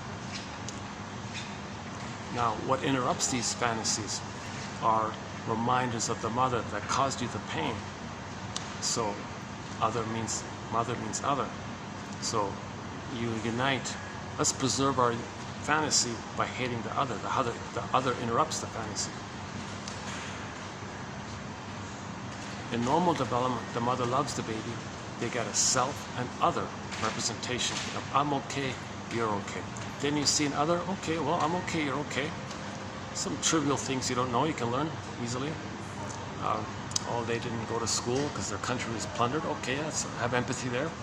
What if you didn't, so a little appreciation like that. And maybe a little desire to help because maybe you benefited from the plundering of that person's country, and you got an easy life because their family suffered. Jesus. Reality.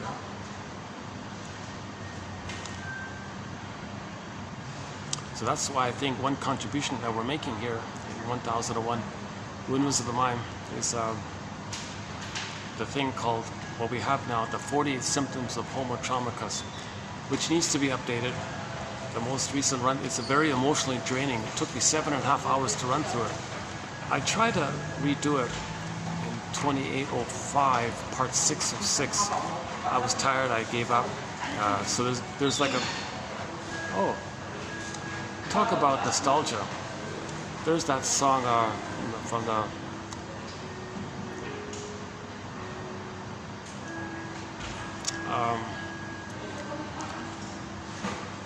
from that famous Titanic movie, right?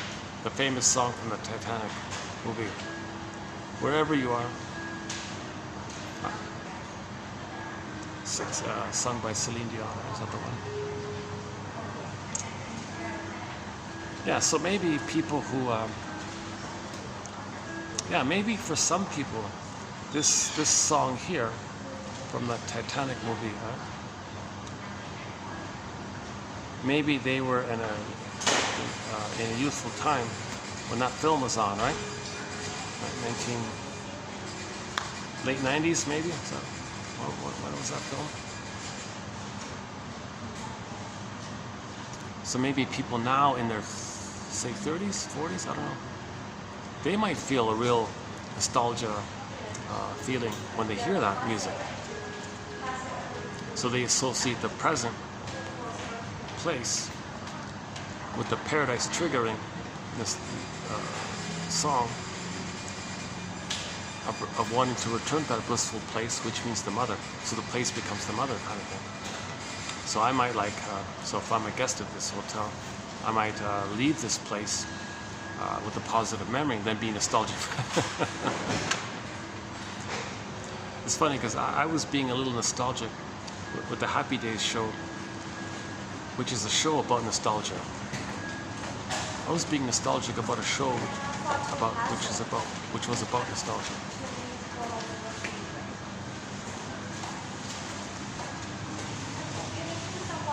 Yeah, once again, Happy Days, season 11, episode 14.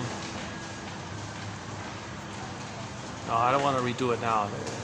I thought I did an okay job. It's the last video, the one done in the park. If you scroll the cursor across, just when I arrive at the park spot, when I set up the chair in the park, right there, I just talked about it.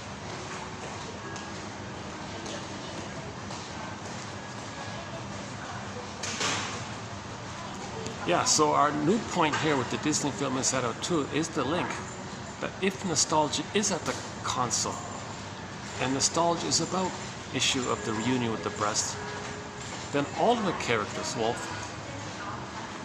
well, there's clearly 4 of the 5 characters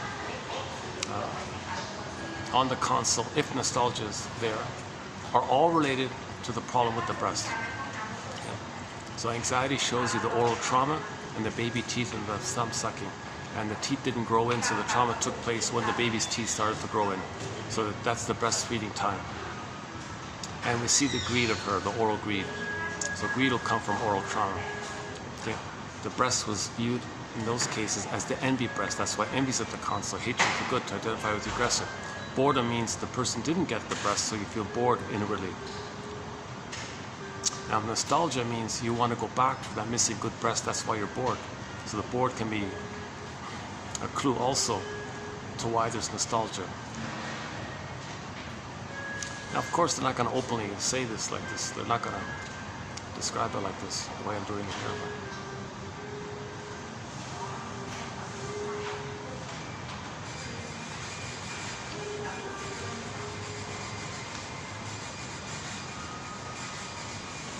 So yes, like in the first film, Joy and Sadness, well, the whole gang of them is going to come to the console. So at the end of the film, we'll see all 5 of them at the console. Probably there may be some anger involved and shame involved, but there's got to be sadness at some point. There's going to be a sad scene in there. Then the 5 come up to the console, and then Joy can run the console again. And then anxiety will sort of take a back seat, like the other characters will take a back seat. So you might see at the end Joy back at the console, okay, and all the others are sort of back seat basically, and they're available as needed kind of thing. But if they do it Inside Out 3, 4, 5, 6, and you could do it for the whole life, right?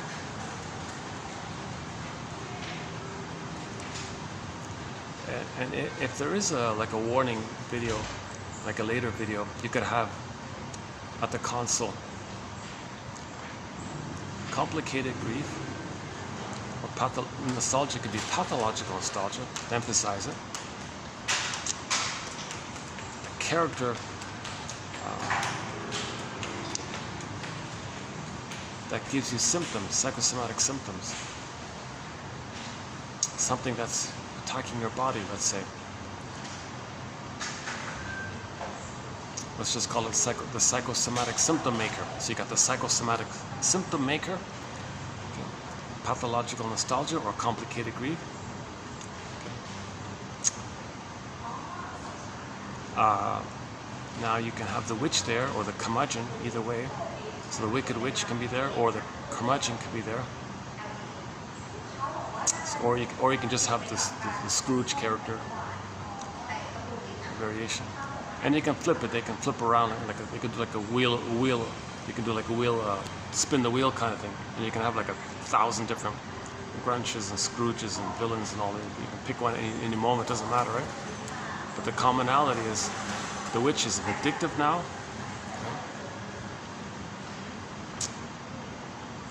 You can have Iago. Oh yeah, you can have Iago. Iago is part of the witch that wants to see goodness damaged. So there's the vindictiveness of the Iago. So you could have an Iago, wicked witch, psychosomatic symptoms. May or may not be psychosomatic symptoms. Sometimes the disturbance doesn't go in the body, it just goes to the personality. So it doesn't have to be there, psychosomatic symptoms, right? So that means joy, sadness, and the gang, they're very far. They have a longer, harder journey to get to the console. So there'll be more drama and more effort to get back, right? And the first film was not too difficult. Joy, sadness came up. Second film, this one, it'll be relatively easy to come up again. No, but harder than the first one. So as the person gets older, it gets, yes and no. It can be harder and it can be easier, because if the person is engaged in self-reflection, it might become easier and easier. If the person is really wounded and they're avoiding it further and further.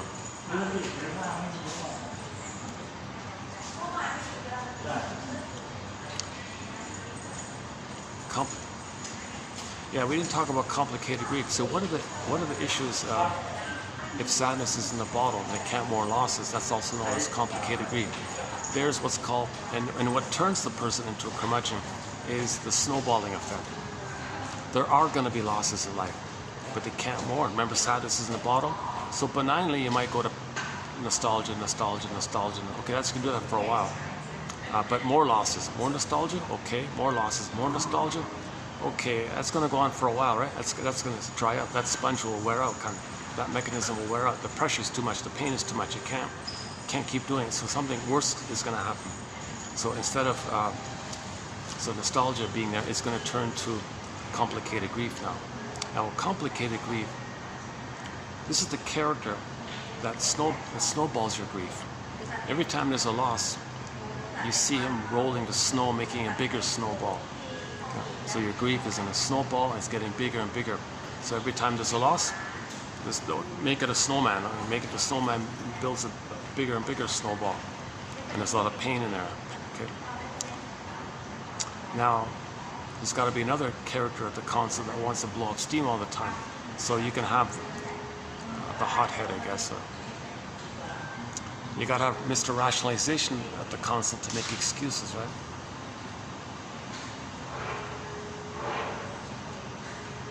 Okay, anyways, as the person experiences new losses, that triggers all the previous unprocessed losses. So that's the snowballing effect, because another loss in the future triggers up all the accumulated past previous losses unprocessed. So it builds up like that, like a snowball building up, rolling down a hill. Now, because of this, the person doesn't want to feel any kind of loss. So, as a defense against that, they want to become very controlling. So they might be more OCD-like, more controlling, thinking that if they get their way all the time, that won't trigger any kind of disappointment or quote loss that triggers all the previous losses. So now that's the kindling effect, because now they're going to be more micro-controlling, more petty, more picky, like that. So at the end, that's why they're curmudgeons. one little thing they don't like, they're enraged because remember, anger is there because you don't have the ability to mourn. You feel anger, so you're blowing, not pain, but steam, it's tension, anger like that. So the curmudgeon is always blowing off steam because he can't feel the pain of loss because he didn't get his identity. How does he get his identity? He's got to get the story, narrative medicine, for the love of narrative medicine. He's got to get the story of the mother, identify the issue with the mother realistically, honestly. That'll help him to differentiate. Then he's good. Then he can mourn. If he doesn't do that, he's still stuck there with her. He's still entranced in this oneness with the ghost, and he is her. They're blurred up like that. He can't separate from her. Another way of describing melancholy, or this sometimes called melancholy, is that theoretically, let's say, since the fusion is still there, one way of putting it is, if you were to admit the loss of his mother, and he is the mother, it'd be like losing yourself. You can't do it. It's impossible. So that's part of the complication mourning, also known as melancholia. So it's either mourning or melancholy. Melancholy is synonymous with pathological nostalgia, complicated grief, aggravated grief, the derailment of the grief process, okay, pathological reminiscing or pathological, or today's one, excessive sentimentality. I guess we can do it that way.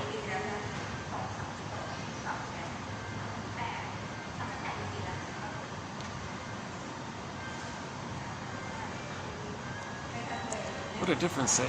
They've got a little vending machine that sells coffee. It's you can almost buy 10 of them. You can buy one from the machine for almost a tenth of the price. Huh?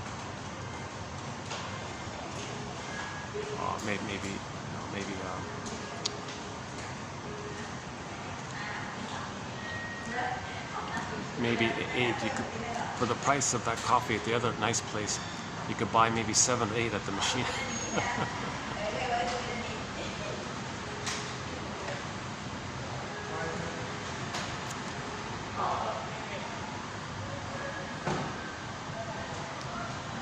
It's too bad these guys don't have any room I could use, because I could come here and buy a bit.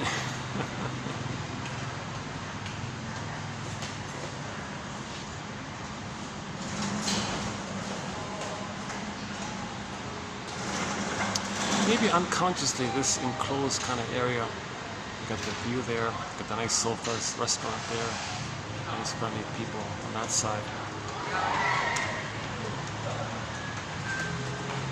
This does have, for some reason, this does have a living room-ish feel, this little, where I am, yeah, this sort of area.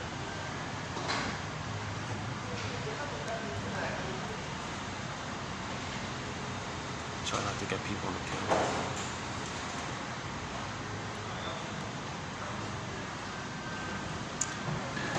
Any final thoughts here? How's the battery? Battery's holding up. Battery is holding up, 725. Oh yeah, new website, huh? Patreon.com/narrative medicine. My first choice was taken. It was going to be psychoanalysis, like with the buy me a copy. It was buymeacoffee.com/psychoanalysis. Luckily, it was available, but it's useless because their intermediary service doesn't work all over the world. Just a few places, like with the GoFundMe. So hopefully, finally, I'll have a reliable, easy to use, working, functioning, normal ability for anyone to get this encyclopedia.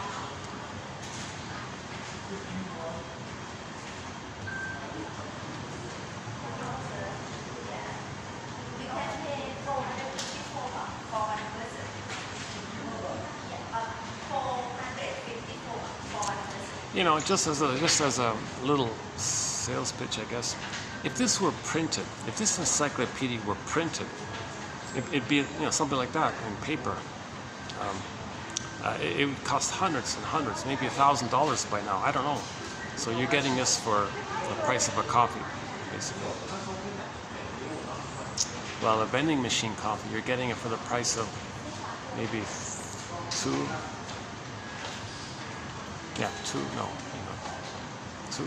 two or three of these vending machine coffees.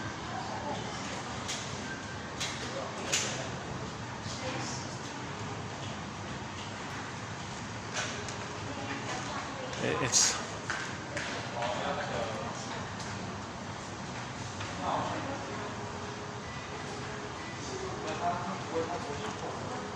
like my impression is you can, if you have it on the phone, then you can read it offline. So if you're you know, at the park or whatever, you don't have the service, you can read it offline. You just scroll down, just read 10 minutes, you'll get a aha. That's my kind of hunch, that if you just read 10 quotes, there's a good chance that one will kind of offer some connection.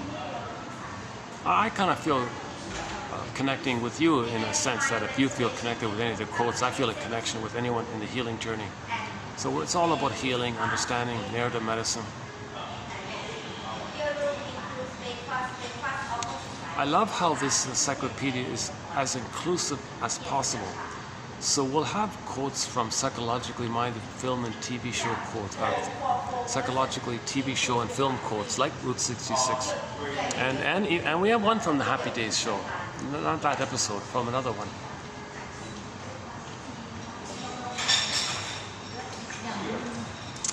One where the Fonz helps his buddy with the bully, that one there. With the cuticles one, yeah. Cuticles one. And we do have a thread of sort of on the lighter end, just momentary self-soothing, self-help exercises. Like practical little things you can do to get you through a little moment.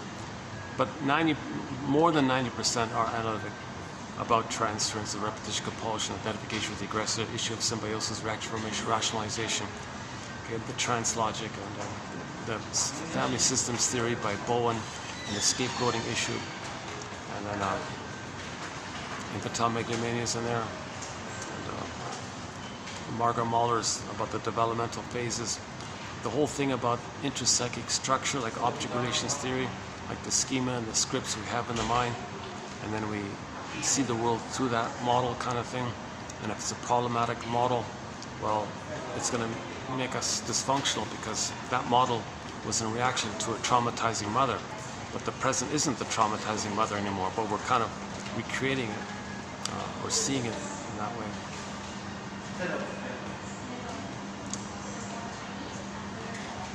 In conjunction with the repetition compulsion to get a better script. So the interpersonal, baby and the mother, leads to intrapsychic, which reveals itself later on in our dealings. So we studied all of this. The original interpersonal, which leads to the internal working model, they call it, some kind of model, intrapsychic society model. I don't buy this with the sub. That's too unhelpful. It's very unhelpful, even damaging. I don't use subpersonality. Forget that. I don't even really like ego states. That's also not too good. So here's where jargon is okay. You got relational units, part self linked to part other. Okay, another part self linked to another part other. This kind of Masterson's calls it ro-ru, and wo-ru. Okay, and so on.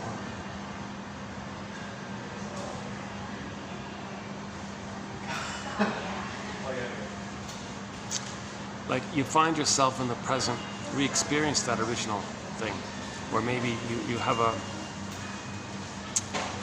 try to initiate something that's called real self-activation. Like as a baby, you had your knees and all this. Mother said no, it's a pain. Now when the baby was in pain, something occurred to make him feel better. Maybe the mother, okay, here's the rubber nipple with some honey on it. Yikes. Okay, in the present, you initiate something that triggers that old pain. Then you run for some cookies, honeyed cookies. So that's like as above, so below, inside. Another way of saying inside out. That psychic structure, okay, the outside is created by that psychic structure, as above, so below, inside out, like that.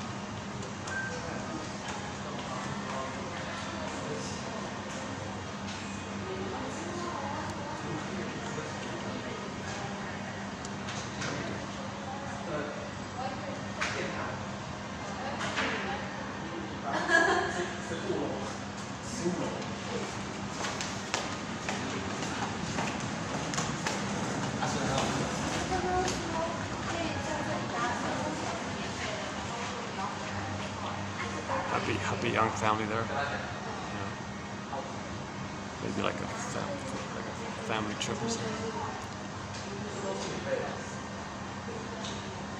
Well, yeah, so these kids, they'll create these memories of their traveling with their parents, first time abroad. They'll remember this stuff. Nice enough weather, basically. Yeah, nice enough weather. Alone with the parents, just playing. So they'll remember this. But maybe it wasn't perfect. But it was something good. Maybe there was a potential for something better. But whatever. Mixed bag, let's say. Later in life, if there's stress in their life, they may think about that time in this hotel and forget about disappointing parts. Focus on the missed potential of the best, of how better it could have been, and blow that up. Then you linger there. That's just like a bridge to the deeper issue.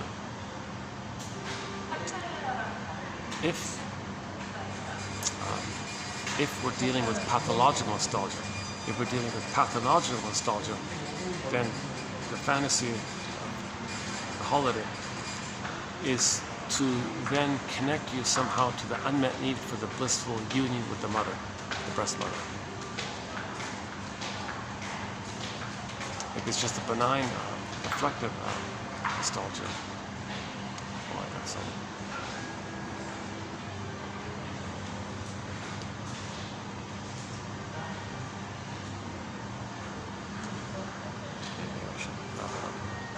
How are we doing here? Let's see, battery's holding up, 734.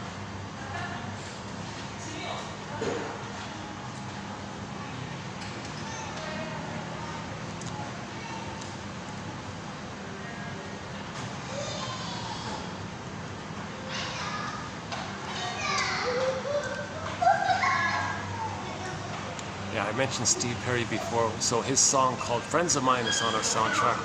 Good song, blues rock song, fun, upbeat kind of song. The main line in it is, it doesn't matter who you are. You can't buy friends with caviar, he says. And when I heard, I recently learned he's an only child. So I was thinking, and here's a song about friendship and all this. So I was thinking maybe in the future we'll pull some quotes on the only child syndrome or the birth order system. We don't really have any. We never looked at that area. But, you know, in getting your parents' story, it might be a good piece of the puzzle. When you're getting your parents' story, identify the birth order of your parents. Was the father the oldest child, or an only child, or the youngest, or whatever? Same with the mother. That might give some clues, right? Yeah, let's say the parents have problems with the siblings, a lot of fighting with the siblings. Maybe they transfer that to the kids. Are both parents stinger personality patterns? That means they scapegoat on one of their children to have an excuse to discharge their tension with the slogan, spare the rod. That's just a camouflage rationalization to blow off steam, to keep the parents together, and the kid goes along with it. Again, with the triangle thing. Murray Bowen. Yeah. So we did 4 videos on the work of Murray Bowen about this triangle issue. He really makes a big deal about it. He thinks it's really a key thing that we're overlooking. I've kind of limited mainly to just like when the parents scapegoat a child. Right? Like the father and the mother are both stingers. They don't make I statements, they don't trust, they don't feel, they're both married to mom. So their marriage is more utilitarian. So the hostility that the two of them feel, and both of them having a need to blow off steam, they don't want to blow off steam on each other. So they create the conditions, okay, for one of their children to be naughty. Okay. Then if the child's naughty, okay, the parents can then say and feel justified. They created the chance to create the excuse, spare the rod. That's just a cloak because they want to blow off steam and be angry at the kid. So that kid's scapegoated. There's a triangle there, right? So that kid might step into this role to keep the parents together, to please the parents, and he'll go along with this. He might even feel important or something. Now, Okay, to a degree, right? So that's the thing about the triangle.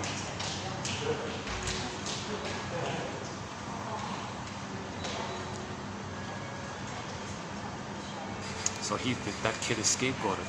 Does it apply more broadly, or is the scapegoating part of it? Okay, there's the scapegoating, blowing off steam, repetition compulsion. Okay, if the mother gave the child emotional poverty, identifies with her, they might give others emotional poverty. Baby handed over his goods to the mother. With others in poverty, they hand over their goods because the child handed over their soul goods to the mother. Mother didn't care. She had immunity, so they give themselves immunity to pillage and plunder because the mother plundered them.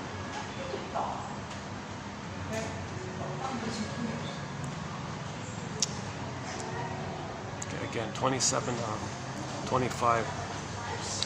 What is it? 27, 25 part. 3 of. Is it 3 of 3? Part 3 of 3. Is that the one? It's the 7. Go to the 7.5 hour video. 27, 25. One of those parts. We talk about prejudice and pillaging and the plundering, village to pillage, religion being used. How religion can be used to create prejudice, which is needed to pillage and plunder that whole area. Why are we short selling the planet for a quick buck? Well, mother short sold the baby's soul for a moment of pleasure, for a quick buck. This whole area, in repetition compulsion, as above, so below. Repeating symbolically what happened in the past, thinking you can change the past, undo the past, correct the past, as a cry for love. Really? Do you think destroying the planet is going to create a time machine for the short seller back to the nursery to get the love that was needed? Not making sense. Again, this whole issue of breaking the ecology and pollution and the whole controlled opposition. The father was supposed to protect the child from the abusive mother, but he was controlled opposition, that kind of thing. And this whole area is sort of like the sociological kind of area. Not a major focus here. It's sort of a side, just exploring, just like being a detective here, just exploring, looking for clues, brainstorming basically. So once again, 30% of what you heard in this video is incorrect. 30% is wrong. Now each person's got to sort of figure out which 30%. That's what Robert Bly does, yeah.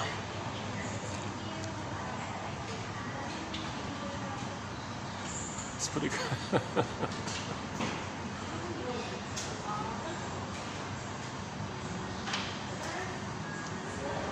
Yeah, I'm just wondering, let's take another peek at this restaurant. Maybe it's always so dark in there. It's,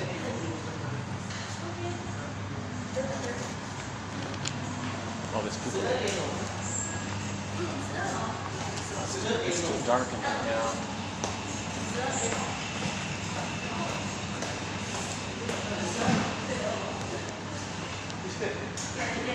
Maybe this one.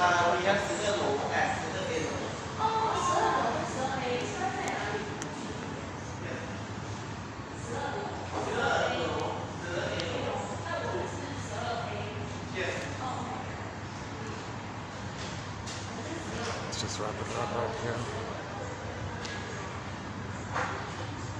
Oops. Any final thoughts?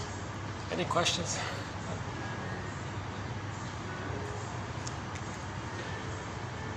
Okay, so lastly, once again, if I may,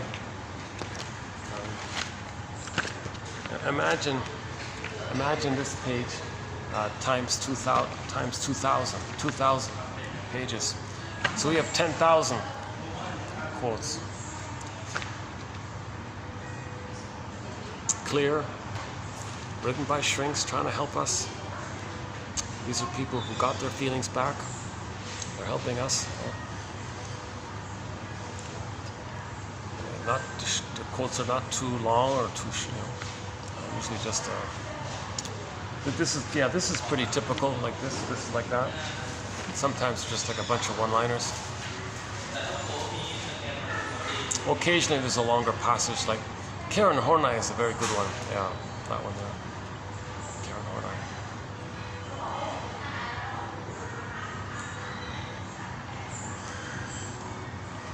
Yeah, some quotes come from psychoanalytically minded self-help authors, like Lucy Freeman recently discussed, and Arthur Janoff also discussed recently. Oh yeah, we did Lucy Freeman recently. She's very good. She was a journalist. She was a journalist in the 50s. Had a symptom. Doctors said no problem. Finally, one doctor said, "Oh, it's psychosomatic." Psychosomatic. So when the shrink asked her, so he went to the shrink, and he said, "You got to ask a very important why question. Which, what are you talking about, shrinker man? Why didn't my mother love me?" Whoa. So when she was able to admit the truth, she said she had a good weep, cry about it kind of thing, and her symptom went away. Never came back, right? So she was kind of healed a little bit. That's what she claims.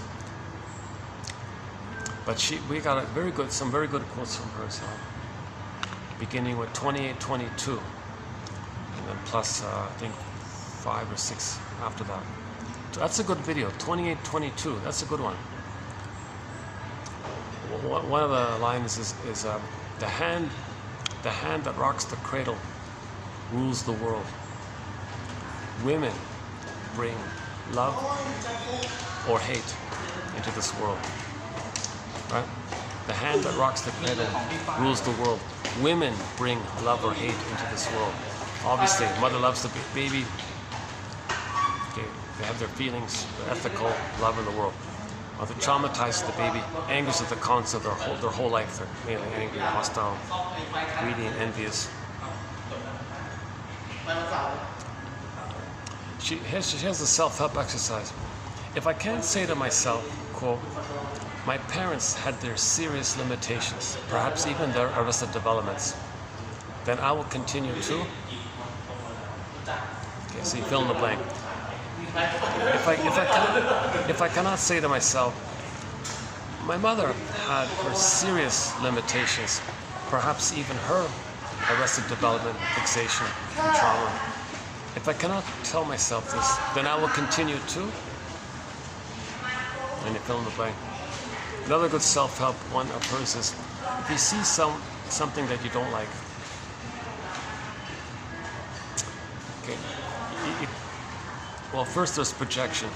Okay, do you have that? It might belong to you, what you don't like. But another one is about empathy. You see something that you don't like in somebody or something. Say to yourself, that's their defense against fear. Usually what you dislike in a person is their defense against fear.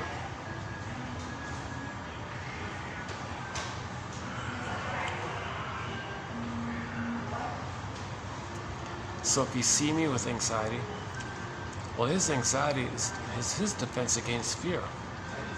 Yeah, old fears from childhood are coming. Anxiety means you're living the old fears from childhood.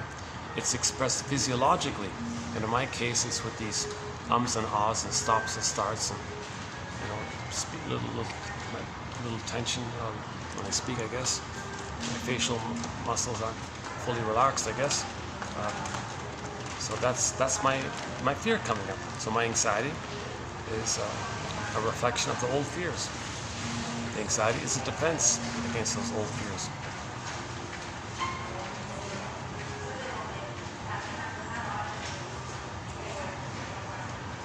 I'm trying to manage those old fears, face those old fears. I think I'm making this guy a little anxious.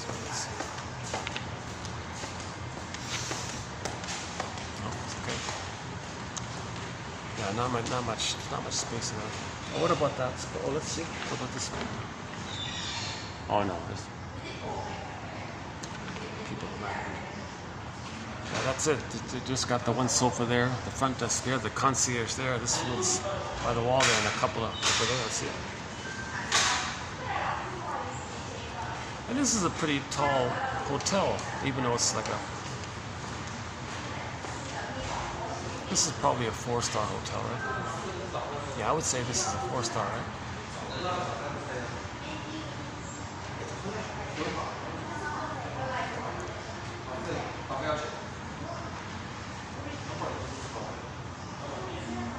Yeah, the other one that's considered a 5-star, right? This place.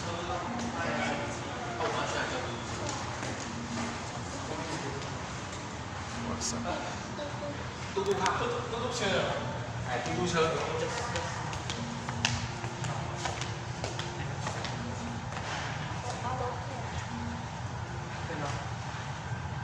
Huh? No.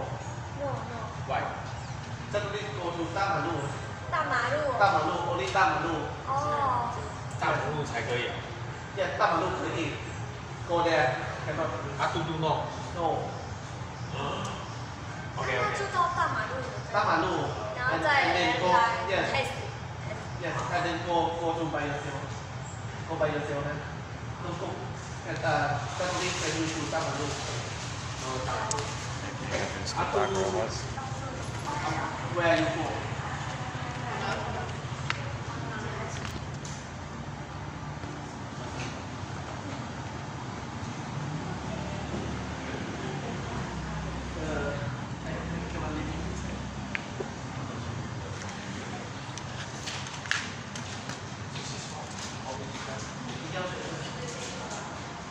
Usually, the things you dislike in a person are their defenses, are their defense against fears.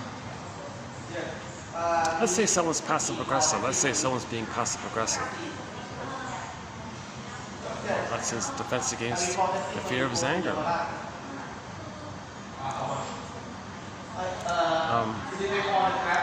Hang on, let's take it up. Hold on a second. Let's take it up.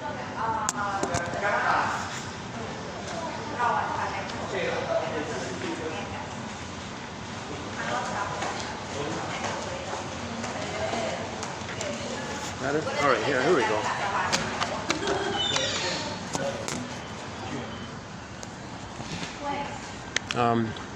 If we cannot say to ourselves, quote, my parents had their serious limitations, perhaps even their emotional illnesses, and that's the way it was. If we cannot say this to ourselves, then we'll continue to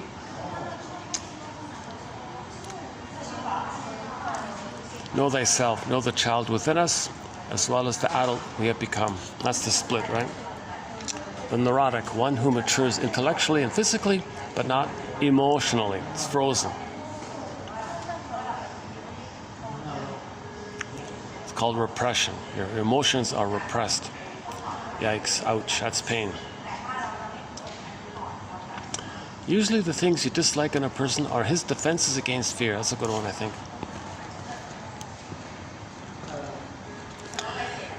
The shrink said to the journalist, your life is filled with whys, but never the one why that's the root of it all. Oh, really? Which one is that? Why didn't my mother love me when I was a child? And she cried and her symptom went away. What must I do, shrinker man? Face yourself. You must stop running away from yourself. What do you mean, face myself? See yourself as you really are. The hand that rocks the cradle rules the world. Women bring love or hate to the world.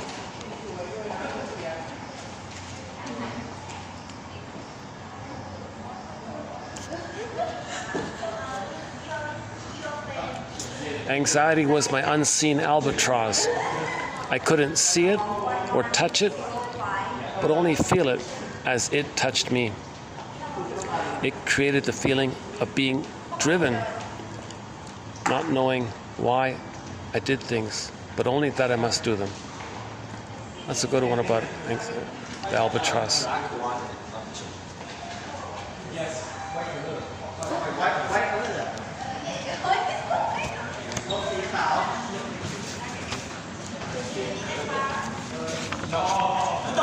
Divorce is frequently resorted to by those who cannot divorce themselves from their neuroses.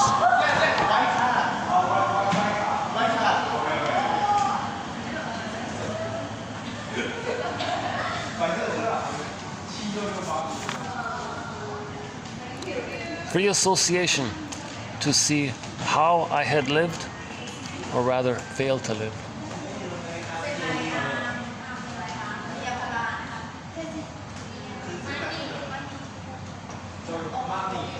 The golden mean, the third side of the coin. Nature meant us all to be in the middle path. Temperance, the golden mean, called temperance, the third side of the coin.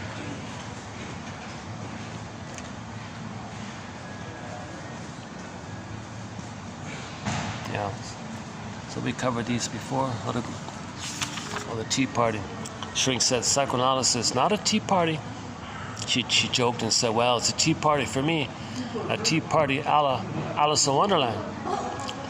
Don't worry, I'm not going to stuff your head into any kind of teapot. I just want to help you unstuff it of the fantasies that hurt you. Yeah. Fantasies come from the feelings, the wishes, unmet needs. These fantasies haunt us.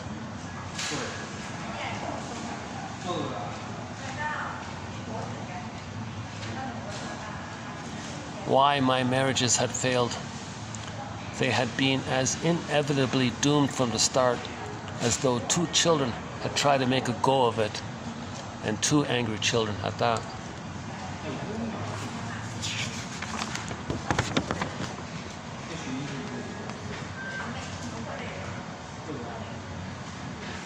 One man asked his therapist when he would be finished. When you are ready to take over the case, he said.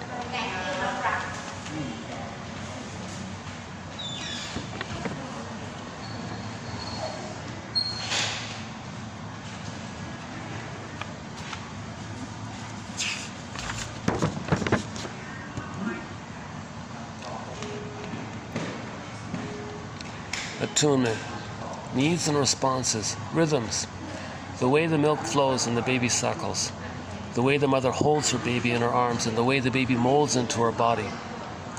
The seeds of psychological problems are sown early in life. Babies are human beings.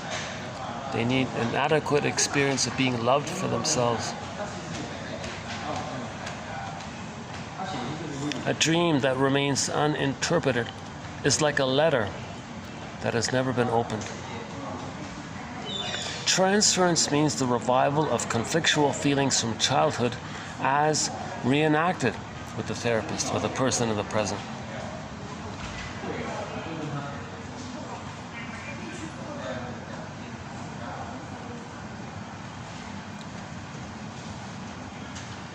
Yeah, what about Damas is in there? Oh, Damas.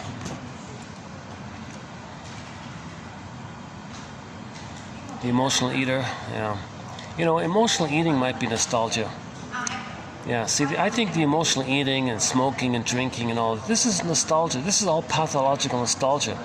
The emotional eater uses ice cream to satisfy certain oral longings, and the effect of the comfort food rests on the fact that it is felt as food and warmth given by the fantasized nursing mother.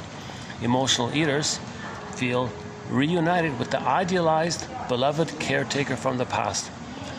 They become food trance anesthetized by the ice cream, like the satiated infant asleep at his mother's breast after being nursed. So maybe comfort foods and beer and all this is all pathological nostalgia. Oh yeah, this is a funny one. Oh, I forgot of this one. The relative strength of conscious and unconscious wishes may be compared with the power of a doorman, the conscious, and the power of the owner of the building, the unconscious. The doorman's braggadocio may be intimidating, but he has no real power, for that lies in the hands of the owner, even though he's not present in the lobby. Another zinger by Berger, yeah. Here's some of the funniest analogies. So compare the power between your conscious and your unconscious. Okay, so simile, or parallel simile, metaphor. Let's say the doorman is kind of pompous and all this, thinks he owns everything, controls everything. Well, compare that power to the power of the guy who owns the building who's not around.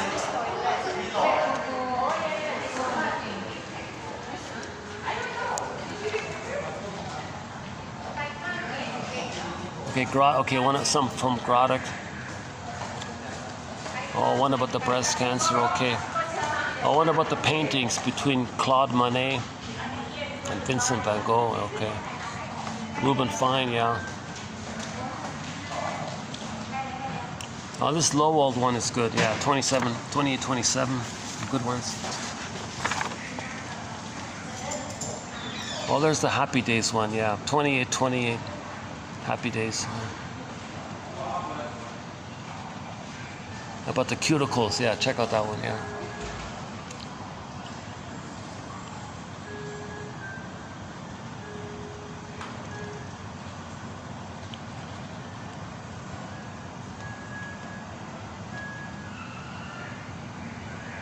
Okay, this is about the dysfunctional relationships. Let's not cover that this time.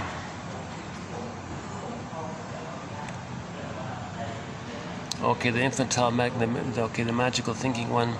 Okay, the one about the symptoms. Transference is the psychological process by which the client unconsciously transforms new situations into old, familiar, predictable ones. So you're transferring the problem with the childhood scene in the present. So the new is still the old.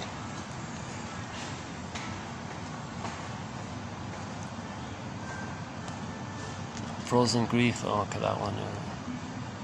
In German, the word empathy is Einfühlung, which translates as one feeling.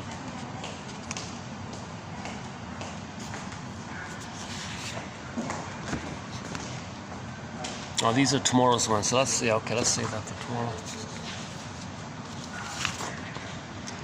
Okay, today's ones we did already, yeah. 28:30. Oh yeah, one about blind spots, we covered that one. Okay. We can transfer to the ice cream. Now the ice cream is not a person, but because of the transference, it becomes a relationship just the same, yeah.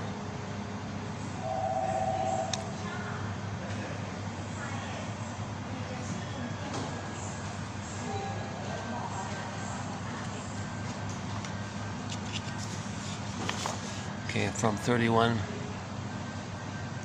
verbal psychotherapy, therapy of the word, yeah. Soul doctors, physicians of the soul, transference.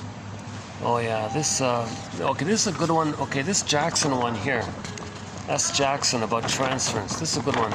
And combine that with this one here, a very common use of transference. Put those together, that's a very good one.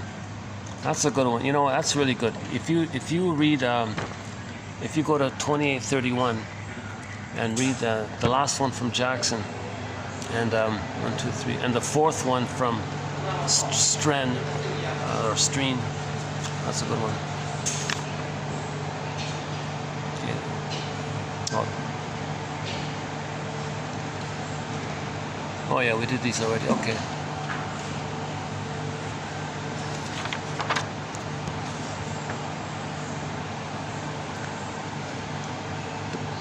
Oh yeah, we did these already, yeah.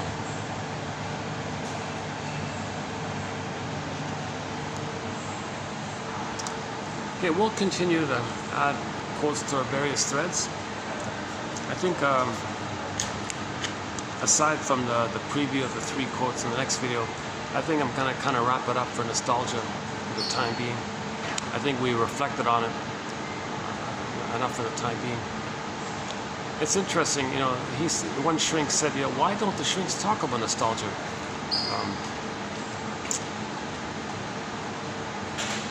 So there's not really too much of a focus on it, but some people did, yeah.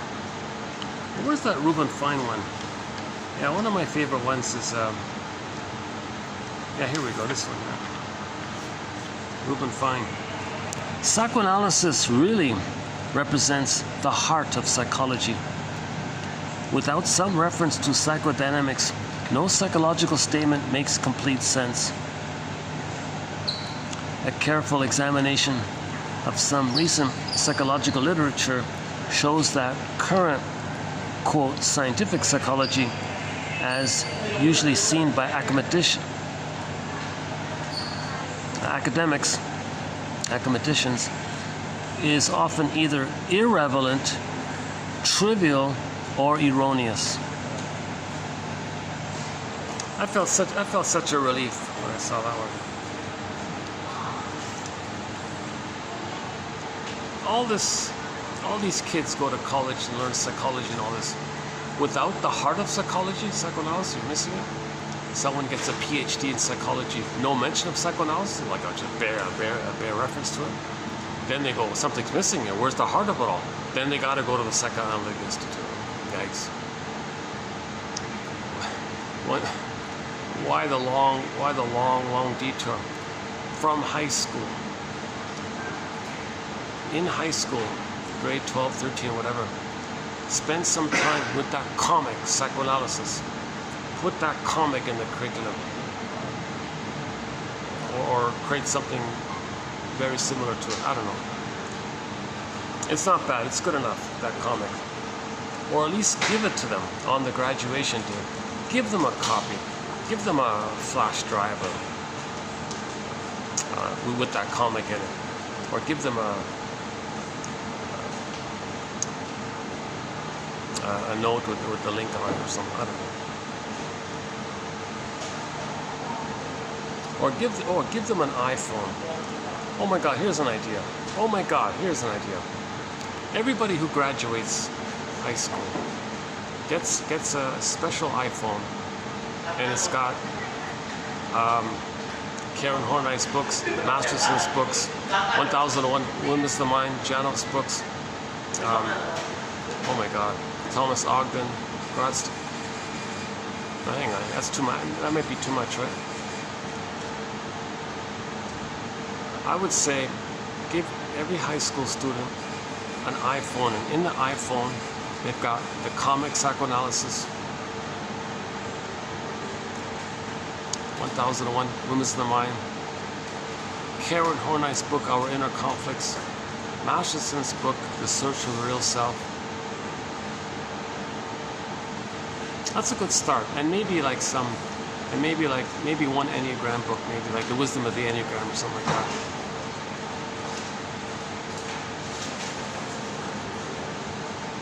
And there's a couple more, add a few more. And have it like something they can refer to for the rest of their lives. And they can't delete it. And it can't be deleted. It's permanent. Because they'll need it sometime in their life. 20 years later they'll go, what was that file they gave me on graduation? What is this? I looked at it before, it didn't make sense. Now I know why they gave it to us.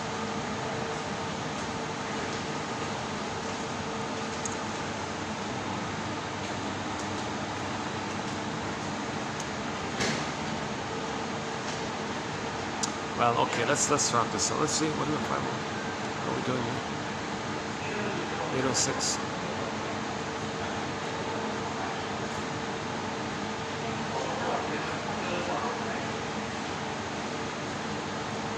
Part of the lingering at the end of some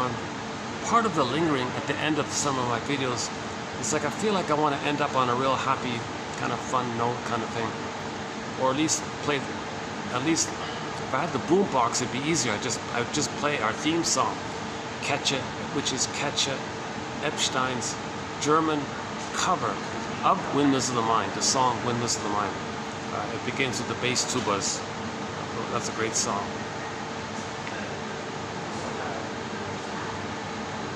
Or our linked song for the topic of nostalgia is Santers's. There's a band called Santers, just simply Santers. That band's song called Dreaming, but specifically the live bootleg of it. So if you type in Santers bootleg, it'll show up. They got 5 on there on the bootleg. There's one called Dreaming. I'm dreaming of the man I used to be, and there I'm so free and happy and all this. And then he says at the end, hey, wait a minute, if I stop with this dreaming nostalgic fantasy, I gotta face my life problems in the present. That one there. It's a very good song, by the way. Both the studio and the live, they're both excellent. I kind of like the live one as well. The studio is okay. Yeah, the problem, they can't get the original studio. They remaster. I don't know why they do it. These remasterings never work. I've never once found a remastered song to be better than the original. I have no idea why people are doing this. But the live one is good. Bootleg live, yeah. Centers. Talk about nostalgia. He's not well. He didn't have any top 10 hits, but he's got some good songs. Mistreating Heart, Winter Freeze, Time After Time, The Rapper, Dreaming, and a few others. He wrote a song, a very good song about the death of the original singer for AC/DC, right, the Bon Scott guy. He wrote a song called "Shot Down in Flames" in honor of him. It's a pretty good song, I thought. Nobody noticed it. I don't think anybody noticed it. A lot of people love that first singer of AC/DC, right? And here's an excellent song in honor and tribute to him, done by Santos.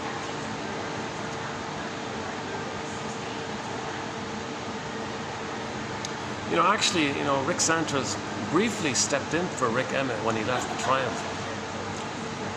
He did some of the guitar work. The problem was the other guy they brought in, this screeching guy, that wrecked the band. So that's too bad about that. Some Phil guy, Phil with an unknown last name, whatever.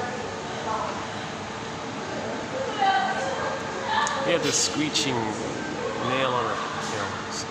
You kind of cringe when you heard him. Really, you chose him to replace Rick Emmett? Yikes! And the Santos, they used Santos mainly for the guitar work and all this. Although he did sing a few Triumph songs on their final tour.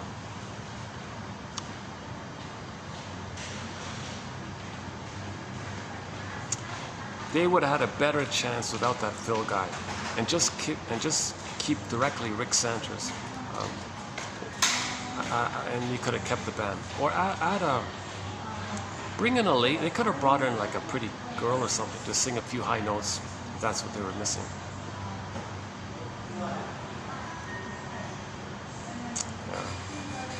So talk about nostalgia, right?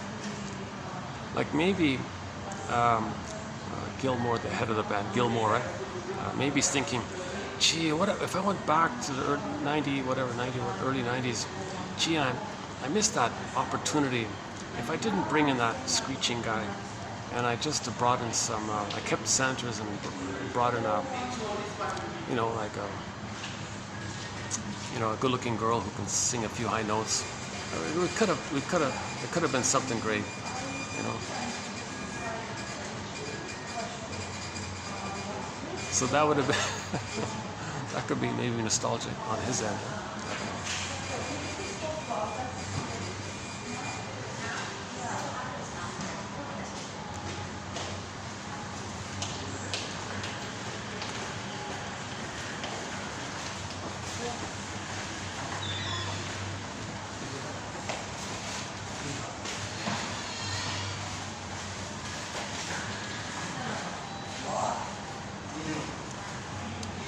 This concierge guy's a little busy. He's doing everything. He's kind of on his own doing everything. Yeah, but he can handle it. It's manageable, yeah. He's bouncing around all the time.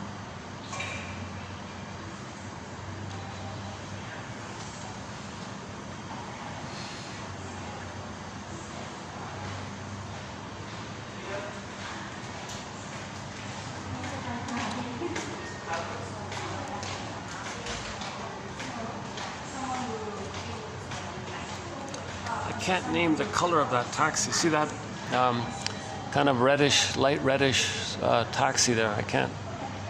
It's a familiar. It's like a rose. Yeah, it's like a rose color, right? Like a rose taxi.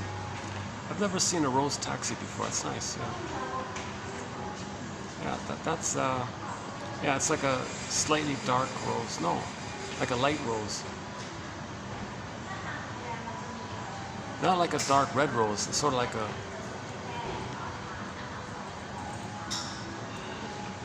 light rose color.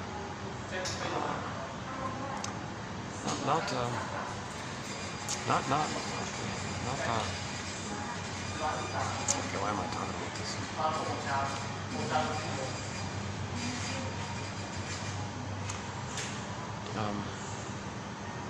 ผู้หญิงลงมาดูดีนะวันเบสใช่ไหมครับผมขอเราจะ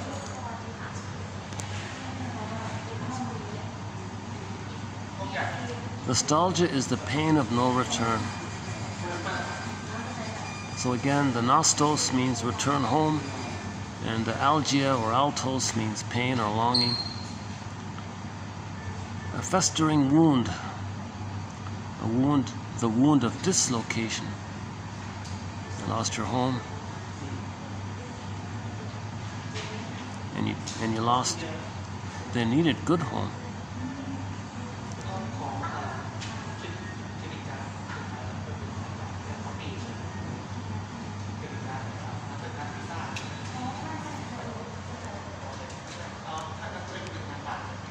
Yeah, I don't think I'm gonna come up with anything on the lighter end. At the end of the last video, I was struggling at this. I was doing the same thing. I was struggling, humming and hawing. I think at the end, I found something funny at the end.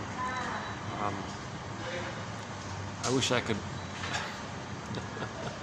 tap into that circuit. But it never works. It's always got to be kind of new for each time.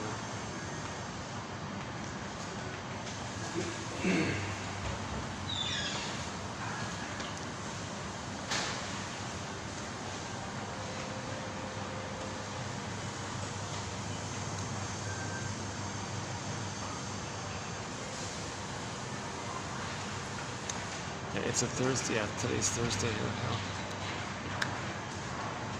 Wow.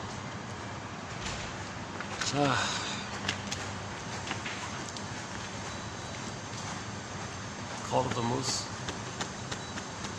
One of our musical voices on our soundtrack is an indigenous singer, a guy named Willie Mitchell. Now, when I say Willie Mitchell, I mean the guy who sings Call of the Moose and Birch Bark Letter. I Promised You a Song, Big Policeman, Killing Your Mind, that's a tough one, that one.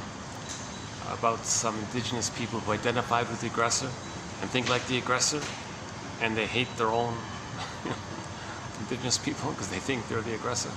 Whoa. That's a tough one.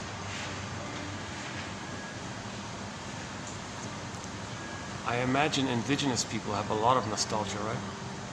Because of all the pain. Yeah. See, the more pain you're feeling, the more nostalgic you're going to be. Now they're given a lot of unfair treatment. Unbelievable. Oh, let's not get started. But they're really being treated in a really unbelievable way. So I think in their case, I can imagine a lot of indigenous people thinking about, you know,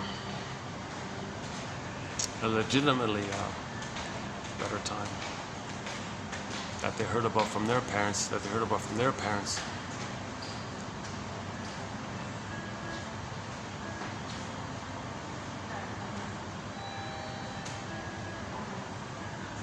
Yeah, so one reference here is the show called Heck Ramsey.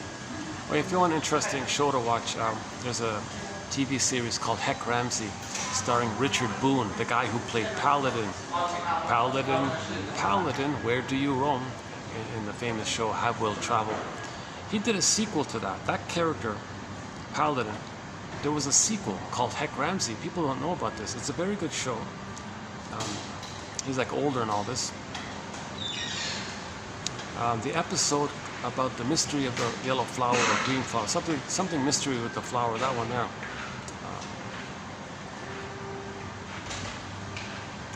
I think we have one quote from that show on our. We have one quote from that show. It's about when Heck Ramsey, he's older and all this, and he's dating some lady, and he doesn't want transference love. He wants to know if the girl is going to transfer her mother onto him and try to control him, thinking he's the mother, or discharge her anger at the past guy onto him, or blame him, or think he's the mother, or. So he asked her about this. He tried to fish around if she's what's her condition in the present. She said, and she got the idea. Her reply was, the past is to be remembered, not lived as the present. That's pretty good. That implied she understood this time issue. That she mourned the past, identified the past, mourned the past, identified the truth of the past. Then your life force is for the present. So you remember the past, don't transfer the past to the present, and living the past in the present still.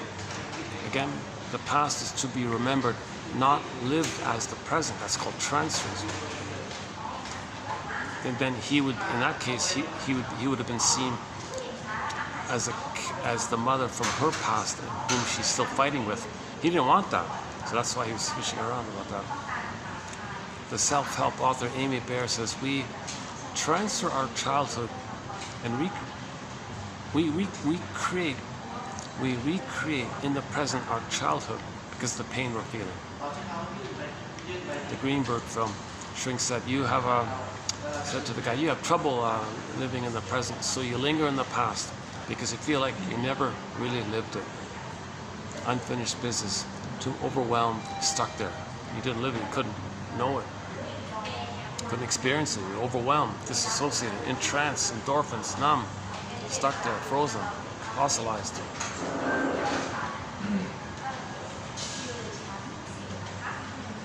So you recreate the problematic past, hoping to get a better outcome. But there are no time machines, so it doesn't work. So not making sense. Okay. I think it would make sense for me to maybe wrap up this video here. So in an effort to make sense, some better sense, why don't I wrap up this video here? Yeah. So these quotes, I think one way of saying it is these quotes are helping us to make sense. Because if you get back your sense of self, then you'll make sense. Back to Crystal Wilson. If you don't have your sense of self, i.e. you're not embodied, you're not making sense, literally. So let's try to make some sense of psychoanalysis. I'm trying to make sense of this narrative medicine, philosophical medicine.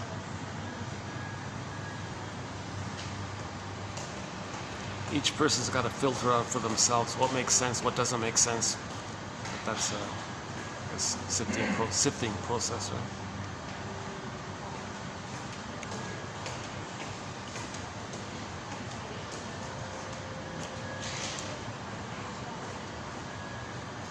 Okay, let's do this. Let's just hit the close button at the outside part. Okay, hold a second.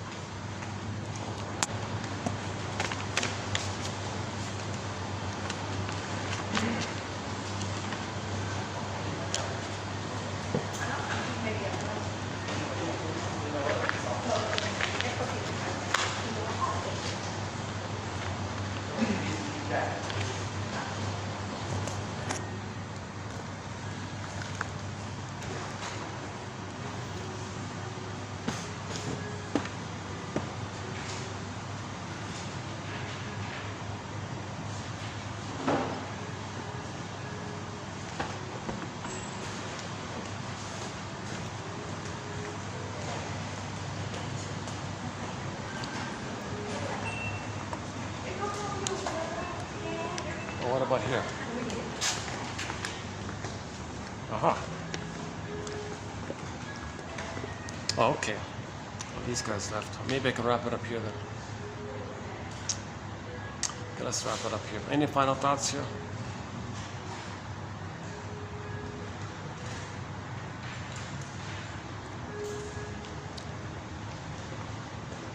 Second thought. Okay, what about here? I'm trying to find a funny ending and a fun ending. It's hard to create a fun ending when the doorman's all Keep staring at me.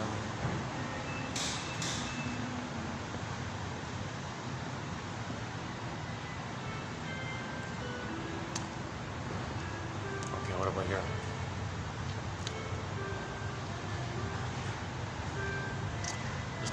There's not enough light outside.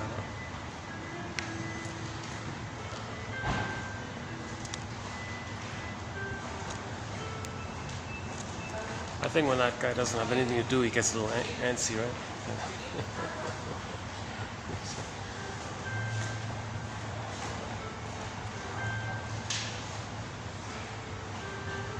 Fairly enough guy and all, but yeah. Okay, never mind. Yeah, back at we had the doorman quote today, right? So typically we use the iceberg metaphor, right? The tip of the ice above the water. That's like your consciousness. And you think that's everything? Oh no, that whole iceberg is driven mostly by the unconscious, like the power there. So the tip part, that's like the doorman, but really you got this invisible owner of the whole thing, the unconscious. The unconscious has that kind of power, like the owner of the building has the real power of the place, not the doorman who thinks he might act in a braggadocio way.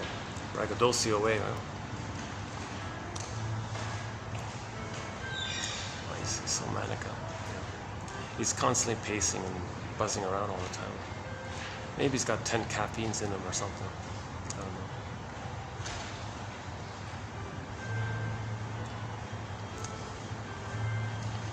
Yeah, I heard some of the. Well, it's all over the world, right? People have 2-3 jobs, right?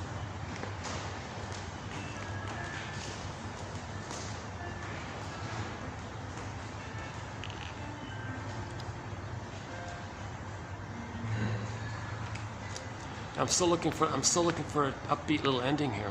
Jeepers, I'm struggling here. Help me out here.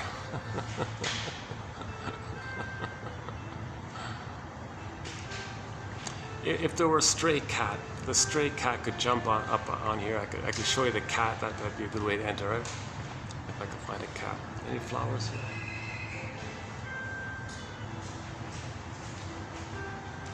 Okay, this is getting a little ridiculous. I'm gonna have to leave here. Hold on a sec.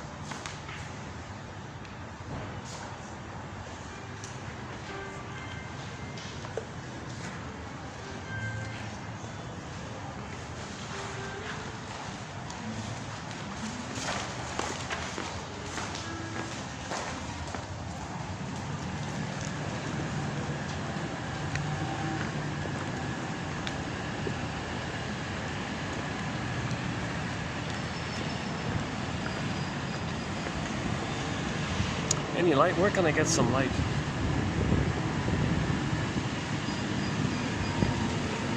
Maybe at the side here?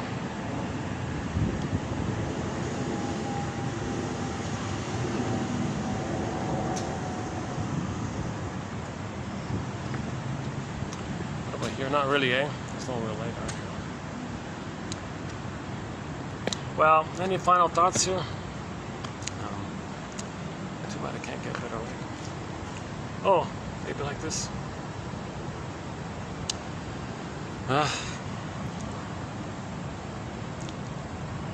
Jeez, I need some new jokes. I think I've used, I've recycled the same sort of set of half a dozen jokes too many times. I don't think I can use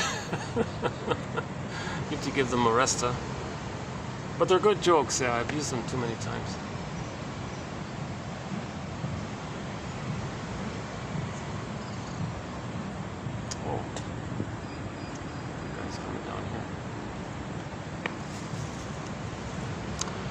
What else?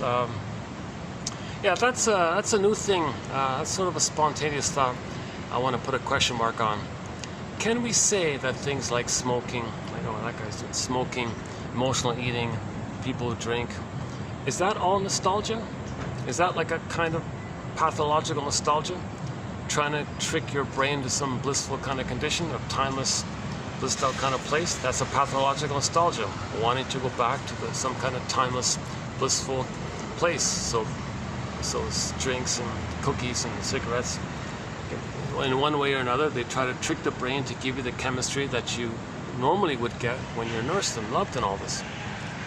That's a pathological nostalgia. You're not mourning the loss. Okay? So Roger Gould puts it this way: when you're reaching for the cupboard and all this to open up and you're reaching for some cookies, he says pause and say to yourself, what am I really hungry for? You're not physically hungry. Okay? So you're like eating for emotional reasons. Okay, so that means you weren't comforted by the mother. See, that's like reflective nostalgia. So you didn't get the comfort from the mother, so you're searching for comfort. It's a synthetic trick.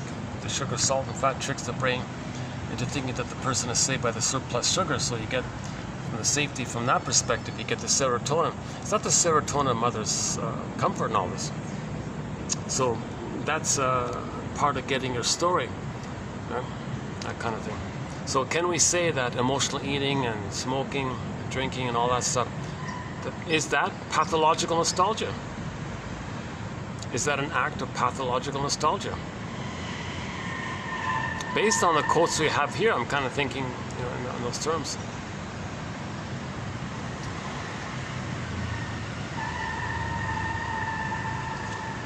Wouldn't that be an interesting product? Pathological nostalgia. Imagine a cigarette box. Pathological nostalgia.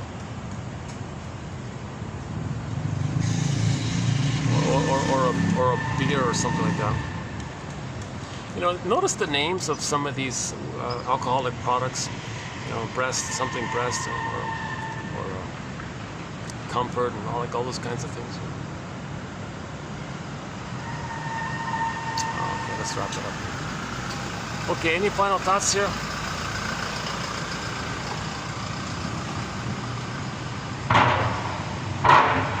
Yeah, so this is his place. This is the doorman's place. He's the boss here and all this, right?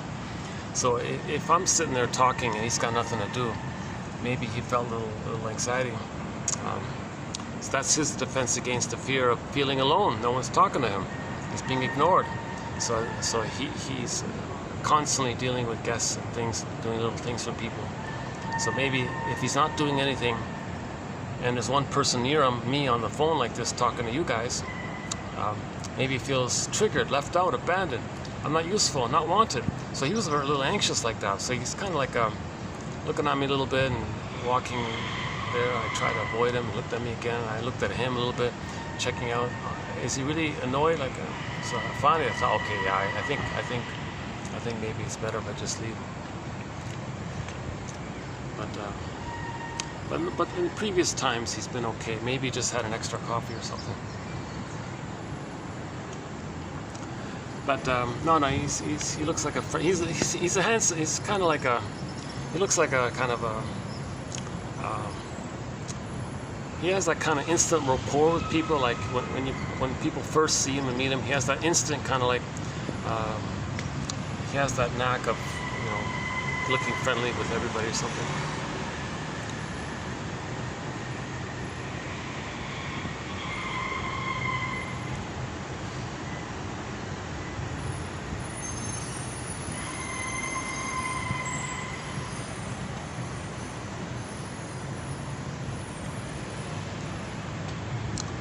I'm still looking for that funny ending. Where is it?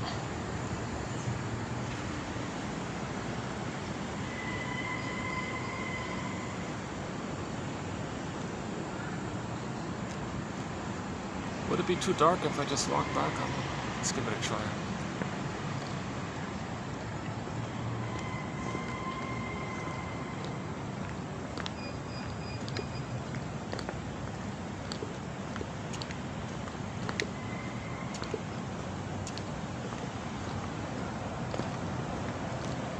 How's the lighting on the street? Oh, it's still got some light, right?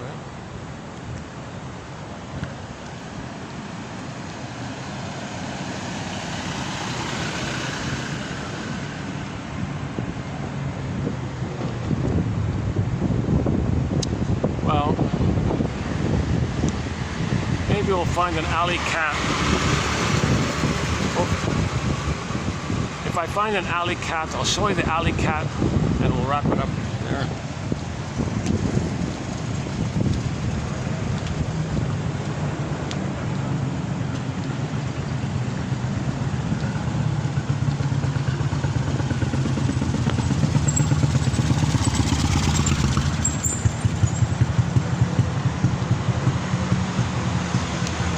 Well, to be fair to that guy, I did say 5 or 10 minutes, didn't I?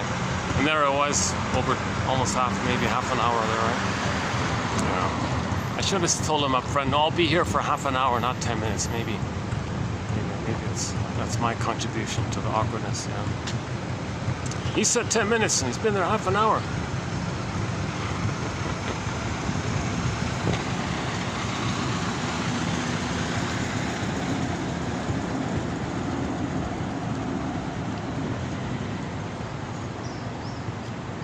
I didn't like that he said that. Well, that's my defense against fear. I was afraid if I said half an hour, you'd say no. What if I said...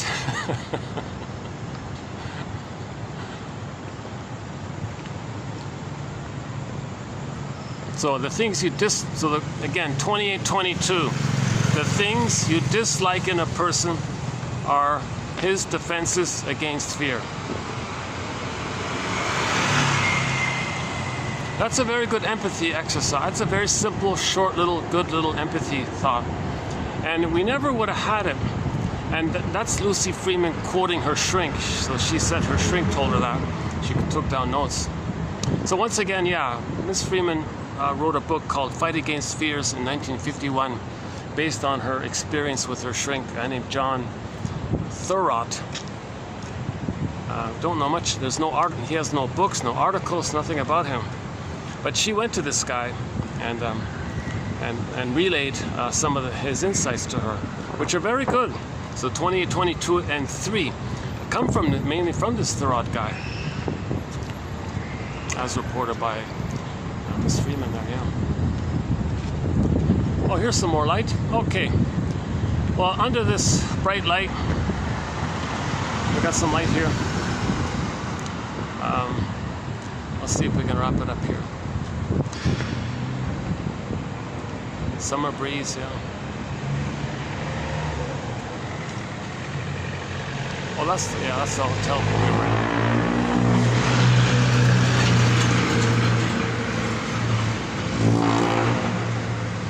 And, yeah, I'm still looking for that. I'm still looking for something. You know, I want to end on a smile or something like that. I want to. Where's the stray cat?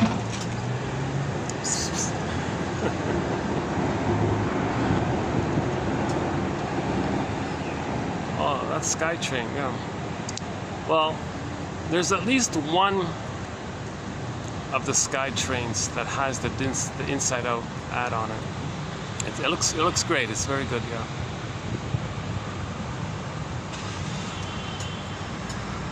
He said, I think I read somewhere they're gonna, in 2025, they're gonna do some kind of spin-off of it. Not an Inside Out directly, but some kind of variation of it. So I'm not sure. But that might be probably not as good, I think.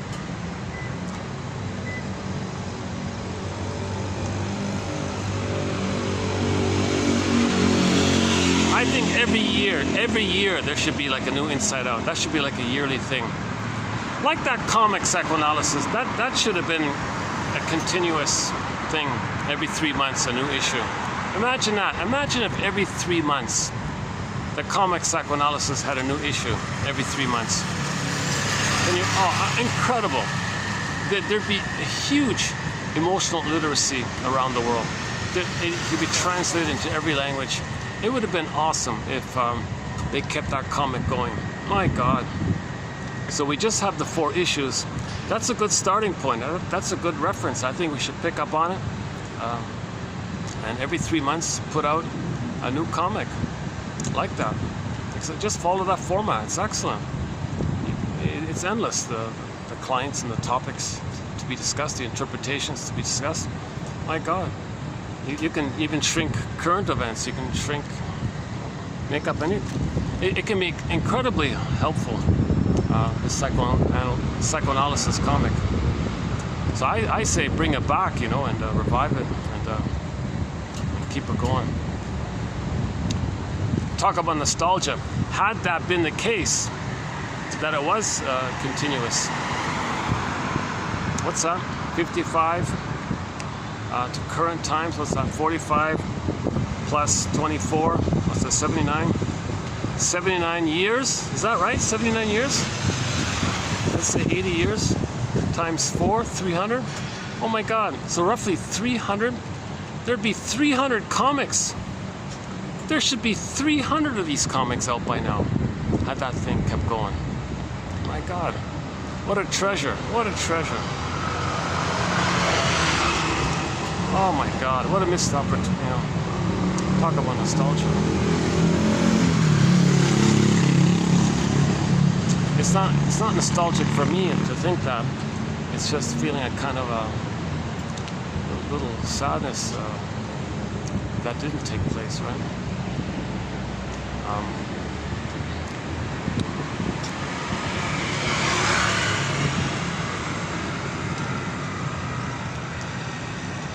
Well,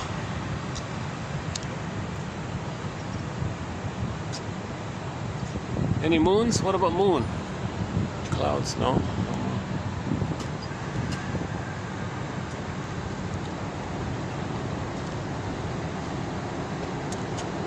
Okay, I'm still trying to find the funny ending here. Jeepers! Yikes!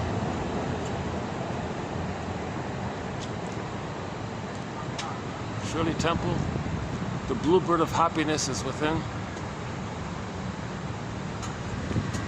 Well, check out the Fawns episode. It's the Happy Days episode, season 11, episode 14.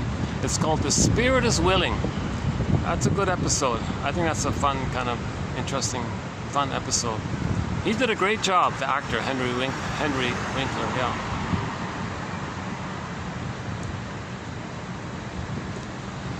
Well, let's just imagine a monkey just jumped on my shoulder, and the monkey's doing some gesture, something funny, and I could show you the monkey, and the monkey may just smile, and on that note, I could close the video.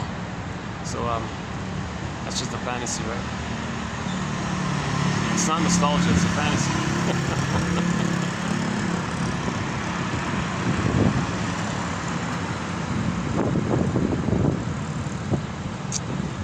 Or walk up a little further.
Back where we started.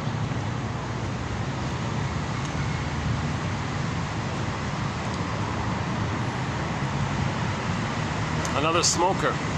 Another person engaging in pathological nostalgia. Oh, is that right? Janov calls cigarettes tranquilizers. Tranquilizers, right? And he asked the question, do people know when they reach for the cigarette, do people know that they're in pain? Like when they reach for the cigarette, do they know they're in pain? That's why they're reaching for the tranquilizer? What about here? Got lots of light here, eh? Good, okay. And that's one of his questions. So once again, 2745 to 70, the famous 70s psychologist Arthur Janov, excellent material. Highly recommend that.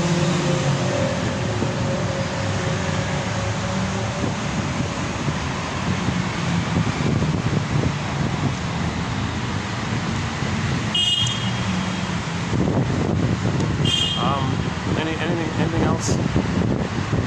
What about here? Let's see.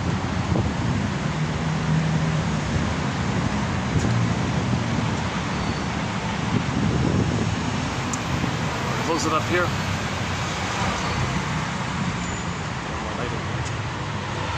Up here. Well, I'm still looking for that funny ending. Jeepers. Jeepers. Peepers, where'd you get those? How does it go again? Jeepers, peepers, where'd you get those?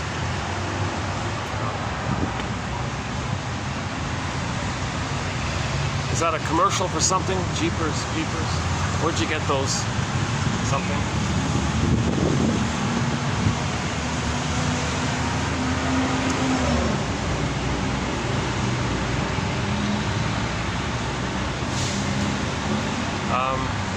Yikes. Okay, let's dig up one of the old jokes.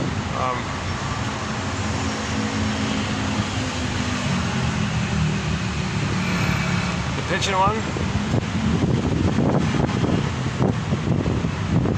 The Masterson one. The Stern one.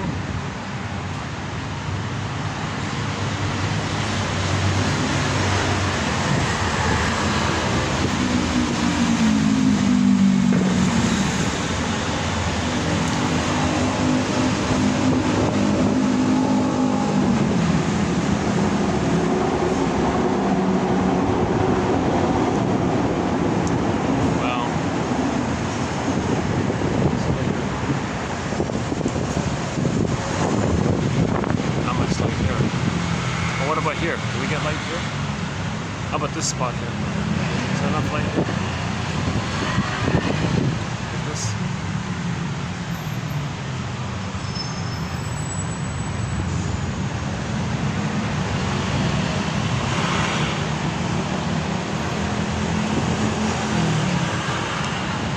Actually, just near this hotel, there's another hotel. They've got a tree at the front. There's a sign on it. It's called the autograph tree. The autograph tree. I went to the autograph tree, but it wouldn't give me its autograph. That's not funny. Okay, that's silly.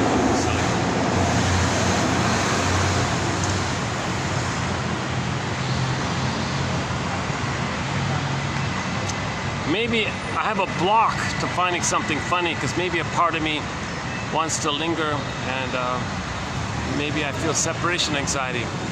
Because if I disconnect with my audience, you know, that triggers a separation, like the needed connection, the loss of the connection. So maybe I'm not finding a joke to prolong and cling to my imaginary audience. So here I am clinging.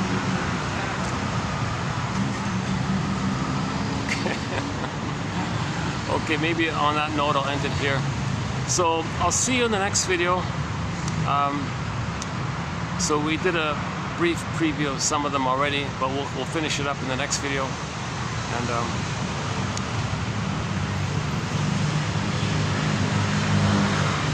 as soon as I get some more good quotes on nostalgia, I'll do another video on the topic. A lot of material. Yeah, there's a book called The Sociology of Nostalgia. Fred Davis, we have a couple of his quotes on there, but I didn't finish reading the book, so I might go back to that book. It seemed like a good book, The Sociology of Nostalgia, Fred Davis. Yeah. So we'll see if I can finish that book at some point. And what about here? Get some more light here. Here, there's more light, right? Here, yeah. All right, here we go. Yeah, so for the love of narrative medicine, for love of philosophical medicine, for the love of philosophical medicine.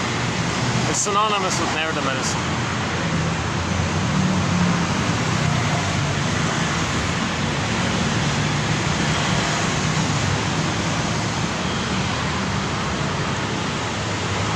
How are we doing here? 106.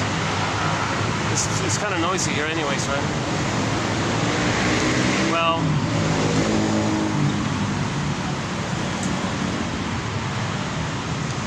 I see some tension in my facial muscles, a little anxiety on my end. Yeah. We do have a thread on anxiety. Yeah, that's an important topic. So we'll have more quotes on that thread. I need more insights on that topic. So you've got my disclaimer already. It's pretty obvious I'm not a psychoanalyst or a shrink. I'm your humble compiler of these quotes, passing them along. I'm finding them, I'm selecting them, I'm passing them along. I hope you like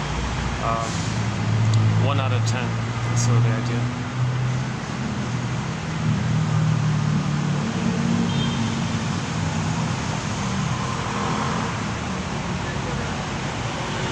So what's the hardest thing? So one self-help exercise is called, what's the hardest thing? And you fill in the blank. What's the hardest thing about closing this video? And my first thought when I did it just a moment ago was, yeah, maybe it'll trigger a little bit of twinge of loneliness, right? So the hardest thing about closing this video here now is that it's going to bring up feelings of old feelings of loneliness, maybe.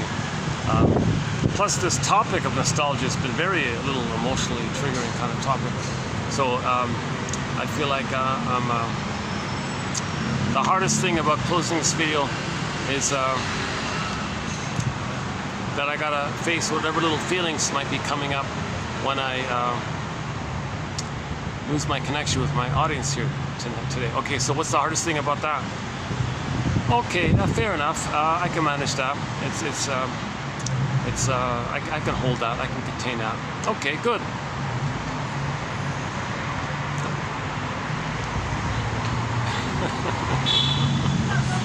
Okay, on that note, I'll see you in the next video. Thanks very much.